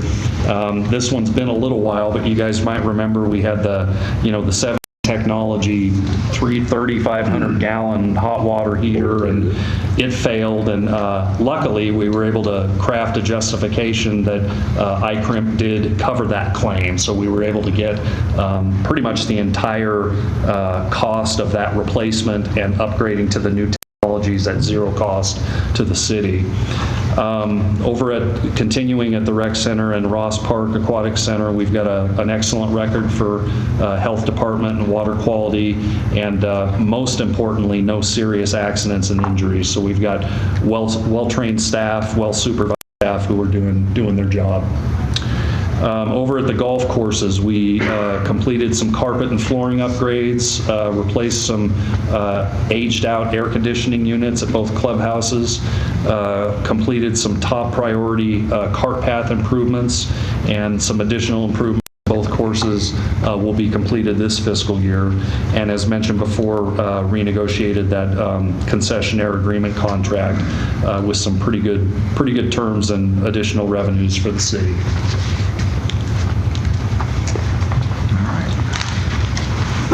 Zoo Idaho, our mission statement might be the shortest one in the bunch, so it's always good to have a one-sentence mission statement so everyone can remember it. Our mission is preserving Intermountain West wildlife and habitat through conservation and education.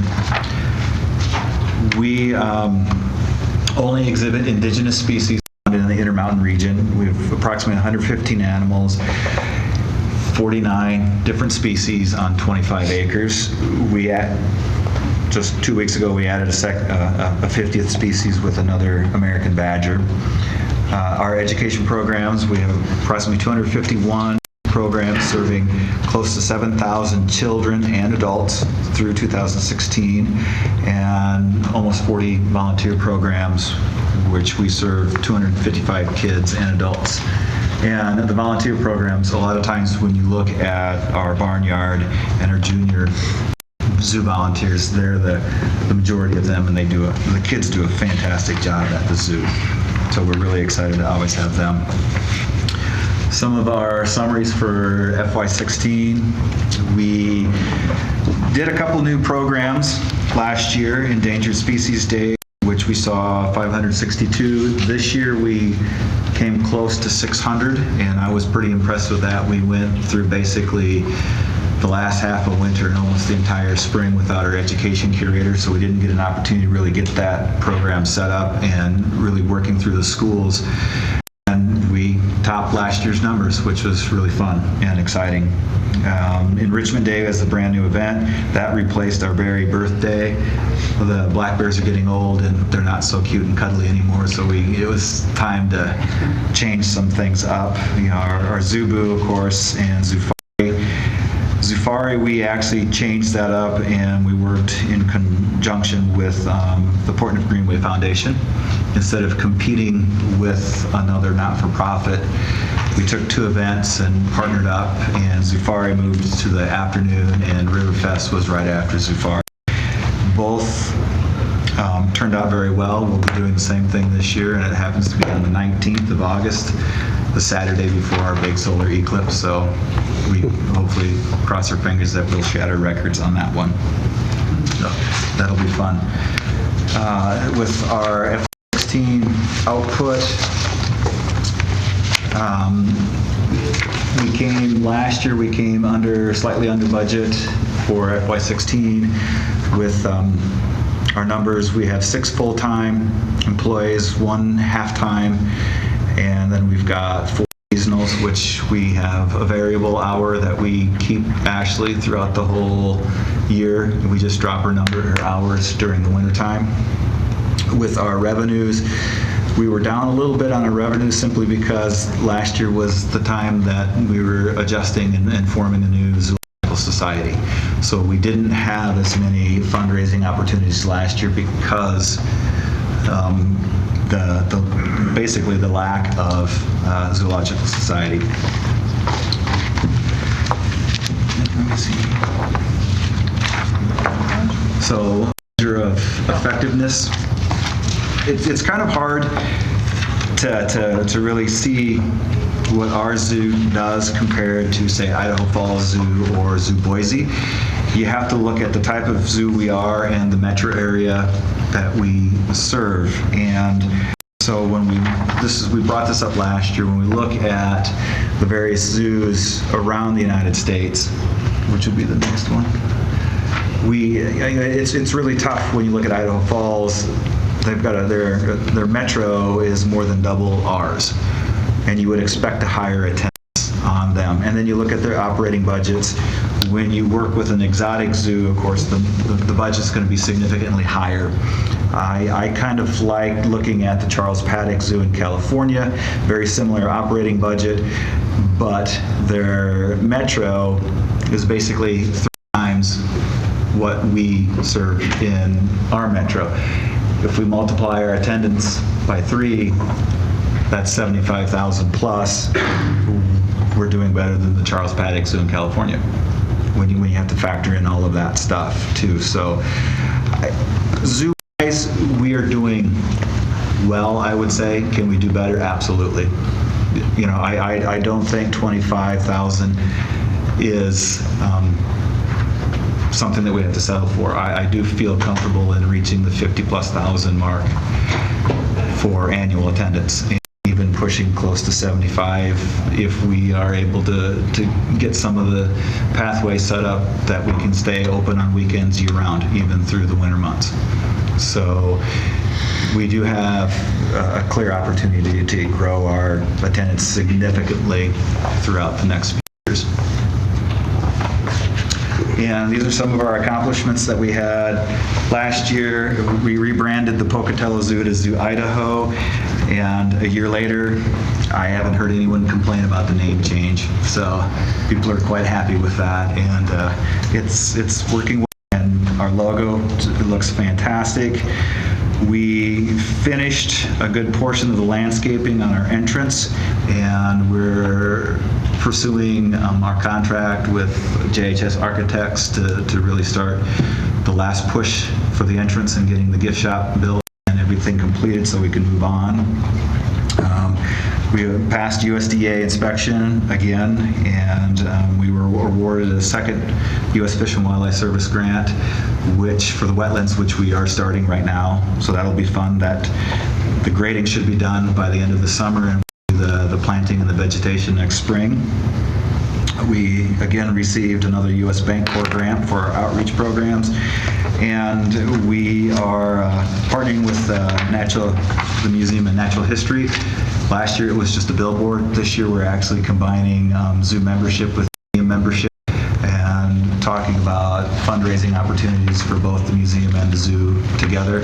It's a really good partnership, and I'm glad that both and the society are on board on working together. Last year we had our first free zoo day. It's turned into one sponsorship free day in July, and I'm working with another entity to do a second free day sponsorship in August. So one free day turned into potentially $10,000 worth of revenue for the zoo this year, which is really fun and exciting. And then we're ready for other issues and concerns. Just a couple of follow-up comments, and Peter can help me expand on this. Back on the output summary page, we don't need to go back, Joyce, but it's had indicated a 13% cost recovery for the zoo, and we're not satisfied with that. I really feel like we're really in the midst of some really exciting improvements over there that are going to create an excitement and a lot of additional attendance with, you remember the recent study session where we outlined some of the projects going on in the wetlands and completion of the entrance project, and then of course the admission building and gift shop. We see bigger and better things for the zoo, and I'm with Peter in saying that I don't think it's out of the question for us to get that cost recovery up, 25% or more when we kind of see some of these projects to fruition and the excitement it will create in the community. So I think, like I say, big things on the horizon. I think we're in the midst of moving a different direction where we're going to operate in a much more advantageous manner for the city. Anything to add? Some of the issues and concerns with the Recreation Department. The Ross Park slide, this is not a new concern, but I'm comfortable that this is on council's radar. It's the Ross Park slide is entering its 17th season at Ross Park. It was brought over from the Westwood Mall and is actually over 30 years old. We're getting the end of the line with the Ross Park slide. I think it just needs to remain on council's radar. One thing I will say is we did some structural,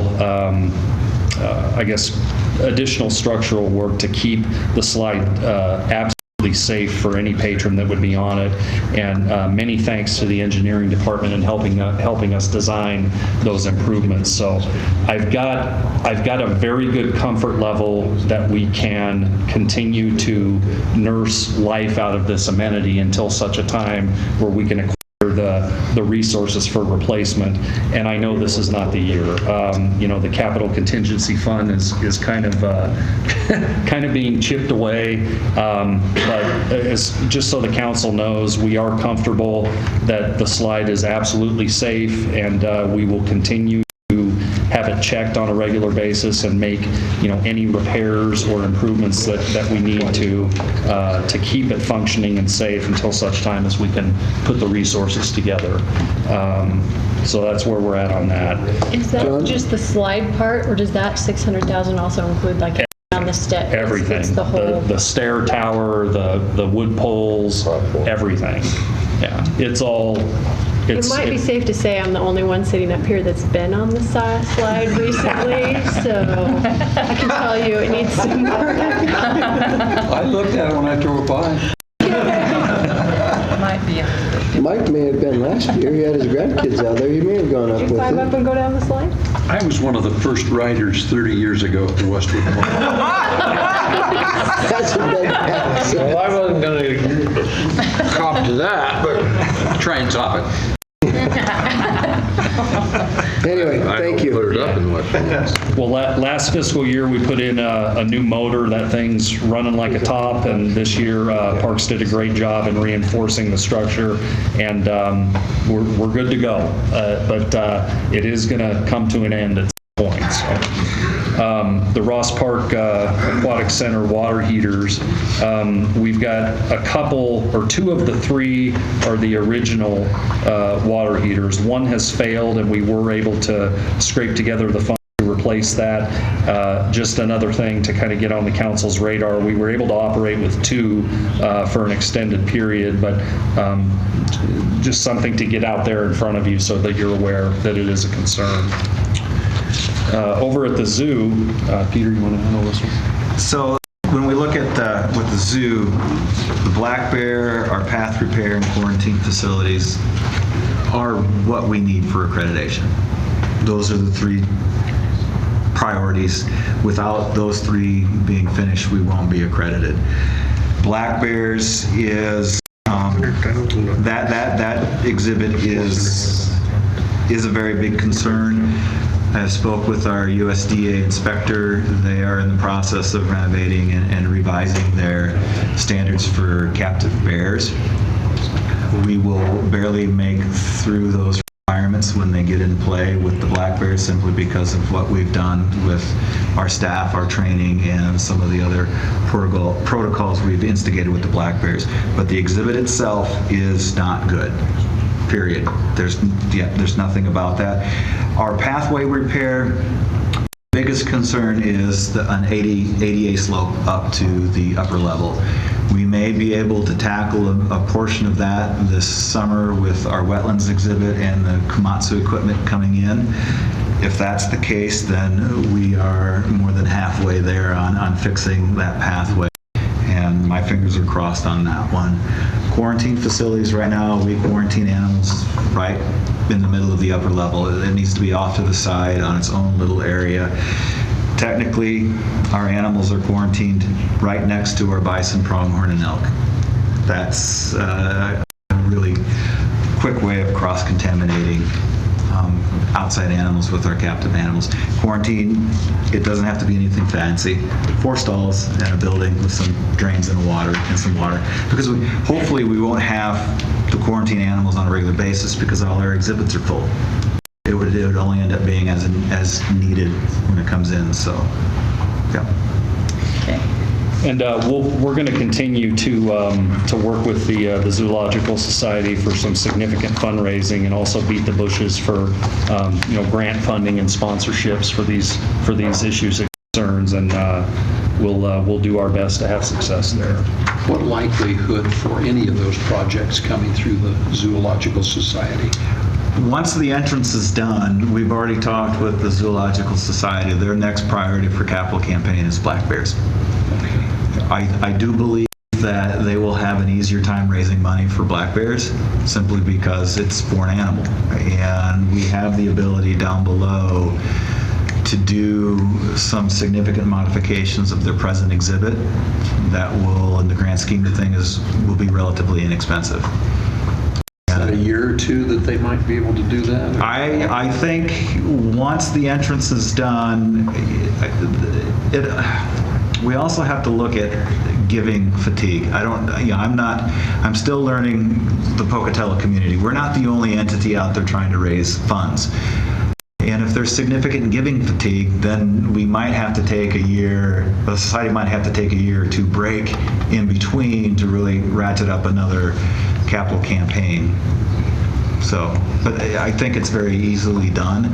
It is an inexpensive capital project when it comes down to zoos, and it shouldn't take a whole lot of time. One significant donation in a silent phase could jumpstart the project in a couple of months.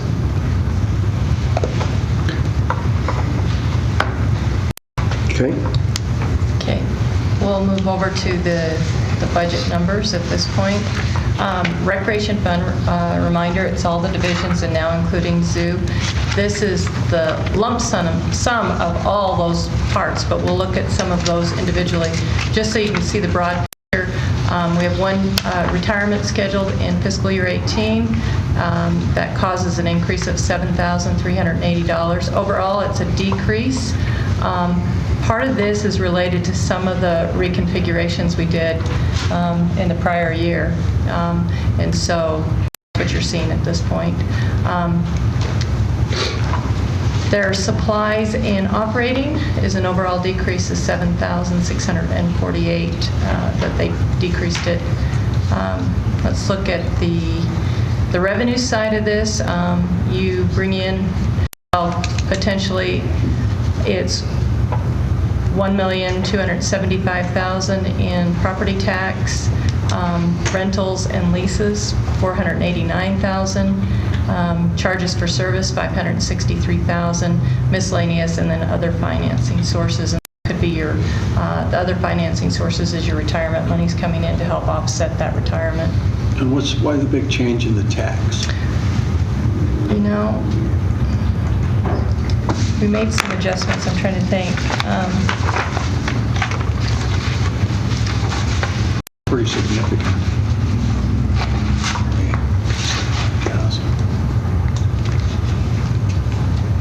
I'm going to have to check on that because we haven't made any budget changes except for the movements of the capital contingency dollars, okay? And then we had one other issue, and my mind is going blank. I'm going to have to research that and get it back. I'll email all of you with what that change was, because my mind's drawing a blank here. What it looks like is, well, I'm not going to register a guess. I have to go back and check that. But the rest of it is the fees and the charges that they make overall. I'm trying to think of anything big capitalized, but you guys haven't had it. No. So, we've already kind of discussed the people side of this. Outdoor rec, you have one full-time, and then you have a part-time budget. Team sports, 2 full-time, and then a part-time budget. Ross Park Aquatic. The .33, I believe, is Stacy's percentage, and then the Ross Park part-time, of course, is all the rest of your individuals that get hired for the summer. The community rec center full-time, we have one individual, and then half-time, we have 3, and part-time. Then in the outdoor division, personnel, medical benefits other, and benefits other, an overall increase of $3,300. Then in purchase services, we moved that partly when they went to this Peak software. It's now, everything's collapsed into one, so we don't get a merchant service for each of the divisions. And so what we've done is we're moving all of those charges that were under each of the divisions to the community rec center, so we have them cover all of the merchant services for recreation. It's kind of one of those monstrous things that we don't want to try to divvy it up between the divisions at this point.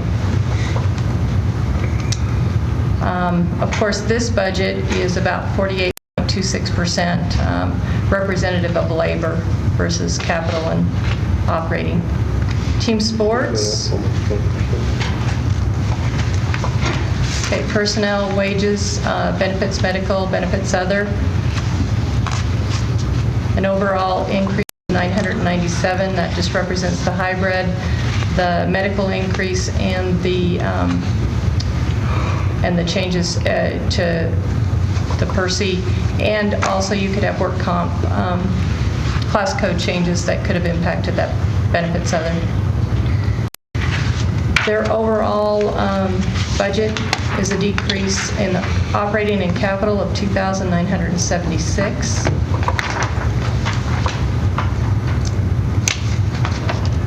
And their budget is made up of about 59% is labor, the rest is operating and capital.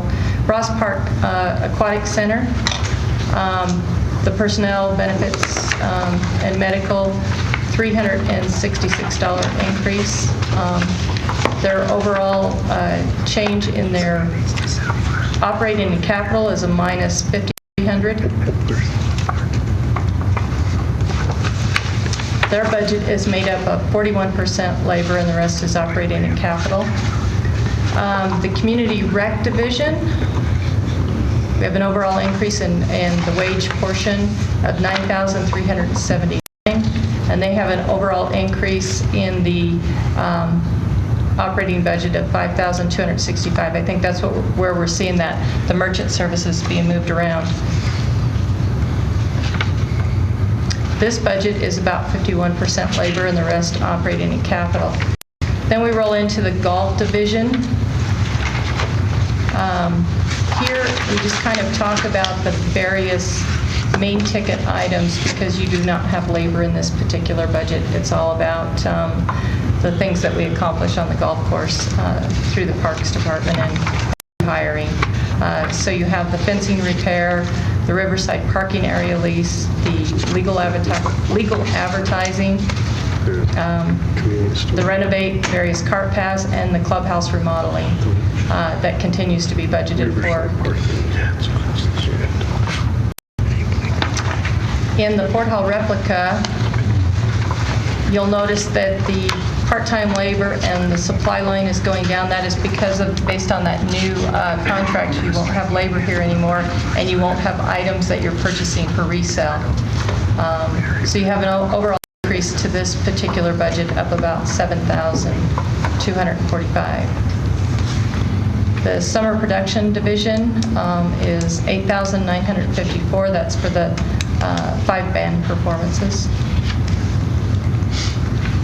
Is there any questions on, besides the one that I'll get back to you, on the recreation side of the budget? And then we'll move over to zoo if we're ready. Okay. So on the zoo side, we have personnel benefits, medical benefits, other, an overall decrease of $38,199. This is in relation to some of the restructuring that we did in this particular department in the from one year to the next. We also have a retirement in there for fiscal year 18, and their overall operating and capital budget is decreasing by $2,740. They have 6 full-time people and 1 3/4 person in this budget. This is what we just Are we good to go back to the slides then? I'm just going to find the right one. Okay. I'll let you start with your increases. Thank you. Yeah, council members, we were looking to request some additional, a little bit of additional budget authority for council consideration.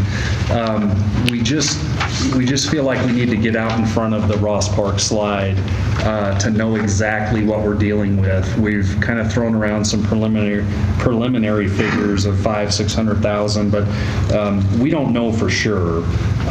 I think to, possibly try to get some donations or apply for grant funding if there's any out there that would be appropriate for this purpose. It would also be nice to have a design and some firm cost estimates. So that's what we're looking to do here. We're in the process of building the rec fund, particularly since bringing the zoo on board with in 004. So it's not like we have excess reserves to use, but we just really feel that this is a priority to kind of get out in front of, so we know exactly what we're doing with for future planning. So that was kind of the essence of that request. Team sports. We're asking for an increase in the supplies account of $6,000. However, this will be 100% offset by a recommended increase in registration fees for a couple of programs. Basically what this is we've had really good success including the uniforms in the junior jazz program. We would like to go to that model for flag football and volleyball, and we will be charging that money up front. It's a wash. We'll get the revenue back, but we are asking for authority to put that in to be reimbursed by revenue as the fiscal year goes. One other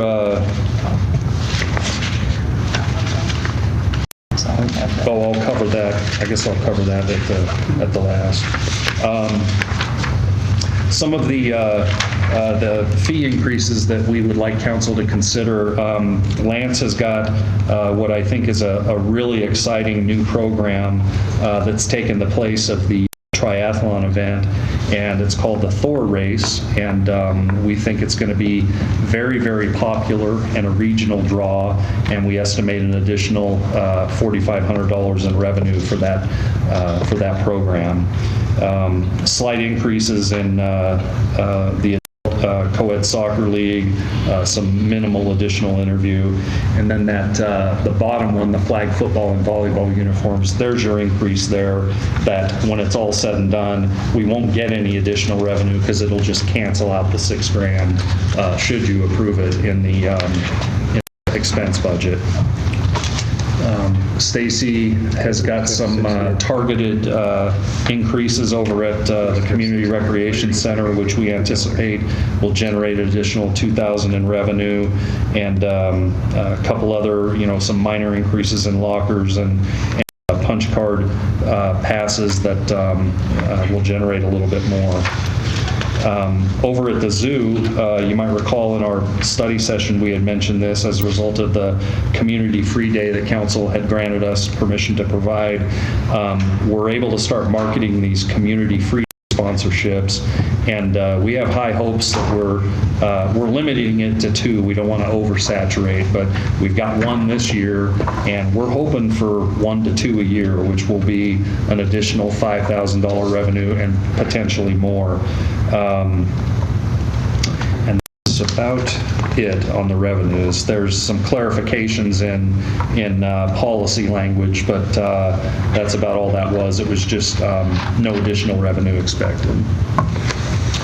All in all, we anticipate an increase of just over $12,000 in revenue. We feel real good about this. These are kind of solid participation numbers year after year. So these minor increases, we're very confident will yield this additional revenue.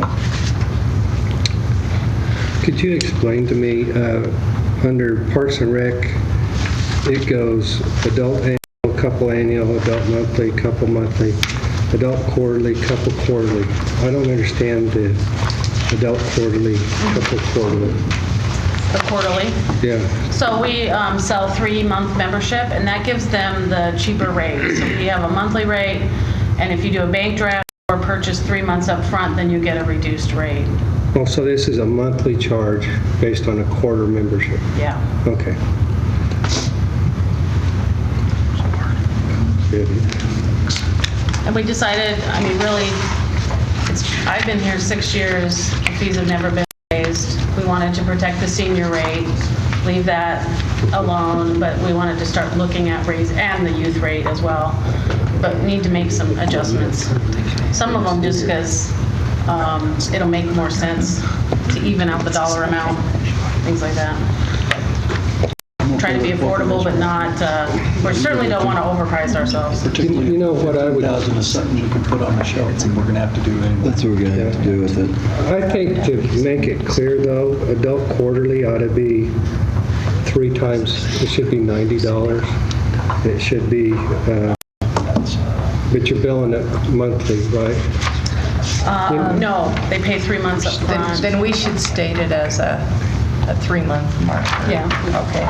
Well, because it's in here. We actually call it corporate. I don't know where quarterly. I mean, Okay, I'm just saying that. Yeah, we call it corporate membership, and that's just no. What triggered is that you get a quarter for less than you do a month, but based on this chart. If you commit for a quarter, you get the reduced rate. Yeah, you get the $28. But it should be, you don't, the annual rate is based on 12 months. And I think I hear what he's saying, because if I'm looking at this and I'm paying it once a quarter, then my amount has got to be 3 times the 28. Yeah. Okay, so I should list it in the fee proposal as... It should be what it is actually. 3, yeah, that's right. Because it looks like a great reduction if you... Well, yeah. Have you compared lately the entrance fees for Downetta and Idaho Falls and see where we're at in line, and maybe there's a little more movement if we're really low? Yeah, we haven't done a marker to other public recreation in a while, so yeah, that would be a great suggestion. And certainly we don't have a contract fee, so it's really, other gyms in the area. We're definitely cheaper than them because of that contract fee. But yeah. There's been a conscious thought process of this isn't broke, let's not try to fix it. We're cost recovering over 70% at this facility, and there's kind of a fine line. So anyway, we've thought a lot about it. Okay. Yeah. All right. Don't break it. Sounds good. It sounds to me like I've heard to go ahead and do both of these. On the proposed fees? Those proposed, Okay. well, looking for the council guidance, the 15,000 and the 6,000. Then John has some additional items to talk about that aren't in your slides and in my slides, so. Actually, they After are. we commit, then we get hit. Oh, they are. So the 15,000, the 6,000 was a wash in revenue. The 15,000, we were hoping that you might find some resources for us to get that design and cost estimate done for the slide. Would this be capital contingency fund money or? Sure. Yeah, is it really a capital item or it's kind of a prep to a capital? Yeah. Well, design costs ought to be part of your capital. It is. So do you want it as part of the capital contingency then, or? I'm okay with that. Sure. Okay. Thank you. And the last request that we were asking council to consider is an increase in the halftime labor costs over at the Community Recreation Center. We were hoping that council might consider allowing us to repurpose some of the savings from the Fort Hall replica agreement with Bannock Historical Society taking over operation. Maybe use a little bit of that savings, and then also consider that we do anticipate another $12,000 in additional revenue coming on board. We would love to be able to serve the community better by restoring some of the hours that we cut back in fiscal 17. It wasn't $4,300 in the whole scope of things.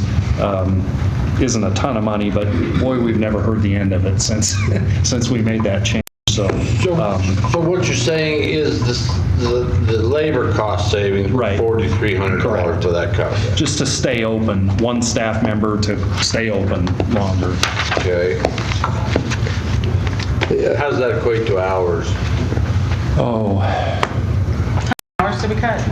5, 6 hours. 6 hours. 6 hours a week? Right.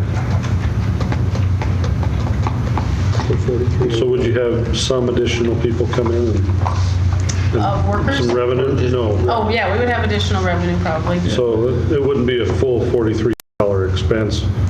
We'd recover some of that Yes. through. Potentially. I wouldn't guess a lot, but. We've also tossed around the idea, when we cut hours last year, it was the 9 to 10 p.m., figuring that would be the least impactful, and the 5 to 6 p.m. on Saturday.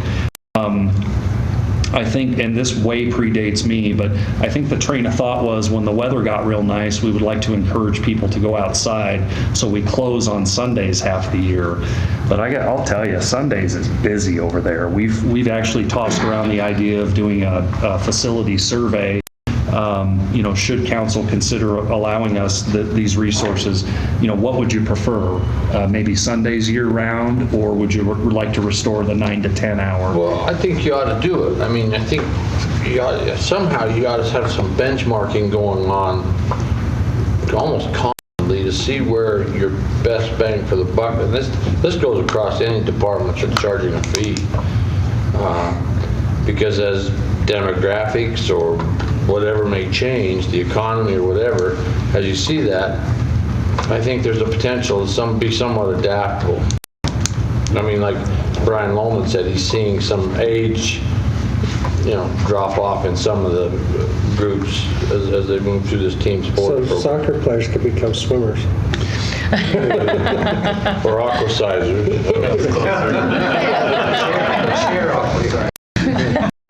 Well, I have had a couple calls from people that look for more family times, and I think that's kind of what you'd be doing with the Sunday afternoon. One lady said she pays for a membership for her son's family, but the restriction made it worse. She wasn't sure that was a good investment. I think it's a good idea, and so I would say add it in and let's do it. You cost recover, you've done a lot of things that have really, when we've asked you, you've stepped up and you've done it, and it's been beneficial. And so if you're telling us it's beneficial, I'm comfortable saying move forward with it.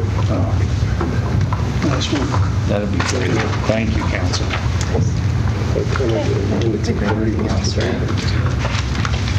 Okay, that's it on that. Okay, that's it. Thank you very much.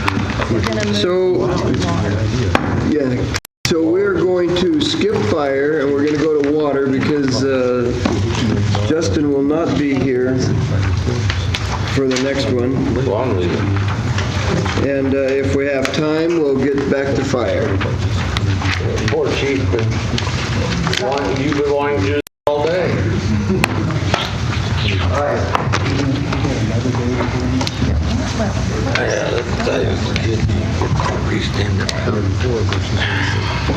He just wanted to get in, he's afraid all the money was going to be gone. You guys have been very generous. It's true. You're gonna like this one then. You've given some back.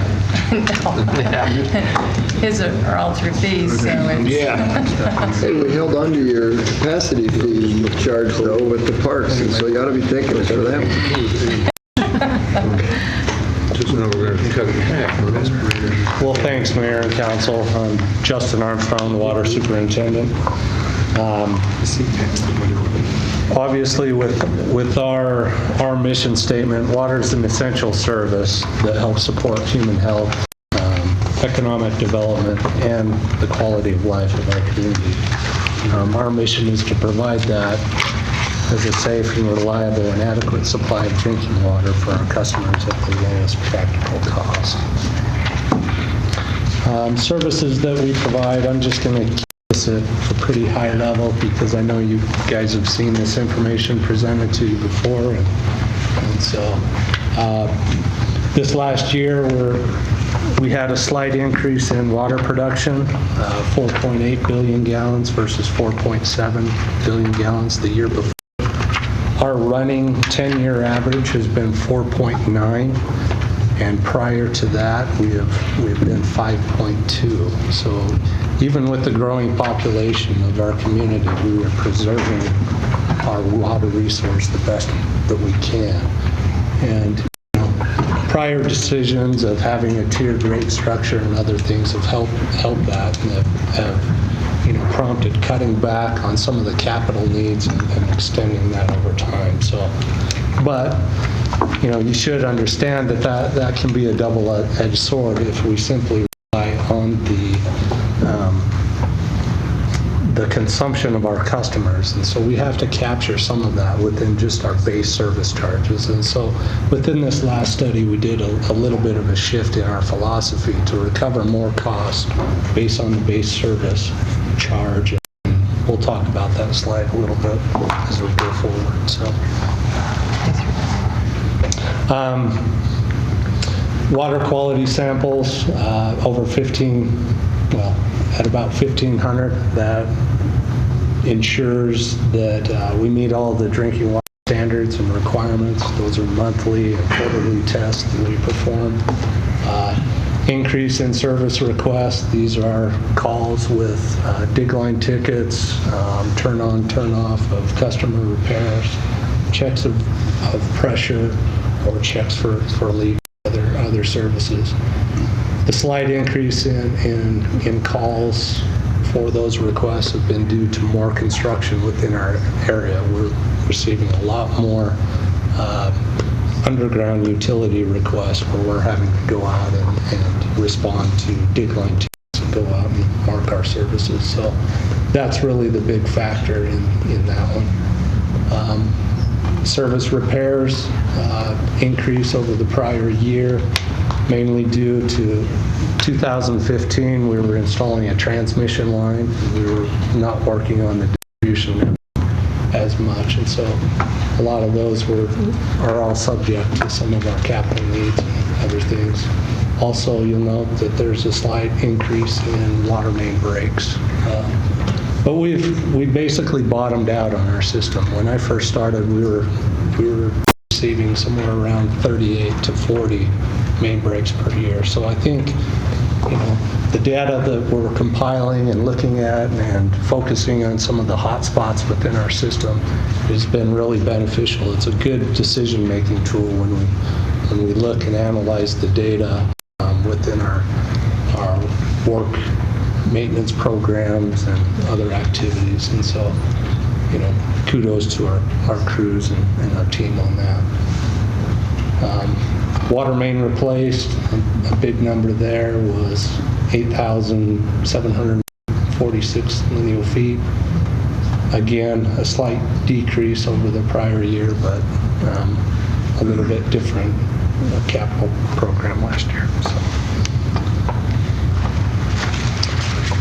So we service areas within not only the existing city limits, but also outside within the county areas. So the population served, that's simply just the city's population, and I didn't really have a count, but based on the number of service accounts, we provide service to over 17,000, and that's our actual average. That fluctuates heavily between the year as you have homeowners come and go. We've got four divisions that are supported with 44 full-time employees. Our administrative division, kind of the planning, pumping and purification, that's our production division, and then transmission and distribution, which is the bulk of our employees with 28 full-time employees that respond to preventative and proactive maintenance, and then some of our support personnel with warehouse mechanics and so forth. System network, we currently operate 2 water systems. One's a satellite system at the airport, and then of course the main city area. So 276 miles of pipe, 20 wells, 16 storage tanks, 12 booster stations with 26 pumps inside. So combined with between wells and booster station, that's a total of 46 pumps within our system, and those are not cheap items. There's pumps and motors and all of the other panels that are electrical panels included with that. So it's a very complex system. A lot of people don't think what it takes to get water to the tap, but basically that's kind of a summarization of what's involved with that. But we always want it there when we turn it on. Absolutely. Measures of effectiveness. Annually, we produce a consumer confidence report. That is our annual report card to our citizens and consumers. And that report tells them the quality of their water. So overall, the goal for every utility is to be 100% compliant with that as we go. We also pride ourselves in ensuring that we've got minimal interruptions in water service. I was talking with my guys this morning and saying, we don't actually track based on per minute of when we shut down to when we turn that on, but based on my observation and my discussion with them, we generally keep that down to no longer than 2 hours of shutdown in an emergency situation. So that's very good response and service. As we report to you earlier as well, within our facility planning study, the integrity of our water system is really good. You can see with the comparable within benchmarking performance indicators from American Water Works Association, which is AWWA, we're in below the medium quartile. And I apologize, I didn't put the figure on that, but the median is 33.5 based on leaks per 100 miles of pipe. And that includes all your service lines and pipes and other appurtenances. And then we know that locally we compare very well with other communities, and we keep our rates reasonable, and I can show you that further too. Major accomplishments.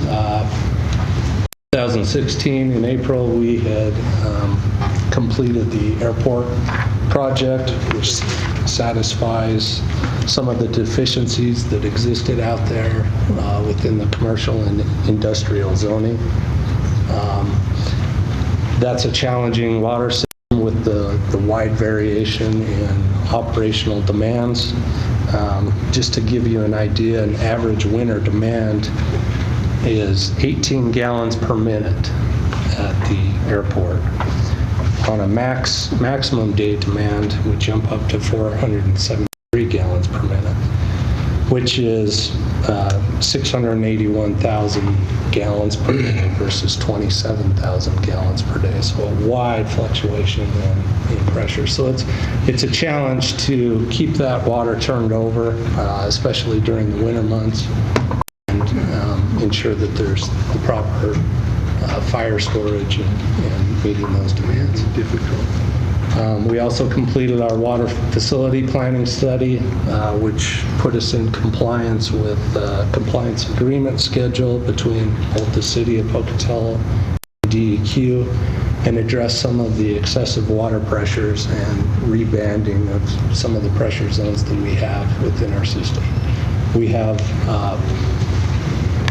42 pressure regulators that operate 45 pressure zones within our system. So it's a challenging system. It's one of the more complex within the West. The report of that facility plan was very good, and it fits within the current rate studies and capital investment that we've been putting forth. So.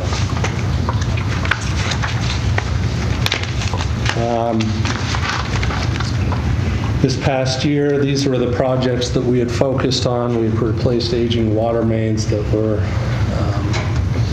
these were some of those hot areas within the system. So Northgate area, 6th Avenue right behind City Hall, East Sublette, and then Foothill, Cypress, Dogwood Avenue. So that was the combination of that 8,700 linear feet of pipe. We also made an improvement one of our pressure zones in the Fairway area. We replaced a pressure regulating valve and moved that station so that we could provide better connectivity for future development as it connects across and provides a link between Fairway and Satterfield. We also completed our second year of our meter replacement program that scheduled out the 10,000. So currently we've got about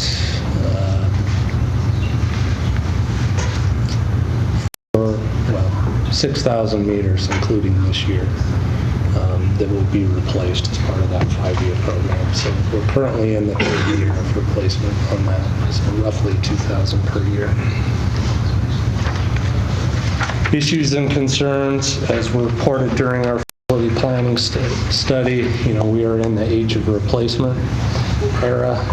We've benefited from systems that our predecessors have built, and it's time to start focusing on those systems and as they approach their reasonable life expectancy. So that's always a concern, to maintain and target that 100-year life cycle and ensure we're doing that. The city should pride itself because we have taken good effort in commitments to ensure that we're putting forth capital dollars to fund those replacement programs. And currently we have our construction crews that replace approximately 2 miles of pipe per year. That's one of our targets, but with 276 miles, obviously we need to increase that a little bit with probably some contract services and other things. The other big item that we've got planned for this upcoming year is we need to develop another source of supply within the northern Highland area to support growth and some of the existing deficiencies that we have within that area. So one of our targets is we're currently working with our hydrologist is to target a well capacity of about 2,100 gallons per minute to help provide some redundancy and get some additional growth. That would be also in addition to future improvement that we could do on the existing Satterfield well that we can't turn over to production. But if we could move them over to providing water strictly to the golf course, change that system over, we could then reduce some of the demand requirements on our culinary system. Another area of improvement will be within the Johnny Creek area in addressing pressure zones, some of the more extreme pressures that we have in our system, and rebanding some of those zones together to lower those pressures and improve some of the fire flow, upsize some of the piping in that area. Our aquifer is very sensitive, as we all know. The highway pond is full right now, and a lot of people think probably that, the river is flooding and that's supplying that, but that's actually our aquifer level. So I haven't seen anybody out there fishing yet. I haven't yet. See some pretty small fish in there, I'm sure. So aquifer sensitivity, it's highly volatile. We can't afford to lose any additional sources of supply. So we've got concerns over nitrate and contamination with areas within the city that are contributing into that with, septic systems and other things. And so, that's one of the things I know we've discussed before, and last year we did have to shut down a well because of the levels were approaching the exceedance level. So anyways, one thing to consider. Another thing to consider is we've got a high employee turnover within the water department. Our average age of service is over 16 years of service, and we've got 4 employees that are programmed in for retiring this coming fall. So that's 10% of our workforce. A lot of institutional knowledge there, and we're trying to cross-train as many of our employees as we can, but there's challenges within bringing new hires on and getting them up and qualified to work on our size of system with state certifications and other things. So.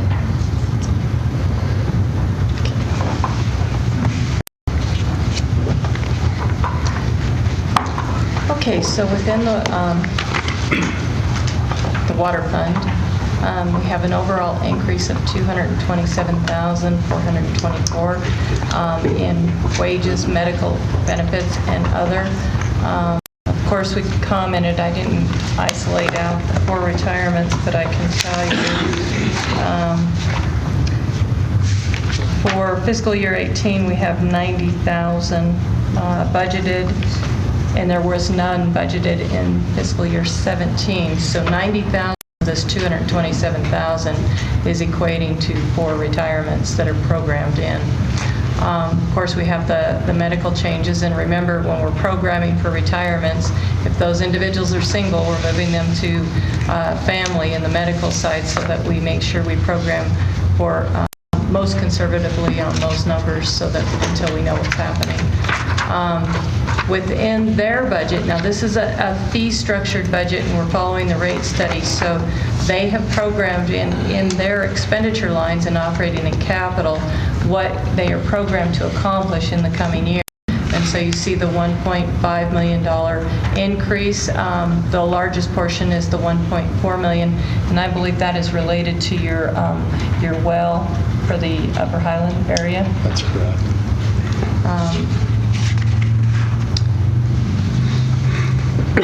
Also programmed within the rate study for a 4% increase. We have slight increases to the rentals and leases, miscellaneous, and other financing sources.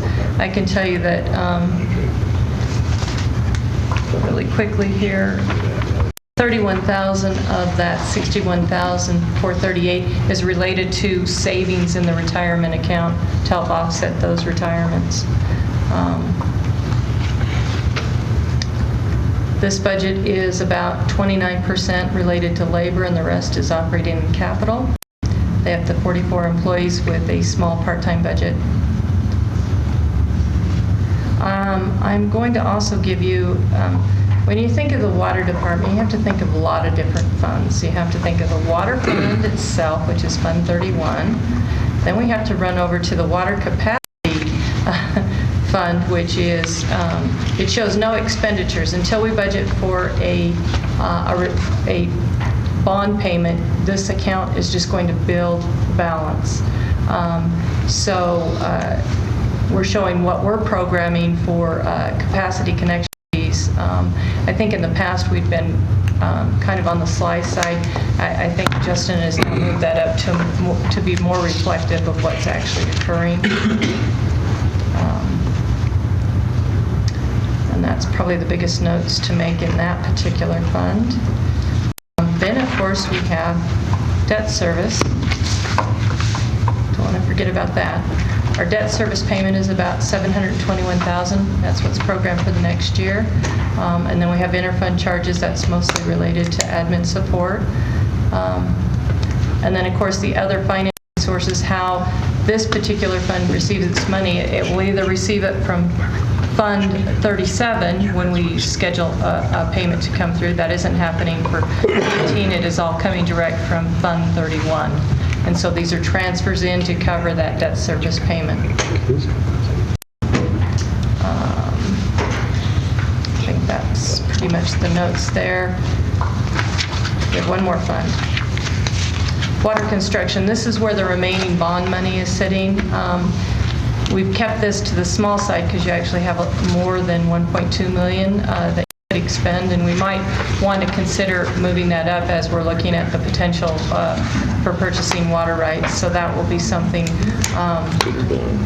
Normally Justin doesn't budget for that, so I will probably make that increase before we run the next digest and make that equivalent to what's left in the bond account. And of course, it has no revenue sources at this point. And that is all the numbers related to the water fund. Justin? Funds. Sure. Before the retired, what's the approximate age of them? Before they're retiring.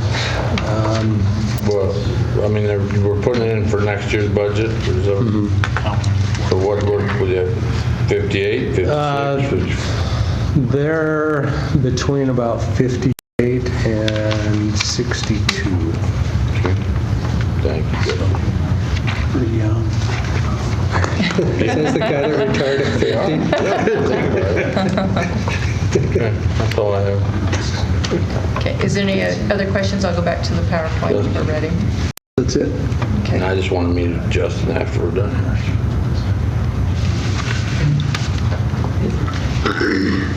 So this next slide is just kind of a quick summary and breakdown of what those operational increases look like. These are the big ticket items, so you can see 12% increase in revenue as well as your capacity fees. Within our admin division, we're looking at an increase of $14,000. That's to replace the current GIS and asset management server that the engineering department utilizes. And so that's the water department's portion. Also street department, WPC, and your other agencies contribute into that. We've also got some increases within our equipment that we're programmed in. Shoring equipment is a safety item. We've found out as we've exposed some of these areas and contractors have worked around some of our utilities, we've questioned, do we have the right equipment to get down to some of these depths? One of the lines was recently exposed as they were driving pylons on Quinn Road, and that line was about 8 feet deep on the bottom toe end of a slope.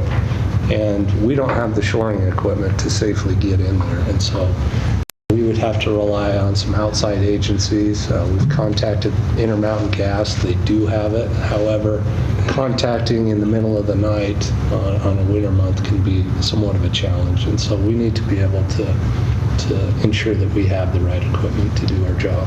And that's just so that it doesn't collapse? That's correct, yeah, to prevent any earth collapse on that trench that could confine somebody. That's our number one concern as we work in these holes and everything else.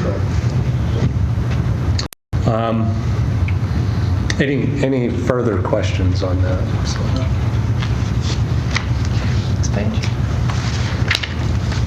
So we'll get into some of the proposed fee increases, and this is a breakout of the base service charge fee.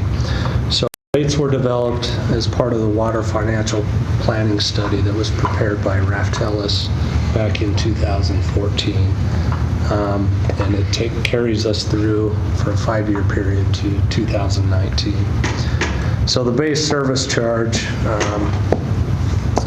is established to recover some of the costs related to customer service, which includes your utility billing charges, your meter replacement, maintenance on small distribution mains and service lines, as well as their portion for fire protection with having fire service available.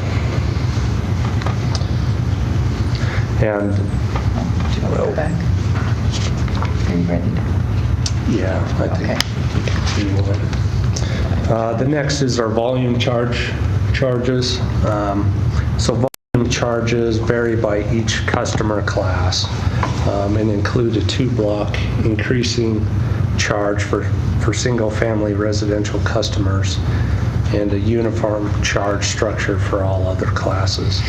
So you might note too that only during the months of irrigation, when there's additional demand on our system that requires additional pumping, really the ultimate sizing of those facilities and transmission lines are based on that peak demand and fire flow. And so this is a breakdown based on customer class. It's a very complicated formula that our consultants use to define system value and proportions and break that out based on customer class.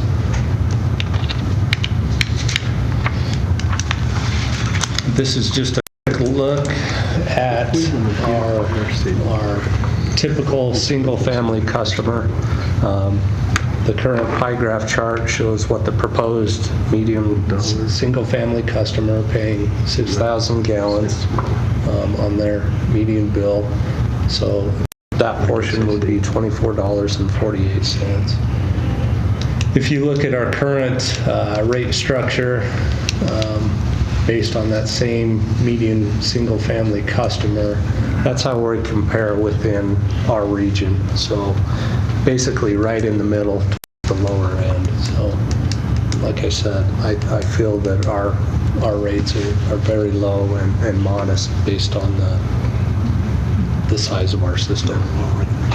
So I'm trying to calculate my summer bill. So what you're telling me is with the rate increase, then your monthly fee for service will be $14,688.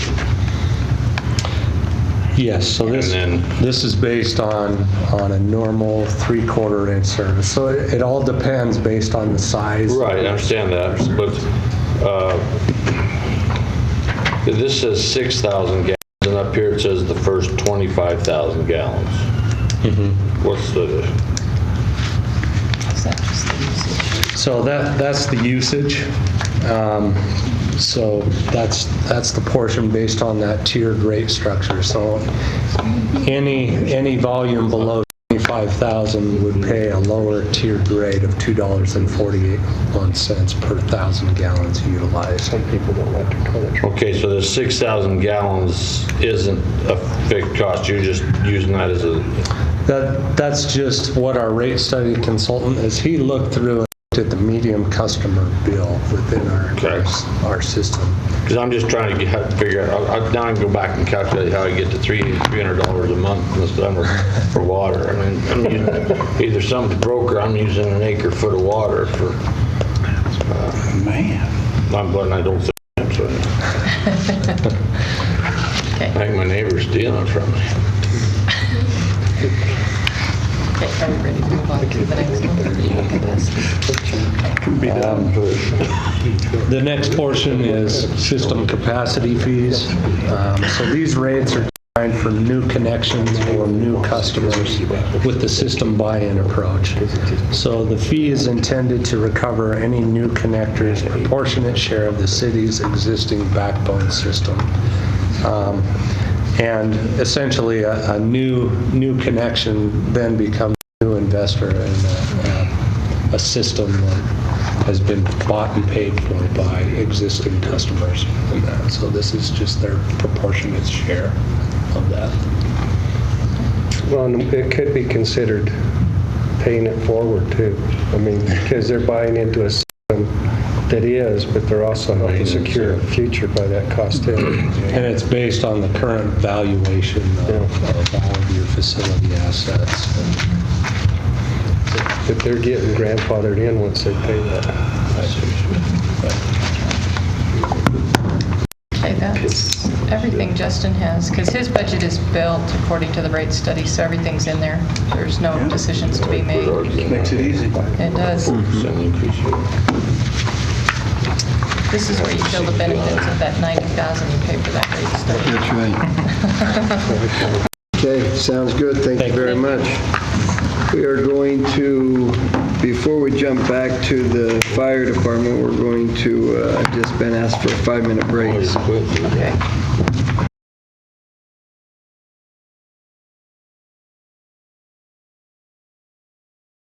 Start out, Mayor. Welcome back from our break, and we'll move on to the fire department. Good morning, council, or afternoon, council. Dave Gates, Fire Chief. I'm joined with Travis Smith, Assistant Chief of Operations, and Tom Sanford, Assistant Chief over Public Safety and Support. We're doing a combined presentation today, both the fire and Bannock County Ambulance, kind of an informational for you. The Hopedale Fire Department's mission is to help people. We're dedicated to preserving life and property through the prevention and professional compassionate response. The key services we provide are emergency response, which is obviously the biggest factor of what we do. We then spend a lot of time preparing for emergency response, which is really something that I've talked to a lot of you about, and that a lot of things that we do, we don't do every day. And so a big facet of what we do is train for those things that happen infrequently. We also try and prevent emergencies whenever we can. That's obviously, that ounce of prevention is worth a pound of cure, so that's always a big focus, and we'll talk a little bit about that. And then obviously the administration function, which is just making sure that we're completing all of our NIFERS and NMSIS reporting that we have to do for national reporting, as well as billing. So from the emergency response standpoint, I like this graph. If you see the last 2 months, those are a peak. That's the highest month we've ever had on record. It also kind of displays the randomness. We're generally a little slower in the early spring months and through the winter, and then we build through the summer. Normally have a increased call demand, and that's kind of but I'll just say they ate our lunch in December and January, and that's kind of the randomness of this. Next slide's fine. This is kind of the emergency responses that we respond to. Obviously, structure fire, as in our namesake. Wildland fire, which is becoming more and more a primary issue as we build that into the wildland urban interface where everybody likes to live. EMS is obviously a huge component. You can see that big blue mark, and that's a big part of our service. And I'll talk a little bit more about that. Hazardous materials response, as well as urban search and rescue, which is kind of a name for a combination of very technical rescue capabilities, as well as we provide aircraft rescue firefighting for the airport. So if you go back just for a second. Sure. So as a fire department, 2% of your time is taken up with fires? Yes, sir. Do we need to rename the department? Yes. Incident command. Incident command. We really are an emergency response agency, and other than law enforcement, we kind of cover everything else. Law enforcement deals with the primarily public safety issues relating to unrest and public following the law. We respond to pretty much everything else.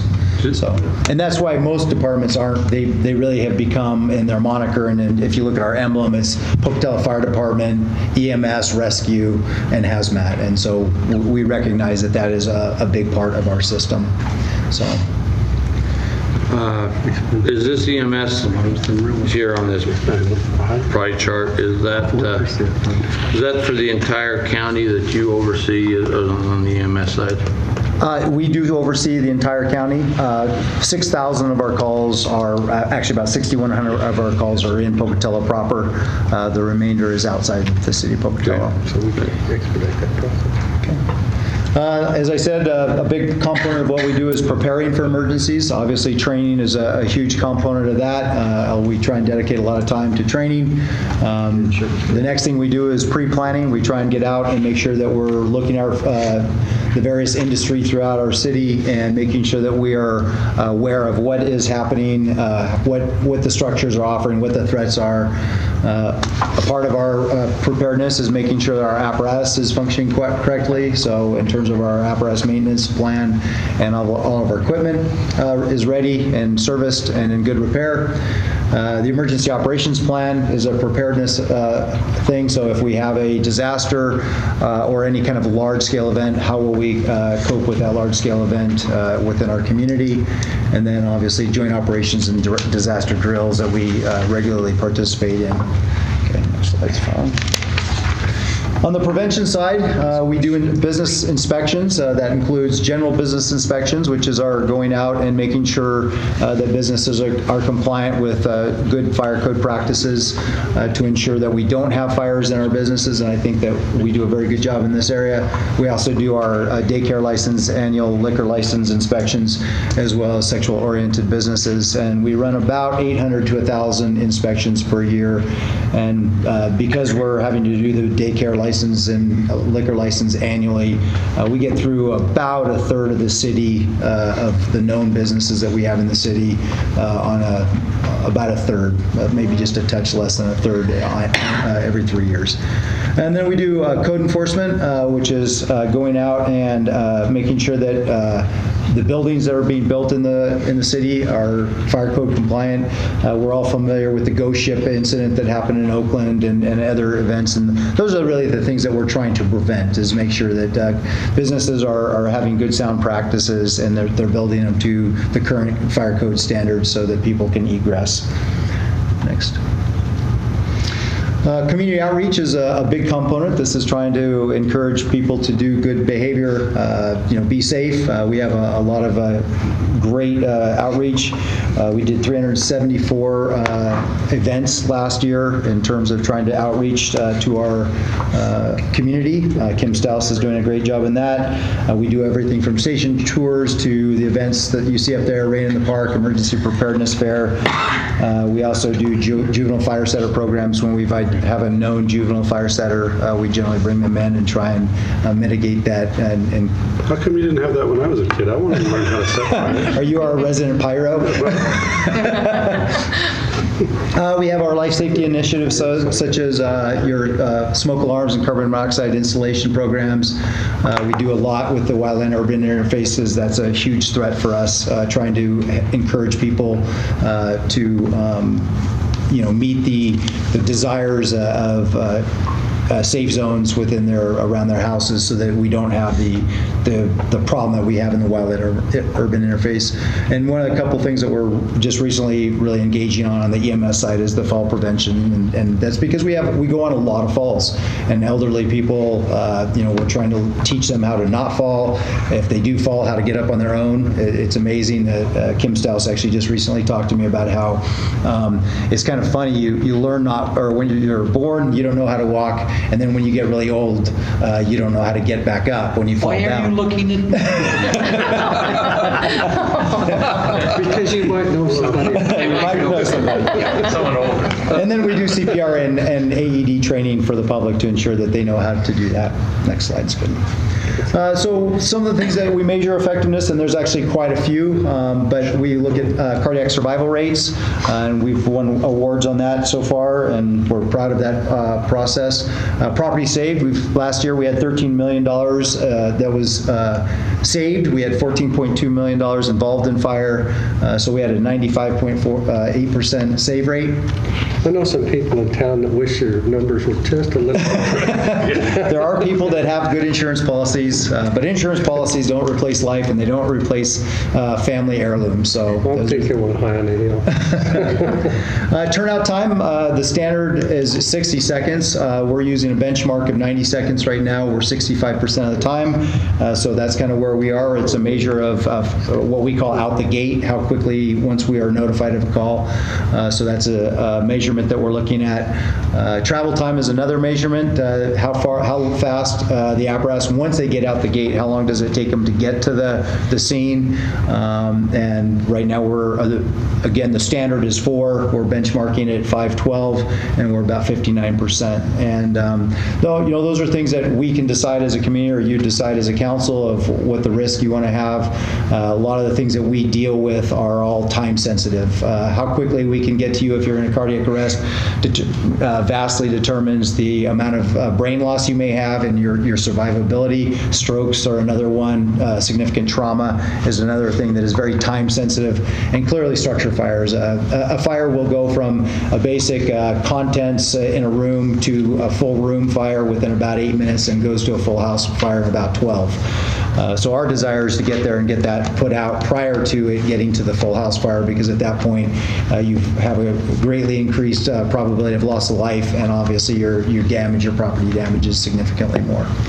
And then we've had no firefighter fatalities, and actually over the last 4 years we've only had 1 life lost in the entire city due to fire, which is, I think, a pretty good record. So. All right. Key accomplishments. Actually, I kind of want to reiterate something, because the fire service, when you work in the fire service, you hear this axiom all the time: 100 years of tradition unimpeded by progress. And I actually want to give kudos to our fire department, because I think that we have been an incredibly progressive fire department. And I'm not talking about just us. I'm talking about even from Chief Moore's time. We took on EMS in '78. Long before, and I can tell you that Boise Fire wishes they had taken on EMS back in '78. We took on the state hazmat team in the early '90s, saying that we would step up and do hazmat response. We did USAR response. I think we're one of the few departments in the state that has a real official strategic plan that's been adopted by the city. We are also, and I can tell you that we are more data-driven than almost any department I know, and I know this because when I ask other departments, well, what are your statistics? They have a hard time giving those statistics to me, saying, it's hard to even compare. And I think that another example, recently we adopted a program that was a major change in the way we fought fire, called Slicers. And when I'd go out to the other departments in the state and say, hey, are you guys adopting Slicers? They looked at me with this deer in the headlights look.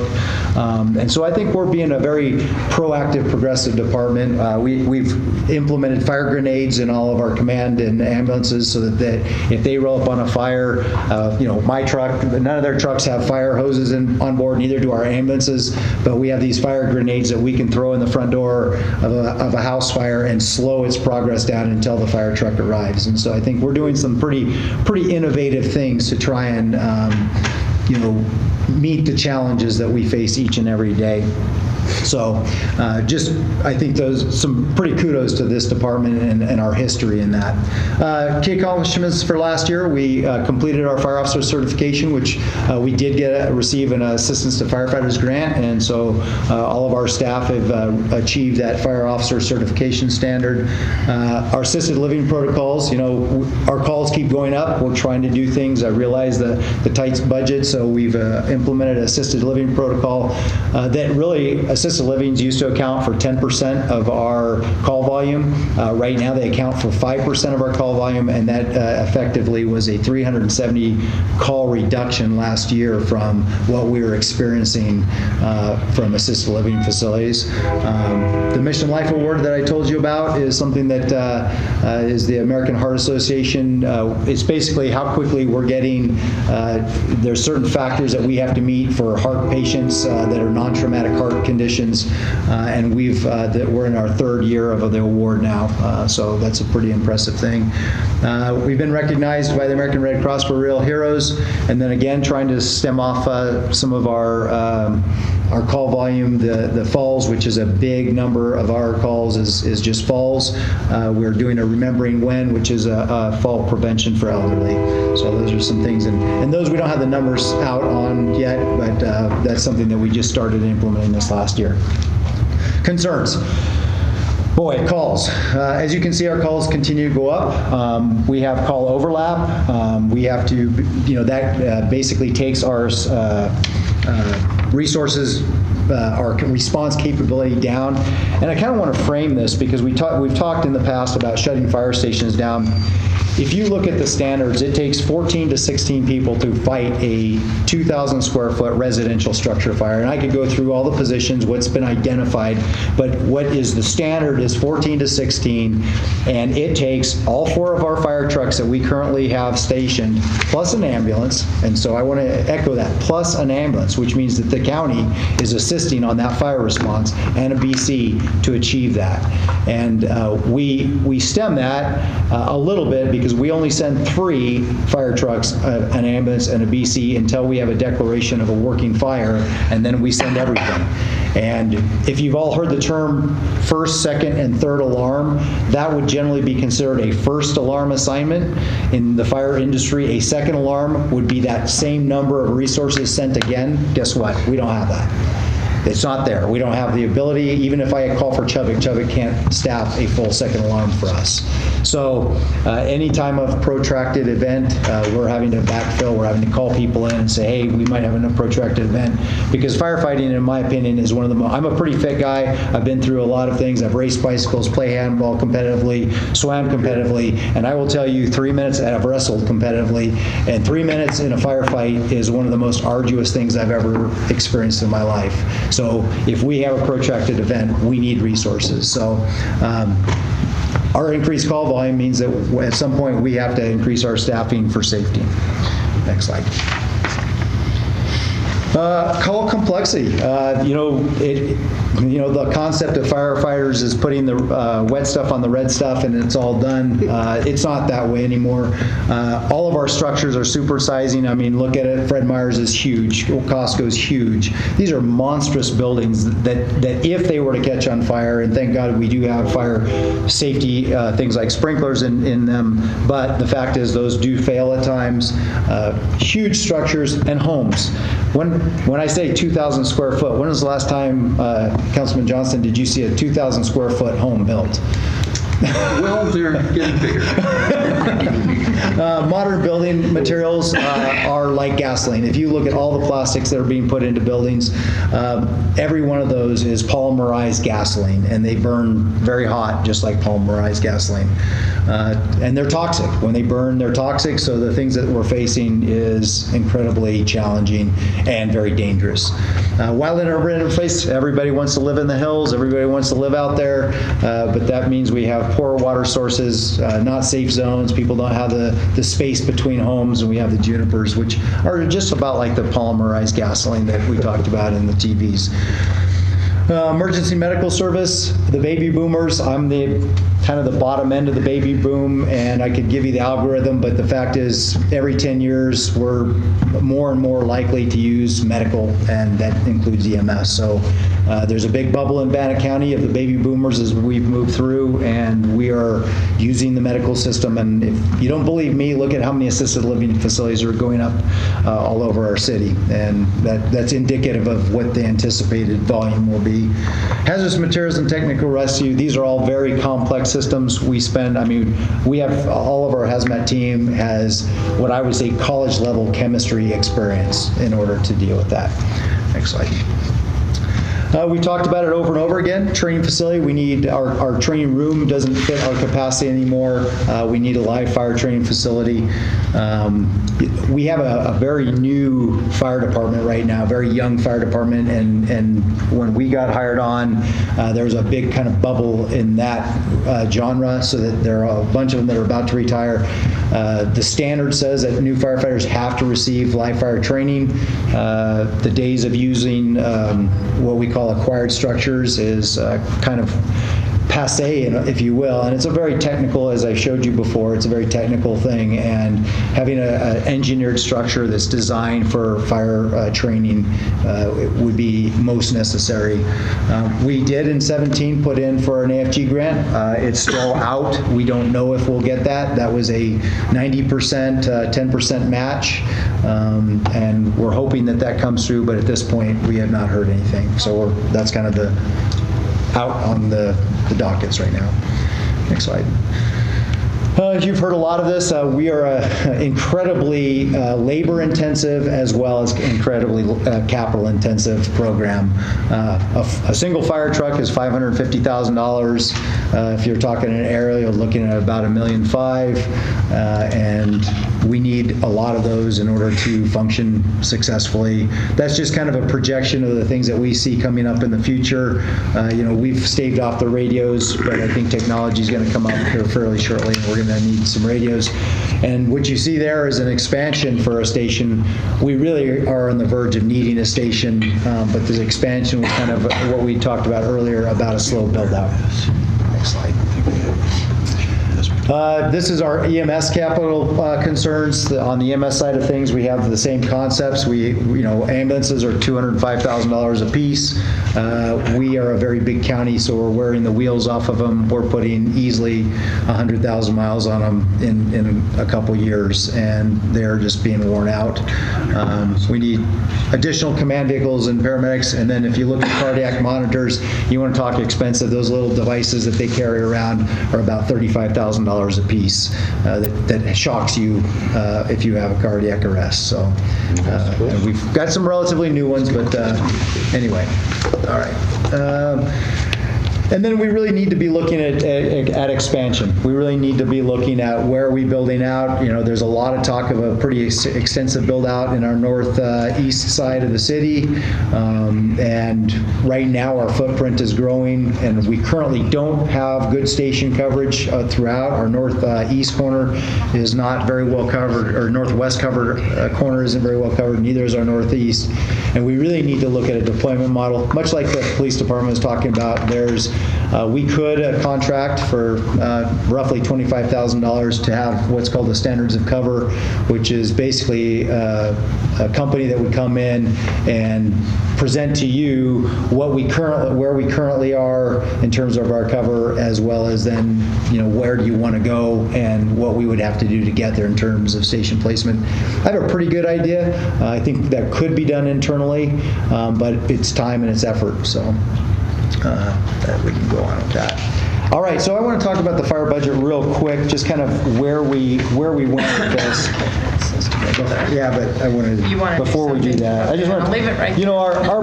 Our goal is really honestly to have a budget that is close to what we execute every year, as opposed to not execute. And so we started the process with the guidance from finance that we wanted to build a flat budget as a starting point. So we took the budget and looked at each line item over a 3-year period, and then from that we adjusted everything that we felt we could adjust to make sure that the line items reflected the way we felt we would execute. We then adjusted for the known increases that we had, which we'll talk about here in a few minutes. And then we looked at where we had major shortfalls. And so that's the process that we as staff went through to get to where we are at the recommendation. So, I'm just going to push down. Okay, so in the fire department, in the personnel, medical benefits, other benefits, we have a total increase of $74,604. These individuals are on their current plan. They are not a part of the hybrid based on the CBA. What you're seeing in any increases in wages are going to be rank advancements or longevity increases. Their medical benefits under the CBA, This $32,491 represents the increase, the max increase that we would pay out in the given year. This is based on the new distribution rates and based on Aetna's the cost that Aetna gave us for the 10.6% based on the new distribution rates. So that's the increase. What we don't have from them and we won't get from them until September is what their Northwest Firefighter Trust costs are, because technically, according to the CBA, we're supposed to compare the two, and we only pay the lesser of the two. And so we don't have that comparison. So this puts us in the max position of what we would pay. And then, of course, we have the increase in the Percy rates that are reported here as well. Now, overall, their budget, we removed the SCBA's, the additional or excess amount, their initial $85,000 stayed in. That was their capital budget prior to giving them the additional dollars in order to purchase the SCBA's. So they have made their budget flat as required. Joyce, Yes. question. Craig. The difference I see here is because there was $85,000 that was contributed by that came out of the fire department budget. That's been their standard capital amount. Right, That's been standard in the budget. capital. There was additional approval for that $254,000, whatever it was. Okay.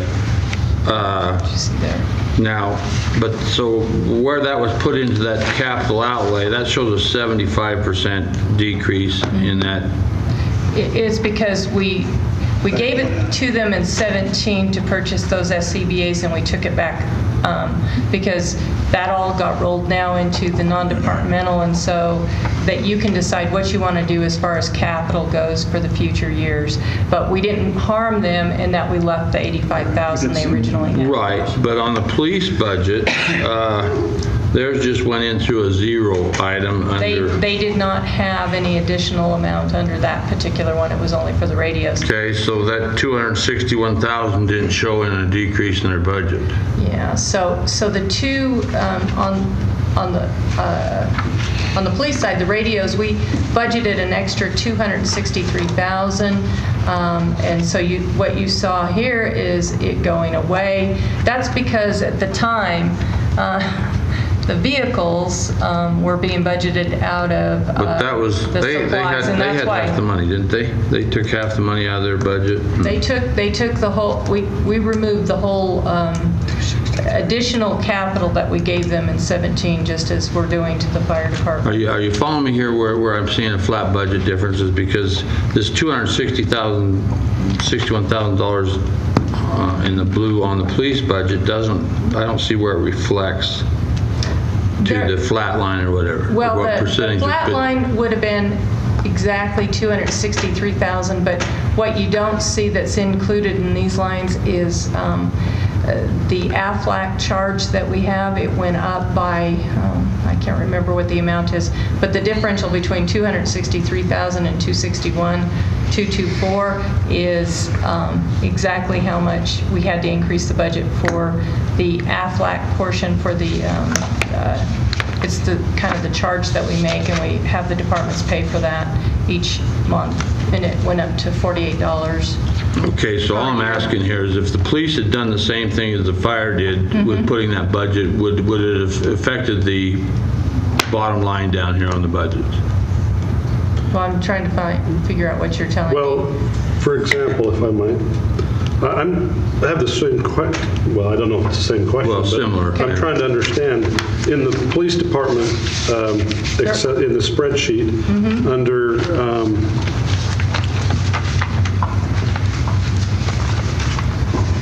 okay, I see what happened there. Are we talking about column D, the $250,000? I'm trying to figure out where you're 261. You're looking at the zeros across, right? Yeah, that came out of that's the debt service. It's the blue section completely. Yeah. Do you see, when you look at this, I'm going to show you this. See how it puts a box around that? That represents all those numbers in summation, because that's the operating and capital. Just as when you... Well, yeah. Supplies too or something. Yeah, I got it. Well, Is that what you're saying? Yes, I'm sorry. I wasn't following you. I missed the It's just on everything else, the total in column D, no, in column F, Yes. is across from the blue section, Right. but in the police, it's one down. That's because the radios, per radio was under the 25,000 threshold, so they're up in the equipment line versus down in the capital line. Even though we considered it a major capital expenditure for the year. Sorry, I wasn't following you then. Yes, and I try to make that summation. In this one in particular, the SCBA's were, because of the cost per unit, was above the 25. Okay, thank you. Okay, now I'm trying to think. Okay, this budget is about 84% represents labor to the operating and capital, and they have 65 employees within the fire department budget.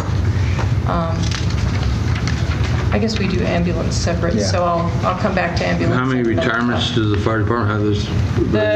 The fire department has programmed in this particular budget 5 of them. One of them is a carryover from the prior year, so it's covered, but the others are brand new. So most of that increase is an increase that we will need to come up with additional dollars for. Okay. Okay, thank you. Okay.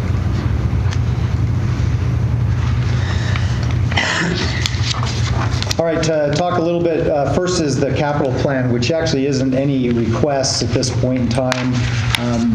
Thank you very much for the permission to purchase the command vehicle. That's been in process right now.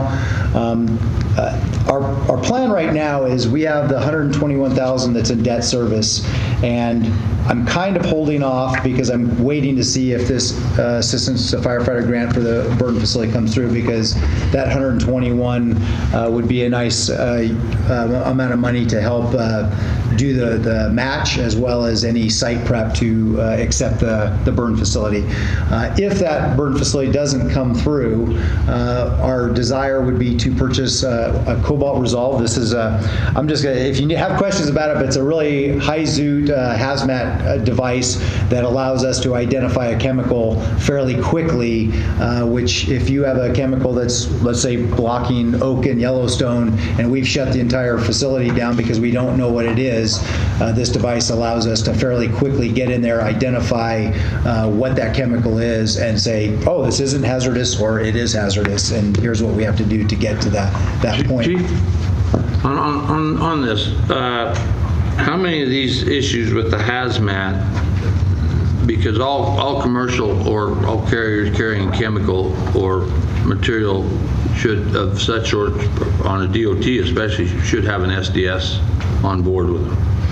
If they're commercial. Well, a lot of our hazardous materials are resulted from non-commercial things that we don't know. In fact, they're the ones that are the worst because they don't have a marking on them in often cases, or they're mismarked. Okay. Councilman, a lot of times where our team is being deployed is into the agricultural environment a lot of times, or unauthorized or unplacarded events when we don't have an MSDS and we don't have shipping papers or bill of ladings that will tell us what that is. Because oftentimes if there's a spill and we know what that is, they don't even call us because we're there really for identification and to start the mitigation process, not so much the cleanup. So we find ourselves oftentimes in that identification phase. With ag? A lot of times with ag, I'd say it's probably maybe 30% of the calls they go out on. Mixed ag. Mixed ag, yeah. So again, we'd like to purchase that with that debt service towards the end of the year. Just so you understand, last year, the latter payment, we made the final payment. We did not yank out the debt, because the plan was, at the time, we thought we were going to be going out to obtain more fire engines. That hasn't occurred yet, and so those amounts are sitting in that budget waiting to be utilized for capital needs. I thought it would be inappropriate to yank it out, and at that time, that was the decision that we made. And so at this point, in 17's budget as well as in 18's budget going forward. We're going to have to make a decision if we're going into debt service or if we're going to just recalibrate that into the capital line so that you have then the true capital picture of what you have dollars available. He's calling it debt service because that's where it's sitting in the lines, but it's really not tagged for debt service anymore, except that we thought there was a potential to go to debt service in 17. It's still part of our capital money that we're... Yeah, that's the point to be made. It's not tagged in 17 or in 18 for debt service. So we have potentially the $206,000 to go towards capital needs within the fire department. So that's where'd the money come for the Suburban, the 42.6? That came out of fire capital? Okay, it's a separate fund, so I didn't want you to confuse it with this 206. That I can't remember how many years ago they started these capital savings accounts, and they made one deposit into it, and that's where your $49,000 came from, and it hadn't been utilized yet, and that's where your vehicle's coming from. So how much money do we how much money do we currently have built in the current budget in capital, wherever you've got it put, to get the fire truck project done, and how much would we have to increase that in fiscal year 18 and the next 9 years after that in order to buy the fire truck? Okay, for 17 you have $121,758. And that's what's debt available. services. Yeah, because the $85,000 was already used for the SCBA's. But going into 18, the $85,000 plus the $121 will become available as we develop this budget and decide where we want it to go for capital needs. So, and that's kind of what we're representing. Part of the reason that we haven't purchased is that internally, in talking with Joyce, and Councilman Moore remembers when we purchased 393 fire trucks, and that's a huge operational benefit. When we have people that may move from Station 1 to Station 2 to Station 3, having that fire truck the same, so that no matter which fire truck I go get on that day, it's exactly the same as any other fire truck, is a huge operational benefit. So the concept was we would like to postpone purchasing that fire truck this year, marry the 121 debt service with the 85. That gives us enough room to do a 10-year lease on 3 fire trucks next year.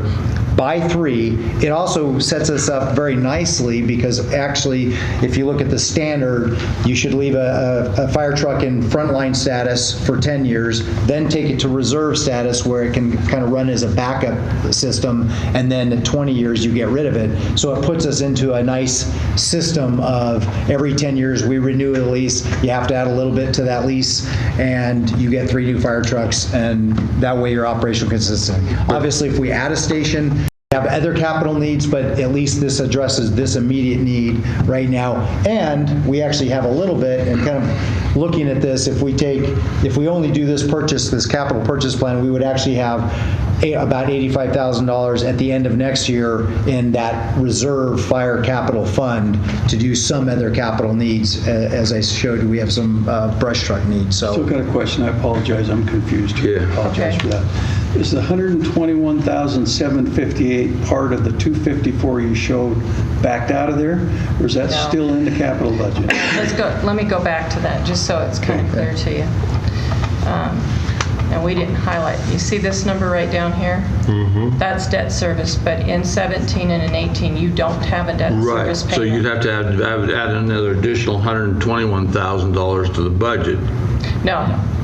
It sits there. I'm showing it as a program budget authority expense, but what I'm saying is we have nothing to expend on at this point. Go ahead, finish yours. Yeah. We decide today we want to, talking about buying fire trucks and commit for 10 years. Mm-hmm. Is there $121,000 already in the 17 budget? Absolutely. And we have to come up with 85 new money going forward for 10 years? No. This is not, there's no new money required. Okay, see. This right now, if we just let this system roll, we will have enough. If I take what's programmed for 18 between debt service and capital outlay, That's your 206, 758. That would be what you would be using. But I understand that, but still for the next 9 years, you're going to have to replace the debt service money. Right. Well, your monies. What's your lease? What you're going to do. What's the lease then after you make your down Okay, payment? let's say we buy the 3 trucks. Let's say they're $192,000 and we do it in fiscal year 18. That $85,000 sitting up in capital outlay, we're going to restructure it down, the majority of it down into the debt service, and it's going to meet your $192,000 payment. You're not coming up with any new dollars, you're just restructuring the existing dollars. Now, the only bad news is now you have very little capital outlay in the next 10 years because you've now committed all those dollars to debt service, and that will be your weakness. I'm still, maybe I missed something when Okay. I wrote something down here, but there's $121,000 in debt services right now. No. Okay, let me make sure I understand what you're asking me. Is there a debt service payment going out? No. Or just... How much money's in the damn account? That's what I'm saying, 120. Okay, 121, and there's 85 in capital. That's right. Okay, and then you forego doing that this year, so there'll be another 85 in capital the following year, right? Okay, so that gives you approximately $285,000 or something. We spent the 85 this year, so we'd have 85 net. 85, 121 is 206. 206. Okay, and Next 85 more the following year, or you don't get that? Or you gonna? Up 17's budget, the 339,700 is for the SCBA's. We've spent that. I don't care about that. All I want to talk about is 2018. There's $85,000 going into capital. If we don't change anything, $85,000 will go into capital next year. Yes, sir. And there's $121,000 out there in debt services. Right. Okay? All right, at some point in time, then they buy 3 fire trucks on a 10-year lease. And so how much is the yearly lease payment? 192. 192, okay. Where does the 121 come that is not being replaced into debt services any longer? We don't have any debt. The debt would be the lease payment. So if Okay, you so marry how do the you, two, okay, so we've expended $129,185,000 to get into the lease, okay? We're going to give you the $85,000 capital every year. And then 121's always been budgeted every year because of the ladder payment. So your existing 121 budget is the authority in previous dollars ladder is there. payment. Okay. So the 121 gets in there every year? Well, we left it there because the intent was, it was my understanding. So what did we spend it last on last year? We have a debt service payment? in 16, we had the final payment. In 17, it is sitting there waiting to be used. Expended, okay. So it's Okay, already for covered a in property purpose. taxes, it's already part of our Yes. program, but it was for the ladder truck. Right, Okay. in 16, and the final payment. Okay, so what you're saying is we must continue to budget the 121 for debt services.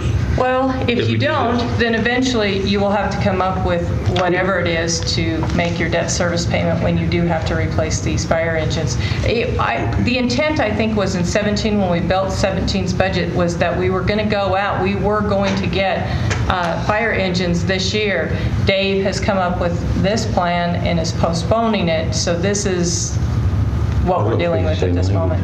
Otherwise, we'd already be committed to a new lease and we'd be purchasing the fire engines. It's already in there. It's already in there. Does that make sense? I know what's going to be covered, we just have to commit to it. Okay. That's just a yes, this was more of this is what already is. This is our plan to do with what already is. No You're additional just- tax dollars. You're just budgeting for placeholders. Well, but see, in right now. 2018, right now, still it says 0. That's where I think the hiccup is. See? We got so many. No, that's the capital difference. That's the going on difference that. column here. That's the difference between the two. Yeah, this is the budgeted amount in 18, this is the budgeted amount in 17. This is the difference on debt service. So we haven't increased it or decreased it, we've just left it the same. Okay, that was the hiccup. Okay.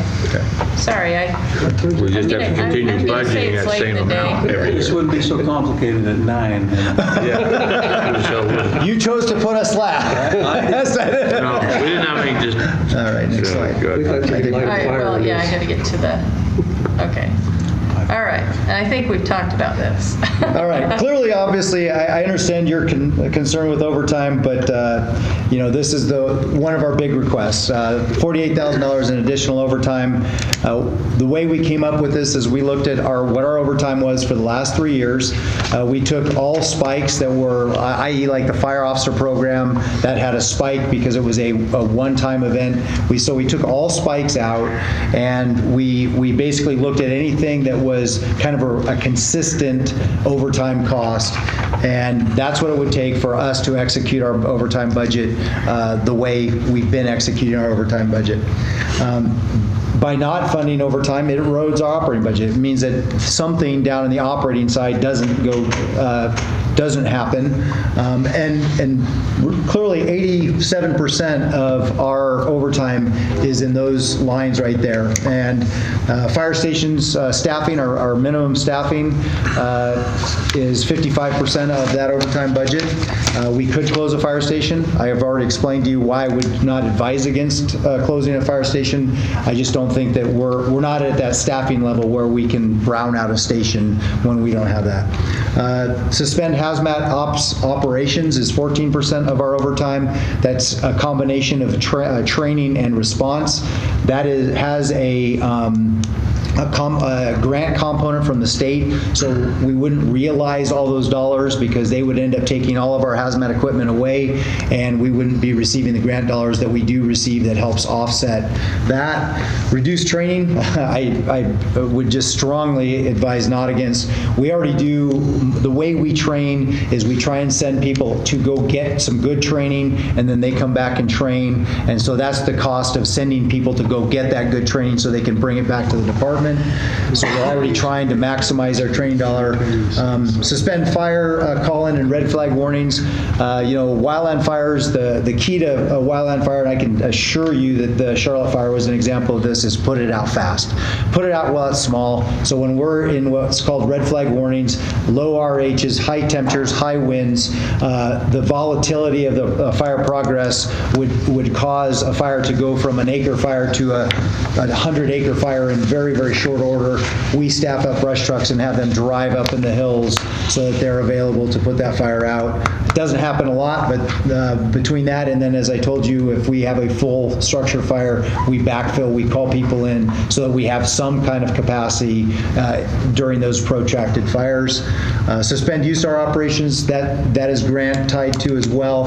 And then really the oddity is this operational meetings, and that's, we run a 3-platoon system, and so for us to share information across platoons, we have to bring people in from different shifts, otherwise it's just not possible. We can't have a team meeting the way a lot of departments have a team meeting. The only way we can have a team meeting is for me to say, hey, you need to come in on your day off, you need to come in on your day off, I'm paying you to come in on your day off so we can have that team meeting and make sure that it occurs. We don't do it very much, it's only 1.9% of our total overtime, but in terms of our organizational effectiveness, I consider those to be highly necessary.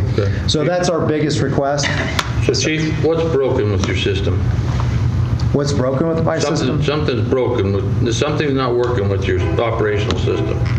I'm not sure I understand. Well, because you're asking for another $48,000 in overtime. Now, again, here's where it gets convoluted because you separate EMS, and for me, it's difficult to separate EMS from fire when it comes to dollar. I understand what an ambulance is. I've worked on them. But when it comes to dollars, it's tough for me to separate them because quite a few of your firefighters are cross-trained. Is that correct? They're all cross-trained. Okay, they're all cross-trained. Yes, sir. So they absolutely all have to be paramedic. Not paramedic, but at least EMTs. EMTs, okay. So I guess the better question may be, Joyce, how much total overtime does the fire department? Our current budget is 206. 206,000? And believe me, we watched, and when that number gets to the point where I think that adding staffing would be more beneficial than the overtime. Yeah, that's the fire department. That's the fire side. Okay. But your fire department responds to every EMS call because an ambulance goes out and a fire truck goes out, so they're both hinged. Well, we're told they don't always, so you got to get it, okay, so you're 206,000. Just two people. Okay, how much is the EMS budget for overtime? 178. How much? 178. 178,000. Okay? We'll let Dave tell you. Now, the reason I'm asking this, okay, is because that's almost $400,000. Okay? Since I've been on the council, you've got $50,000 in 2014. You got $100,000 from the county in 2015 or 16. Or 15. And now we want you're asking for another $48,000 in fire and another $70-some thousand in EMS. 126,000 total between the two. Okay? So that brings us to $525,000. How many personnel can I hire for that? Well, you're looking at about $75,000, $80,000 per employee. But then some of this is not stuff that we can, the hiring won't cause the overtime to go away. I've had to look at we look at the analysis, for minimum staffing it would, but that's still only 55%. Well, you got 55% for closed fires, you've got 14% suspended hazmat operation, 9.1% for reduced training, 4.1% for suspended fire and rollout or red flag calls. So where's the other 13%? Well, I don't know. Our dilemma is, I don't know. we hear from your guys that they're underpaid, that compared to, well, I'm just telling you, when I have discussions with them, and it's not just your guys, I mean, city employees citywide, that our salary isn't working, that everybody's getting ahead of us. And, I believe that. I can see the numbers and I can believe that. But our dilemma is we can't do all of this. We can't keep up with comparable salaries in other places and pay $500,000 in overtime in the fire department and another $200,000 in the police department. And so it puts us in a bit of a dilemma, I think. Yeah, because if you take all the retirements out of this, that's approximately 10% of your budget is overtime. Or your wages, not your budget, but your wages. And council, and I guess all I can say is that we're already executing this way. I'm already spending this money in my overtime line. It just is that because there isn't too many of those things that really, in my opinion, are discretionary. Yeah, there are a few. I would say we could reduce the way we call in for wildland fires. I don't think that, again, I don't think that's good practice. I really can't suspend, if I'm going to suspend the USAR training or the hazmat training, then we're just going to send that back to the state and say we're not doing it anymore. Well, I'm not saying that, okay? But there's got to be ways to reduce that. I couldn't keep my job in the private sector if 10% of my wages was overtime, okay? That's what I'm trying to say here. 10%, we either add more people, okay? But we did that. Yeah, we did it 3 years and it's still increasing. So what's broken? What's wrong? Broken's the wrong term, but something operational is we've lost control of it. I think there's I can't give you a definitive answer, Councilman, but I think we have some contributing factors, and some of those is the age of our group, more call volume. We're seeing, I'm gonna call it burnout. I don't know if that's the right term. We're seeing higher sick leave usages. We're seeing higher long-term injury and illnesses that are... Then how can they be complaining about being underpaid if they won't take call? That's what burnout is. They don't want to take call. You brought they're that not coming in for shift, Councilman. I don't want to put that in the terms that they just don't come to work, but they're burned out, they're sicker, they're more injured, they're not. That's a contributing factor. I don't know the percentage net effect that has. So you're saying old age has made them less reliable? It's not old age. This is recorded, Councilman. I'm not going to say that. I can say it. You can say it. So I think there's contributing factors there, and our call volume continues to increase. And if we look at trying to get guys to staff ambulance transfers, it's getting harder and harder because our medics are running. Well, the county wants to contact that out. So I guess then we need to look at other things. If we can't staff ambulance transfers and we can't afford, then maybe somebody else needs to do ambulance transfers. I'm just saying maybe there's other things out there. Jobs. maybe there's other things out there, other ways that we need to be looking at doing business, because I just don't think it's sustainable. I mean, I don't It's know. not. I don't That's the understand. problem. I just don't think it's sustainable. I mean, I really don't. Well, like I said, we've run a 3-year average. We've had a 206 budget for a while. You've given pay increases. That erodes our ability to fund that. It is what we're currently doing, and which just means it comes out of my operating budget. And so I don't think this has been, we've been underfunded for 3 years. So to say that it's unsustainable is, we've already been sustaining it. We're doing exactly that. I'm saying when you look at the big picture and everything we're trying to do, is unsustainable. I can guarantee you.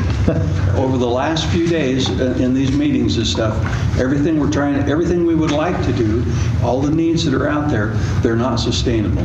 If we have this tremendous hit in growth over the next few years, and that there might be a point where we catch up with that, but maybe I'm going to be shocked when we get to the phase when we see how much money we got coming in, and I'll be pleasantly surprised. But this would be the first year.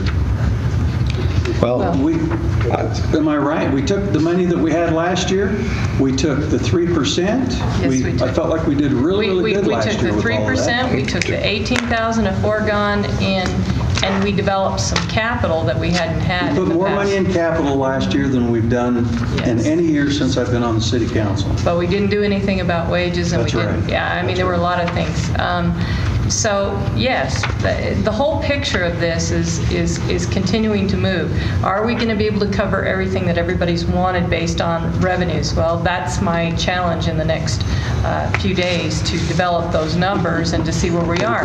I hear some optimistic things, but I haven't received anything definitive from the county, and that's what I'll be working towards. But yes, it's always, we're developing these numbers of how we expend because we don't receive the numbers of what we get in. Right. So it's always trying to fit it into the box afterwards. That's why we've taken the approaches we've taken, so that you can control what's going in new. Can we afford this? Can we not afford this? That will become the end decision. And that's when we get to tax solution. So and I guess I'd just like to reiterate, we're really already expending this 48,000. It's just that my line says 206, and I'm spending. So unless you tell me to do one of those alternatives. Well, we're not going to tell you to do one. That's your job, okay? We're not going to tell you to do one of those alternatives, I don't think. I mean, I don't think so. I don't think we can't keep doing what we've been doing. We've got to figure something else out, because this isn't going to fix itself, right? No. There's no way. Because if we continue to do what we've been doing, we're always going to get what we've been getting. And it's just going to keep growing as a problem.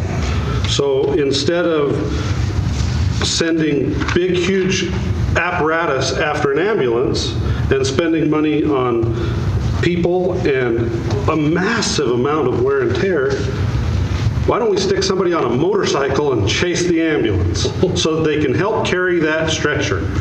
I say this every year. I say it every year.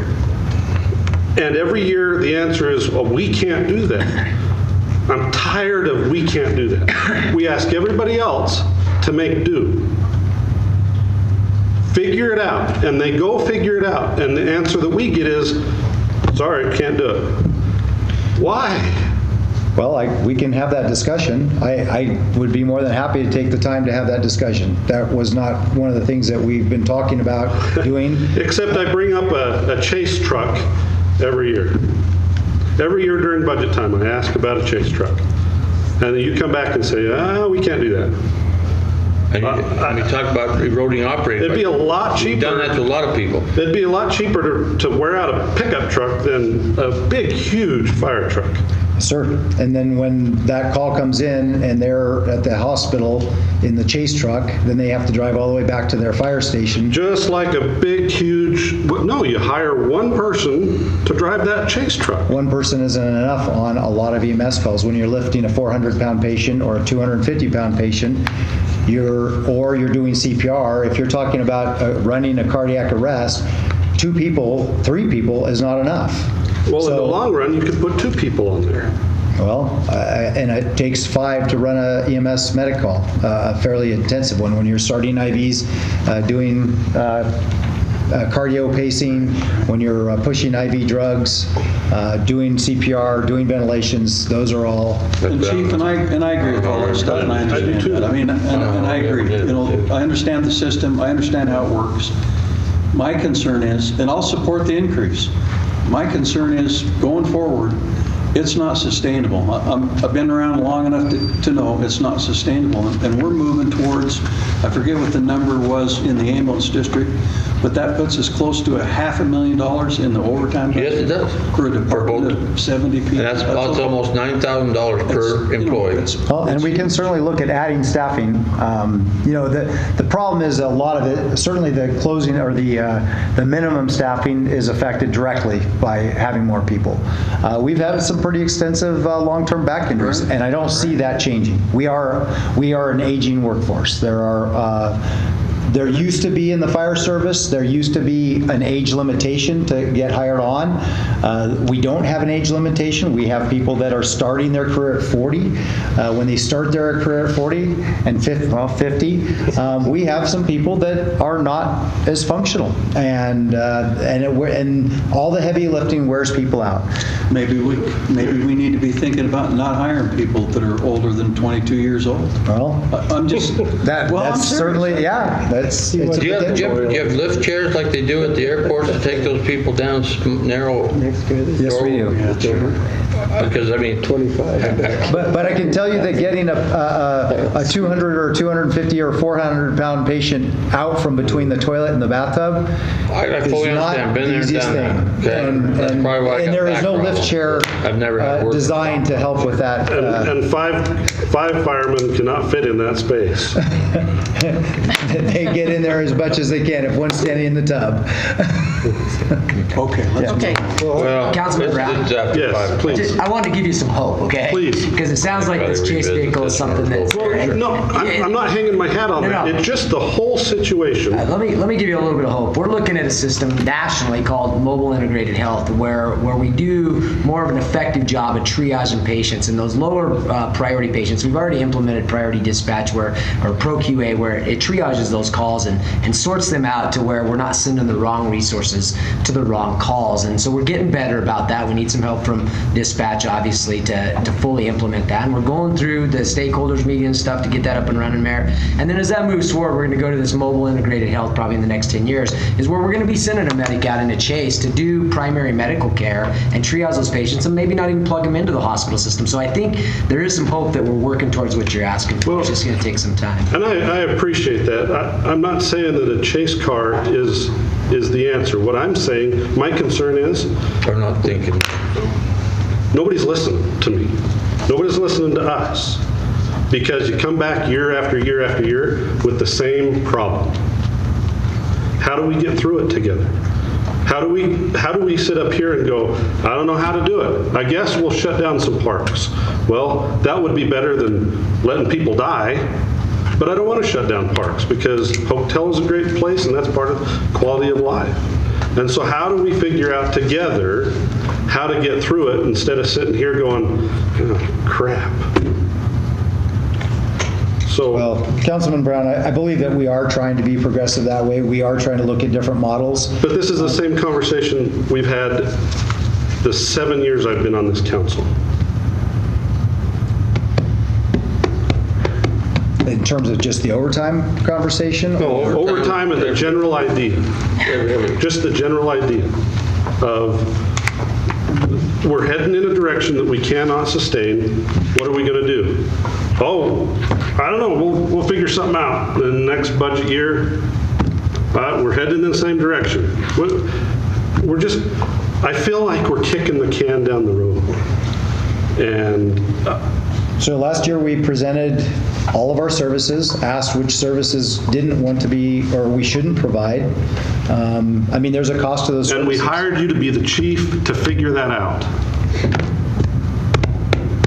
And so last year and the year before and the year before and the year before and the year before, you said, we don't even have time to train since we're so busy. Your opening remarks today were, we do a lot of training, not out working every day so that we use that time to train.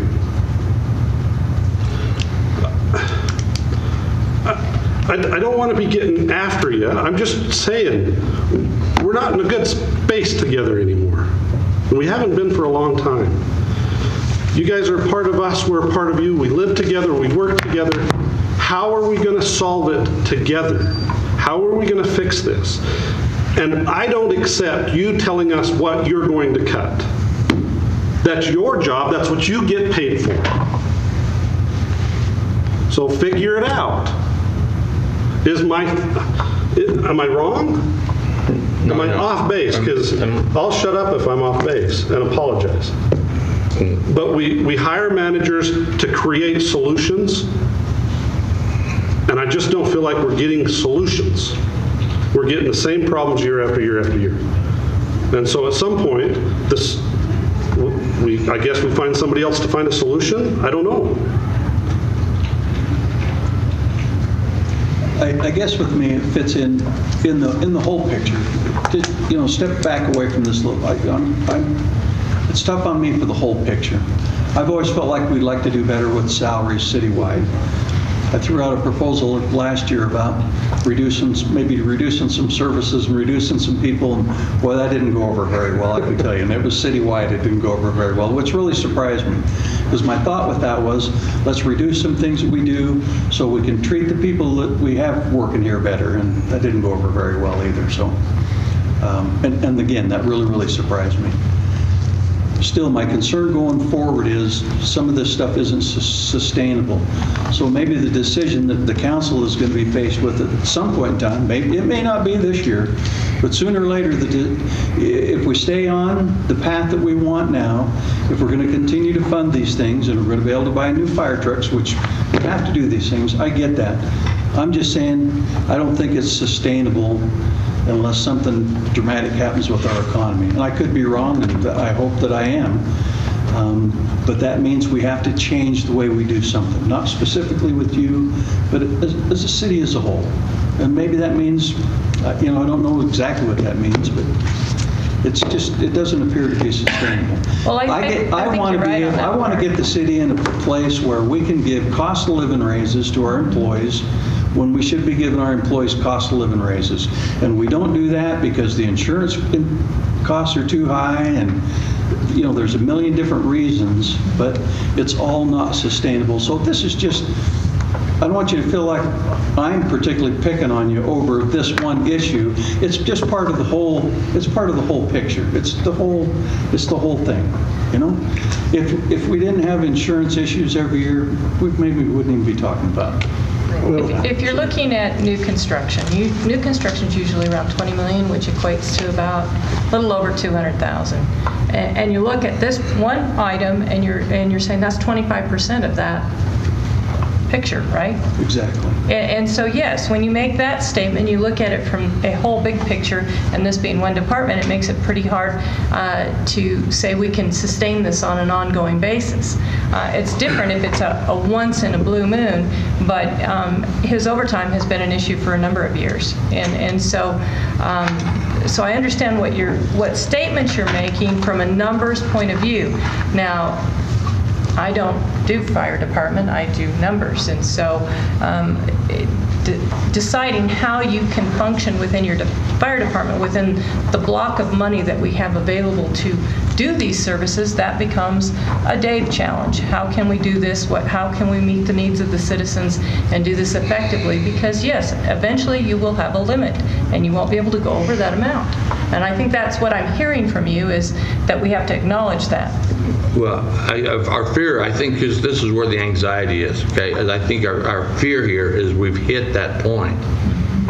And again, because I'm pretty confident that those alternatives down there, I could go back to 2014, and the majority of those would be on that 2014 list. And that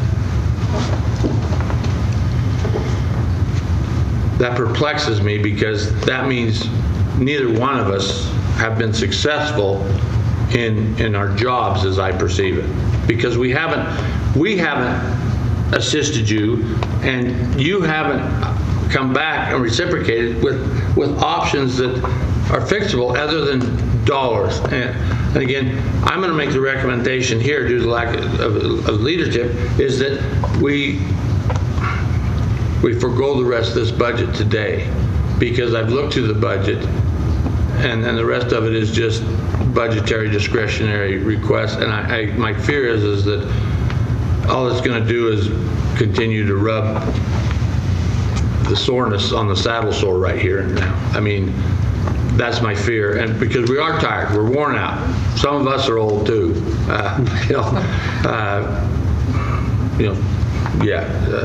Been at this 8 hours now, with a lunch that was also a working lunch. So that's my. When you talk about new money, you talk about $200,000 a year, right? And what we look at most years is a lot of that gets eaten up by our insurance costs that goes directly to the employees.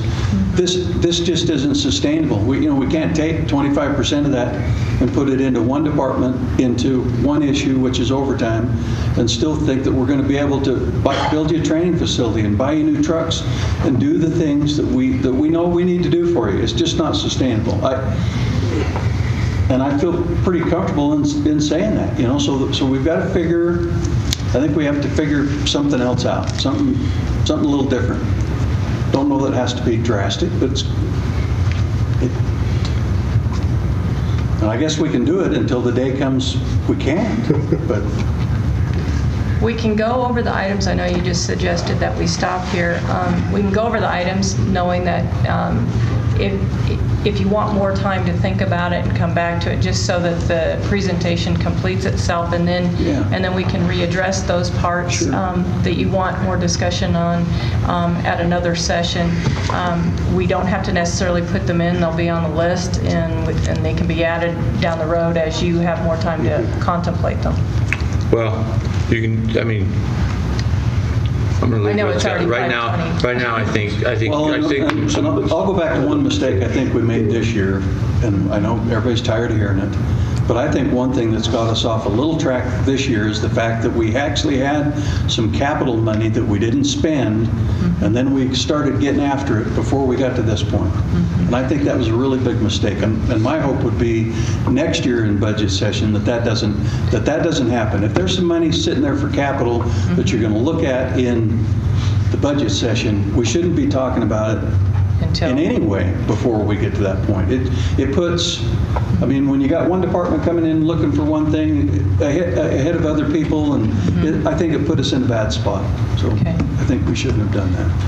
Well, and we can always handle it that way if we have capital contingency and wait till the budget cycle. The only dilemma that you have on some of these things is that, and we can work around it. Sometimes you need more than the few months that you have before the end of the year to execute some of these capital items to make them complete before the year ends.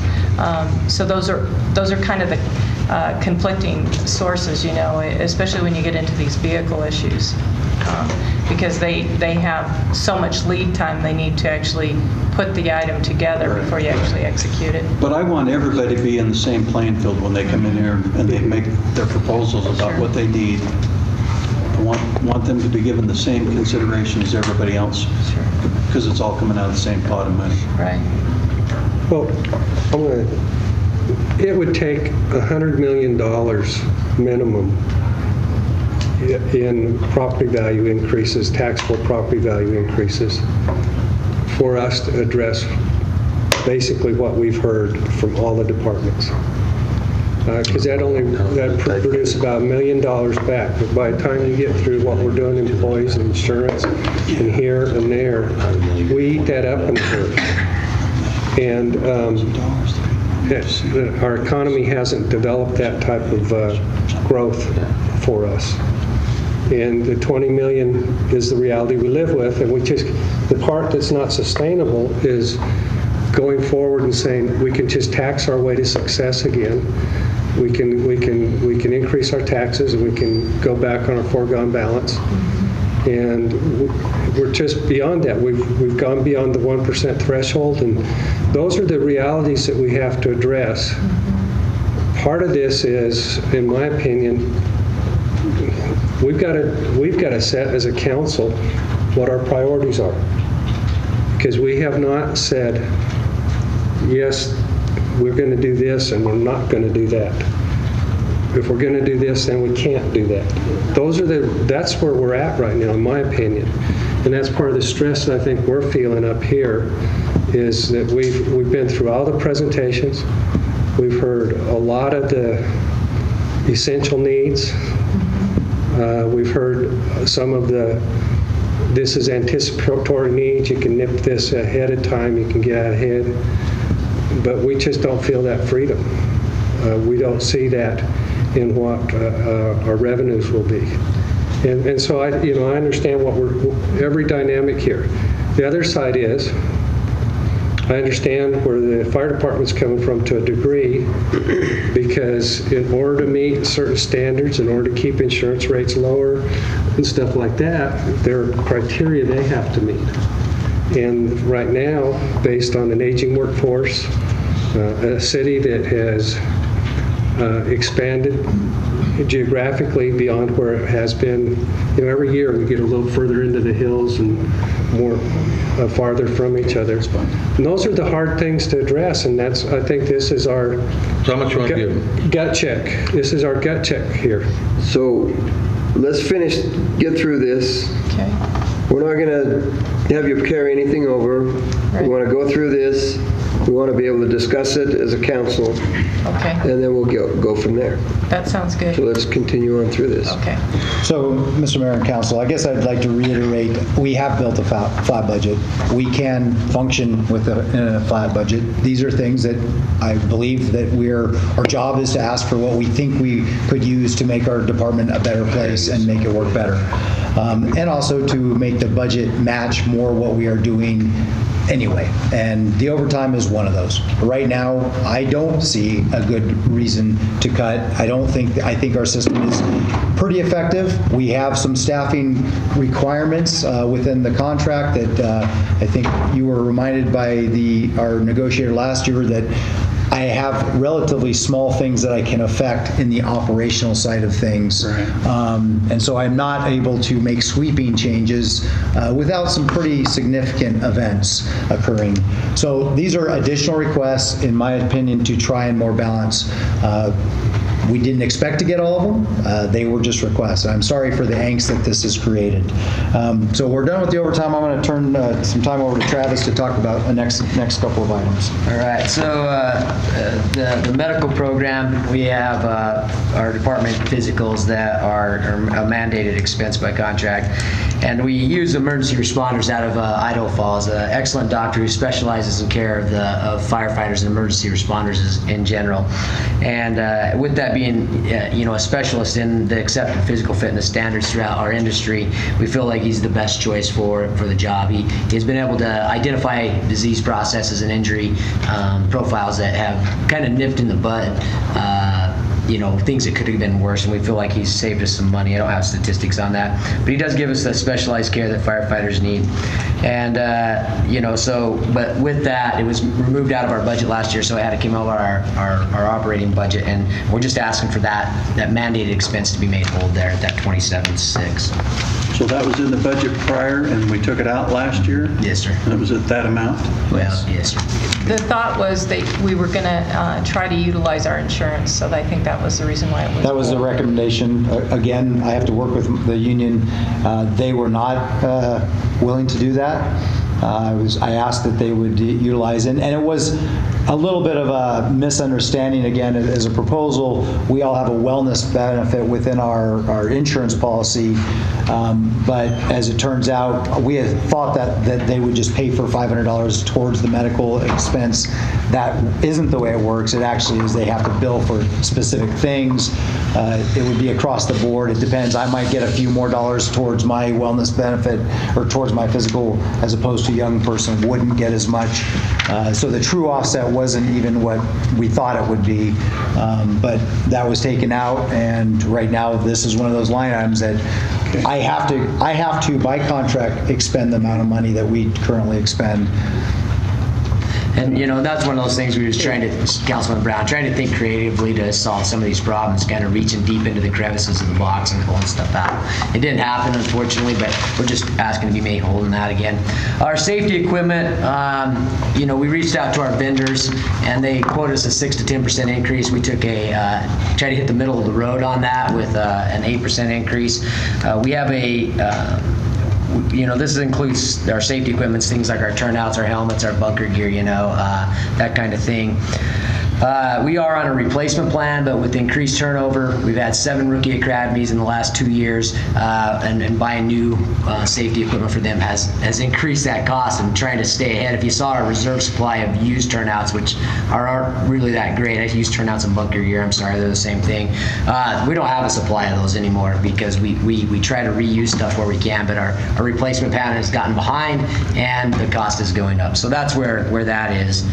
And again, OT budget overtime budget is a sensitive item, but it's part of our operations budget, and that erodes away from being able to execute these line items as effectively. Same thing with our operating equipment. We're talking about fire hoses and chainsaws and vent fans and ladders and glass monitors. And our vendors, again, we don't replace some of this stuff a lot very often, but we do have some needs coming up that our gas monitors are getting old. They're not being supported anymore. They're not allowing us to do the job that we say we can do. So we're falling behind because of different budgetary constraints and over expenditures and other line items, and we're just asking for the $11,000 there, which is just a reorganization, correct me if I'm wrong, Chief, of other line items and showing a difference there. Chief, if we get to a point where we're going to buy some new fire trucks, will it be purchased equipped? I mean, would they be equipped fire trucks? I would love that, but that will cause the $500,000 to go up substantially if we get them fully equipped. So one of the things we do, we have these reserve apparatus, sorry if I'm interrupting, that are fairly stocked with equipment. And it's, ladders haven't been used for a few years and they pass inspection every year. So we'll bring those, we kind of just move them up back, even from back in your day, we probably still have some of the same equipment. And so we don't have a big expenditure. They were made out of wood in my I think we have one of those still. So we tend not to see a big need there. But as our thermal imaging cameras and our gas monitors and stuff, those are high-ticket dollar items. We try to replace those occasionally, but we try to move that equipment across and just get rid of the apparatus unequipped. So that's helped us out a little bit. Okay. So. Great question, thank you. Education benefit, there's kind of a crazy number up there, $28,369. That was what we expended in 2016.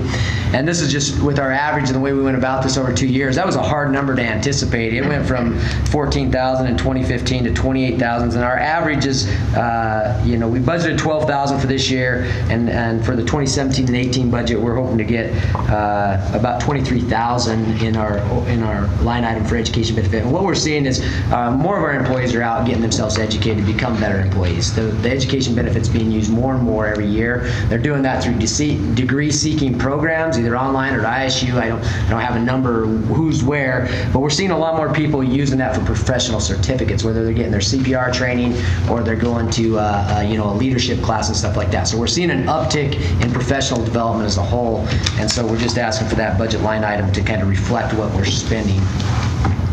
And that's all I have to say, unless you have questions about me for now. So the electrical, we anticipate an increase not due to our use, but just due to the cost of increase in the electrical. 3 years ago, we invested in our fire stations to get the high efficiency lights, and the 3 years has been long gone, and this is where we ended up now with a usage at about this amount and then an anticipated increase. So we're doing our part to try to minimize increases, but this is something out of our control. Proposed fee increases. We looked at the last time we actually did adjust it for wages and found out we had not adjusted our fees based on wages for a long time. And we also noticed when checking with other departments that all this time we've been doing fire code plan reviews and never charging for it, where most cities our size have been charging for quite a while. And this is a fee that has been overlooked many years. And So I put it on the agenda or on this proposal to increase that or actually introduce the fee. And like I gave you 2 examples here, fuel tank and water supply flow testing. I went to actual wage cost and I determined what the cost would be, and it would increase by slightly. Any questions about that? Well, Joyce, is this something that we could possibly start doing a CPI increase on? Sure. Does that make any sense, or? I mean, we can apply the CPI and say, what was Well, I mean, we just saw where equipment costs are going up 6 to 10%. Okay, CPI is typically It's about 1.6 I think it was or 1.7. 1.61. Yeah, is what we had as the. but again, it fluctuates based on the economy and everything else. But Yeah, the problem is- somehow, rather than trying to just guesstimate this all the time, or wait 3 years, and why can't we just start tying this stuff and just?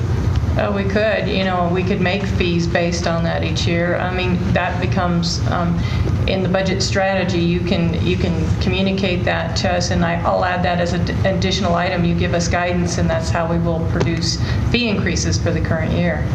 I think But you're right. If you do that year after year, if you do it 1 year and then you don't do it again for 4 or 5 years, then that's when you run into problems. Yeah, that was the same thing we're told on the rate study with our utilities. So That's right. And I was just thinking It would that make when sense to do that unless there was some big change in a particular area. It would make sense to do that citywide, have it built in.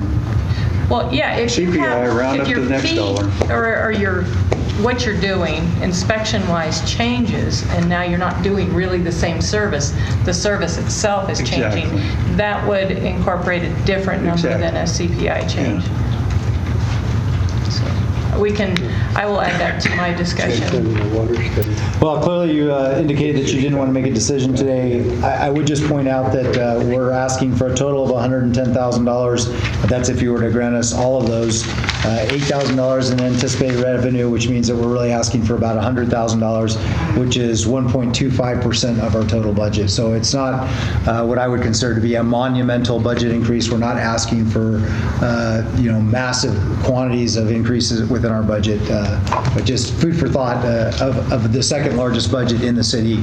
It's actually a fairly moderate request in terms of additional revenue. So, Well, and Chief, I really don't think you should have to ask for like the $27K for the physicals.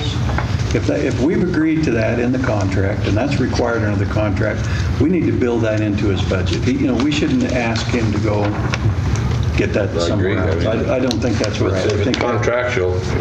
That kind of stuff particularly. Well, like I said, I think there was confusion on it last year as they described in what could have been done, and we took advantage of it during that reduction process last year. And so that would be your decision.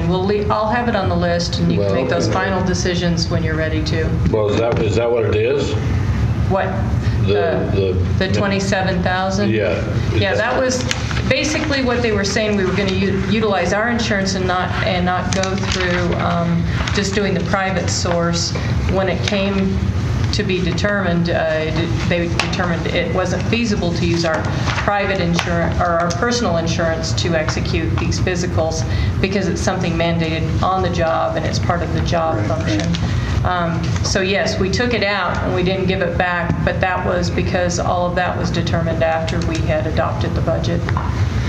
And I think that was just 27,000 we took when we were going down through all the budgets trying to make it work. We thought, well, hey, we can do this. Well, it was one of the things that Dave had offered up on the table, and that's where. Dave. Well, I have to say, it wasn't one thing that we just went and said, hey, we're not going to do that anymore. It was a possibility. Unfortunately, it didn't work out. But again, I think that's one, if it's covered in the contract, it ought to be line item budget, we ought to cover it. He was trying to get creative like you guys Sure, were. yeah, I remember that, yeah. So much for trying that, all right? we'll give you a short, or do you want to skip on the EMS side? Do you want to know what's happening over on that side? it's primarily informational because the county is the one that really decides. So, Except that you adopt the budget. It's your ordinance, so. Okay, let's get through it quick. Okay. from the money point of view, I'm just going to do this really quick.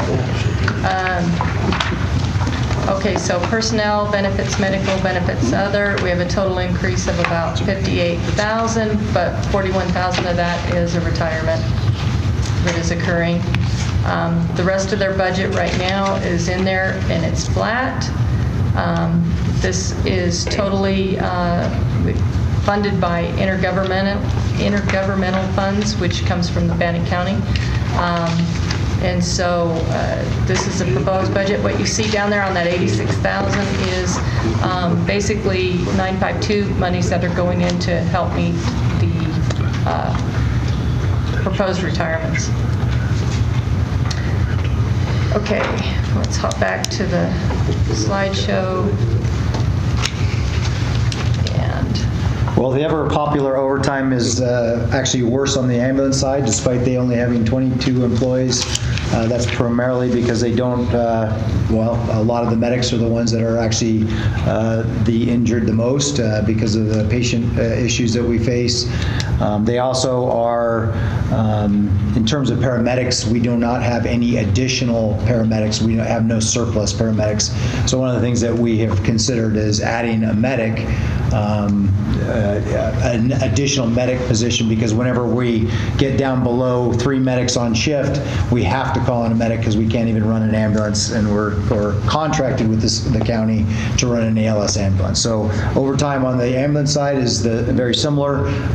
The largest percentage of it is backfill to cover minimum staffing, i.e. having at least 1 paramedic on an ambulance, and then also the 2 people on an ambulance, and we're contracted to have 3 ambulances. So I won't go into any more detail on that, but that's the frame of reference. Well, is there any opportunity or any issue or anything, I mean, as we look at the big picture going forward and stuff, that maybe somewhere down the road that you could run, at certain times that you had to, you could run one of your ambulances as a basic life support ambulance if you didn't have a paramedic? Yeah, we could. Unfortunately, the contract with the county actually says that we'll do 3. So I don't have an ability to say, well, I'm going to choose to run a BLS. We've done it on occasion when we could not get a medic to come in, which has happened. We've called and nobody will come in. And if I can't staff it, then I can't staff it. So then we staff it as a BLS ambulance. And then maybe the county would be open to the idea of letting you make that decision if it's absolutely in the district. And I think in terms of some discussions, just so you understand, we are trying to evaluate this. 40% of our calls are no transport, and we are trying to figure out. And as Chief Smith described, the first step in that process is to ensure that the call that comes in is being triaged correctly. What we still have a problem with is sometimes the call that's being triaged is not what we find when we get there. And so as we get better at that call triaging, then we feel more comfortable sending a reduced response to that call. And one of the things that we are looking at is this paramedic program, a chase vehicle, where we wouldn't send anything but a paramedic in a Tahoe or some type of paramedic vehicle that would go in, because 40% of these people, if we can tie them to the right call, we can show up, treat them, and never take them to the hospital, and we've only sent 1 resource. But this is a big system, and it doesn't change fastly. We're trying to get that system built so that it's at the point where we can do that. Because at 40% of our calls, I can send a paramedic in maybe a motorcycle. I don't know. I hadn't really thought about that. In Idaho, that might be all right. 40%. I was just trying to make a point. 40% of our calls, if we can marry that call at the right time to send the right resource, then we can then engage in that type of process. And so that's what the things we're doing. So I'm turning over. All right. I'm a pretty quick talker. So medical supplies, they're inflating just like everything else. So we're seeing, not only are we seeing an increasing cost from our vendors when we reached out to them to get some projected costs, and those numbers were all over the place, depending whether we're talking to Zoll or Boundtree, some of our suppliers. And so I couldn't give you an accurate number, but it was about 6% is where the average was, just an increase in supply costs. But our call volume's going up, and our call volume going up like you've seen in December and January obviously drives more supplies being used, so we're buying more supplies at higher costs. We try to have some surge protection in place so in case we have a mass casualty event event or some large event that we have supplies to go dig into. Last year, during a lot of budgetary shortfall issues, we dipped into that surge supply. It wasn't where we wanted it, and we're going to try and slowly build that up. But that's kind of the big picture there. But as the chief alluded to earlier, some of our technology is getting more and more expensive. It's the medical field. I don't have any control of that. When a monitor costs you $30,000+, boy, those are big pills to swallow. And so we're good right now, but advancing technology, it just gets more expensive every year to do business in that. So we don't have the I'm sorry. Travis, does the county pay for this, or do we pay for this? Is this coming from city dollars, or is it from county? This is county. Okay, that's what I thought. This is county, and a lot of grant dollars. We achieve a disproportionate amount of grant dollars in the county budget, whether it be an ambulance or monitors from the Portland Health Trust Foundation and what have you. We really do try to reach out and get every grant dollar we possibly can to offset these costs. And Councilman Moore, you had a question? Well, I guess there's no relationship that we can develop with the hospital that they provide this and just bill it out. We used to, and now that's against the law. So we can't do that anymore. We used to be able to go in there and raid their supplies. Yeah, we can't do that anymore. I remember those days, yeah. So. Then we'd be being visited by PD. Should we move on to the next one? Yep. Okay, so the ambulance, along with our fire department apparatus, we have a spreadsheet, with a matrix spreadsheet that tells us how long we think we predict a vehicle's going to last. You know, they have a finite life, and so vehicles will eventually die, and we try to prevent it before it dies, replacing it. And so projected, we were lucky because we have a real good grant writer right now. I don't know if you knew that, Richard Denton is super good at getting grants for us. Ambulances cost $205,000, they're not cheap. And anyways, due to mileage, we cover the whole county, increased responses, we're starting to wear out our ambulances sooner. So this $205,000 represents the cost of a brand new ambulance, and hopefully we get it offset by half the cost by a grant. We've been lucky, but that luck's going to run out, I'm sure. Just to keep you updated on that. We've gotten 4 grants in the past. We're planning on getting another grant this year, we hope, and we'll see how it falls out from there. Any questions? Yes. Our dual relationship, you work for us, but you're also contracted by the county. Who owns the equipment ultimately? Do we or does the county? The county owns all capital equipment. Okay, so the ambulance is a county. The ambulances are county, the monitors are actually county. Everything, the supply, all that. Medical supply. We just staff it. Yep. But we get compensated to staff it also. Yeah, sure. Right. And the system, the marrying of the system is, in my example of a fire response, they provide extra additional personnel. That ambulance crew has SCBAs. They can go in and they are part of the staffing on a fire response.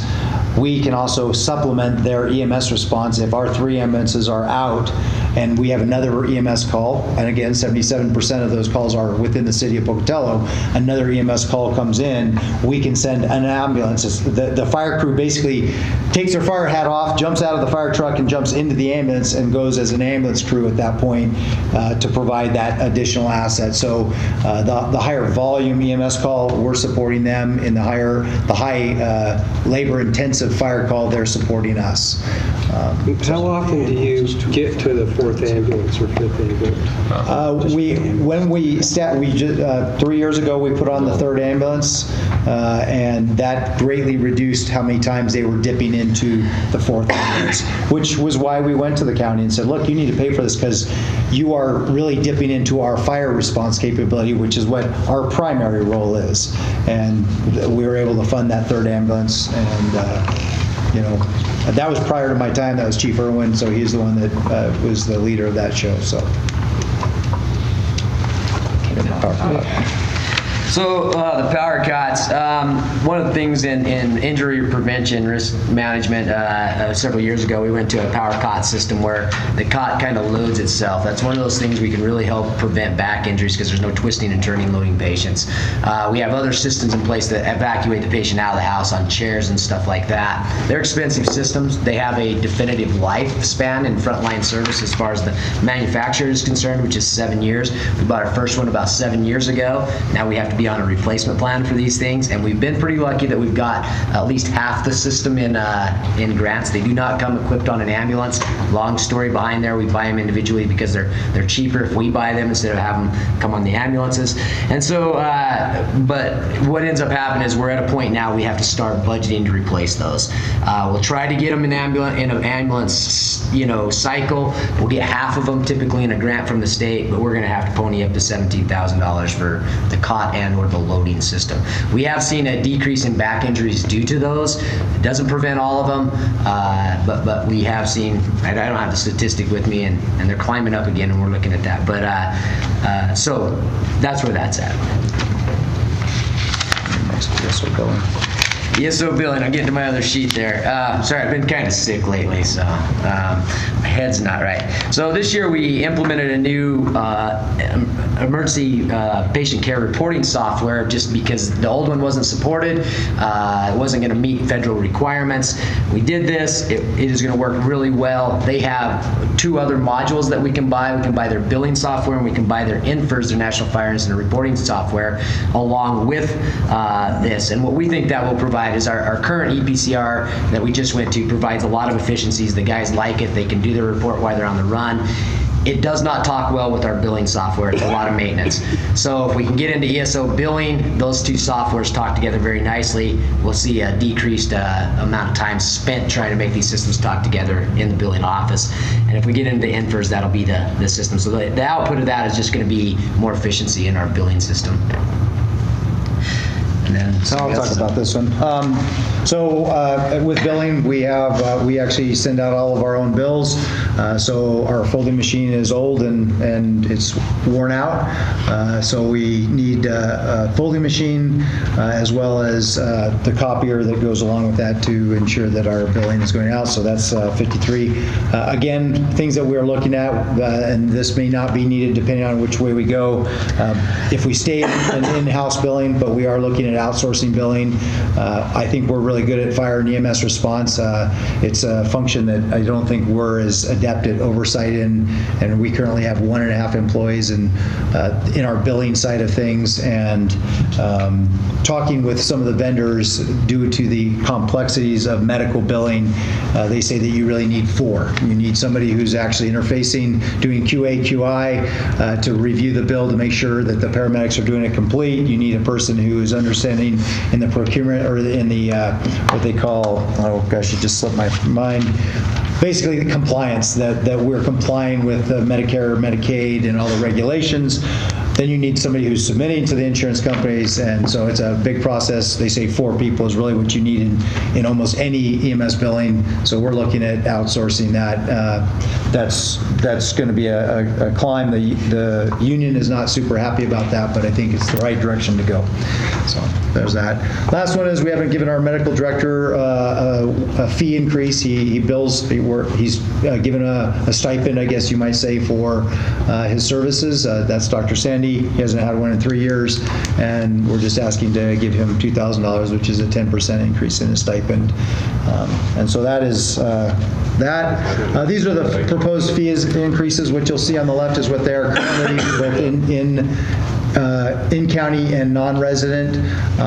These are basically at 3%. We don't even built into the resolution is if it's 3% or less, we don't have to actually take this to the county commissioners.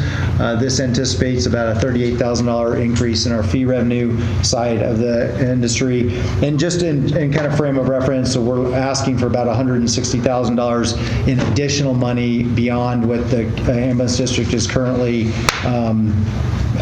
providing, minus $38,000 in the additional fee revenue. So we're asking for about $121,000 on the ambulance side of things. And Chief, do you know how close the budget is to their taxing authority? They've run, I've talked with Christy Klaus, and she runs that up pretty close, but she, kind of like Joyce, doesn't want to be right there, because if the levy, if the evaluation comes back a little low, then they defund it. She would rather make sure that we're supplementing using the fee side of it a little bit more and keep a little away from the max levy. We are very close to the max levy on the ambulance. There's not much more that they can take in tax revenue. So really everything that we have is all the fee revenue is where we get most of our growth. A little bit difference, just a kind of a point of note, like Idaho Falls, Bonneville, they do the same types of thing, but their contract, they get all of the fee revenue. So anything that they generate in fee revenue comes into the Idaho Falls Fire Department. So they have first dibs in that, and they've actually not had to take tax increases because they're managing the entire fee revenue. We still have to go through the process of asking the county because the county gets all fee revenue and then doles it back out to us. And we could go into the politics of that, but that's kind of the premise of that. So, well, then why isn't the county doing the billing? well, the county could do the billing. Currently, our contract says medical billing is pretty complex. All of the money that's generated there goes to the county, as you said. But the county's paying for the 1.5 people that you have. That's right. Well, but again, Chief is right. Yeah. Okay? When it comes to medical billing, complex. You need 4 people. You got to have one person that's talking face to face. You got to have a person that understands it's compliant. You got to have a person who understands coding, so that you're coding the right code so that you can get paid the most you can. And then you've got to have the one that gives the okay to send it out. I mean, I don't disagree. I mean, there's an issue right there of risk. I wouldn't want to be doing anything that involved Medicare and Medicaid as far as billing. I mean, they go headhunting every now and again, and they get doctors and everybody else, hospitals, and so I don't think. Well, that concludes our presentation. I'm sorry it went so long. Sorry that there was such a conundrum over this, and like I said. Sorry you got us at the end of the day. Yeah, I tried to. Well, thank you, and then Steve had a... Yeah. I chewed you out in front of the other people, so I need to apologize to you in front of other people. Sir, if that's the way you believe, Well, my frustrations are very real. And it feels like sometimes the only way to affect change during my time on the council is to get frustrated. But I think I did cross a line and put you in a position where you have every reason to feel like I attacked you, and I'm sorry about that. But I am genuine in my desire to figure out how we solve this. And I don't know if there's not a solution.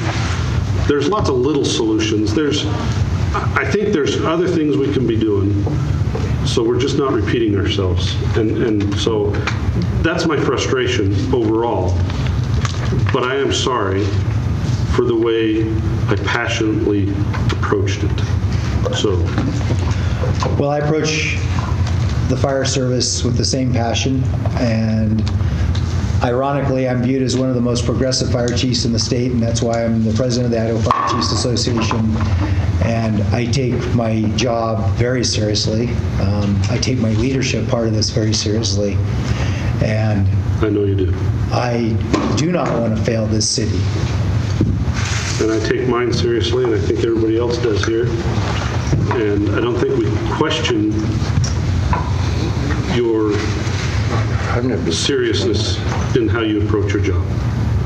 I mean, we couldn't have a city without you guys. And I mean, I know that you'll be there whether you're mad at me or not. You'll be there to take care of me. And that's a deep appreciation. So let's just figure it out. Keep up the good work. Okay. Thank you very much. Thanks for the long day to the council. It was a long day, and with that, we are adjourned. Mayor, I was just going to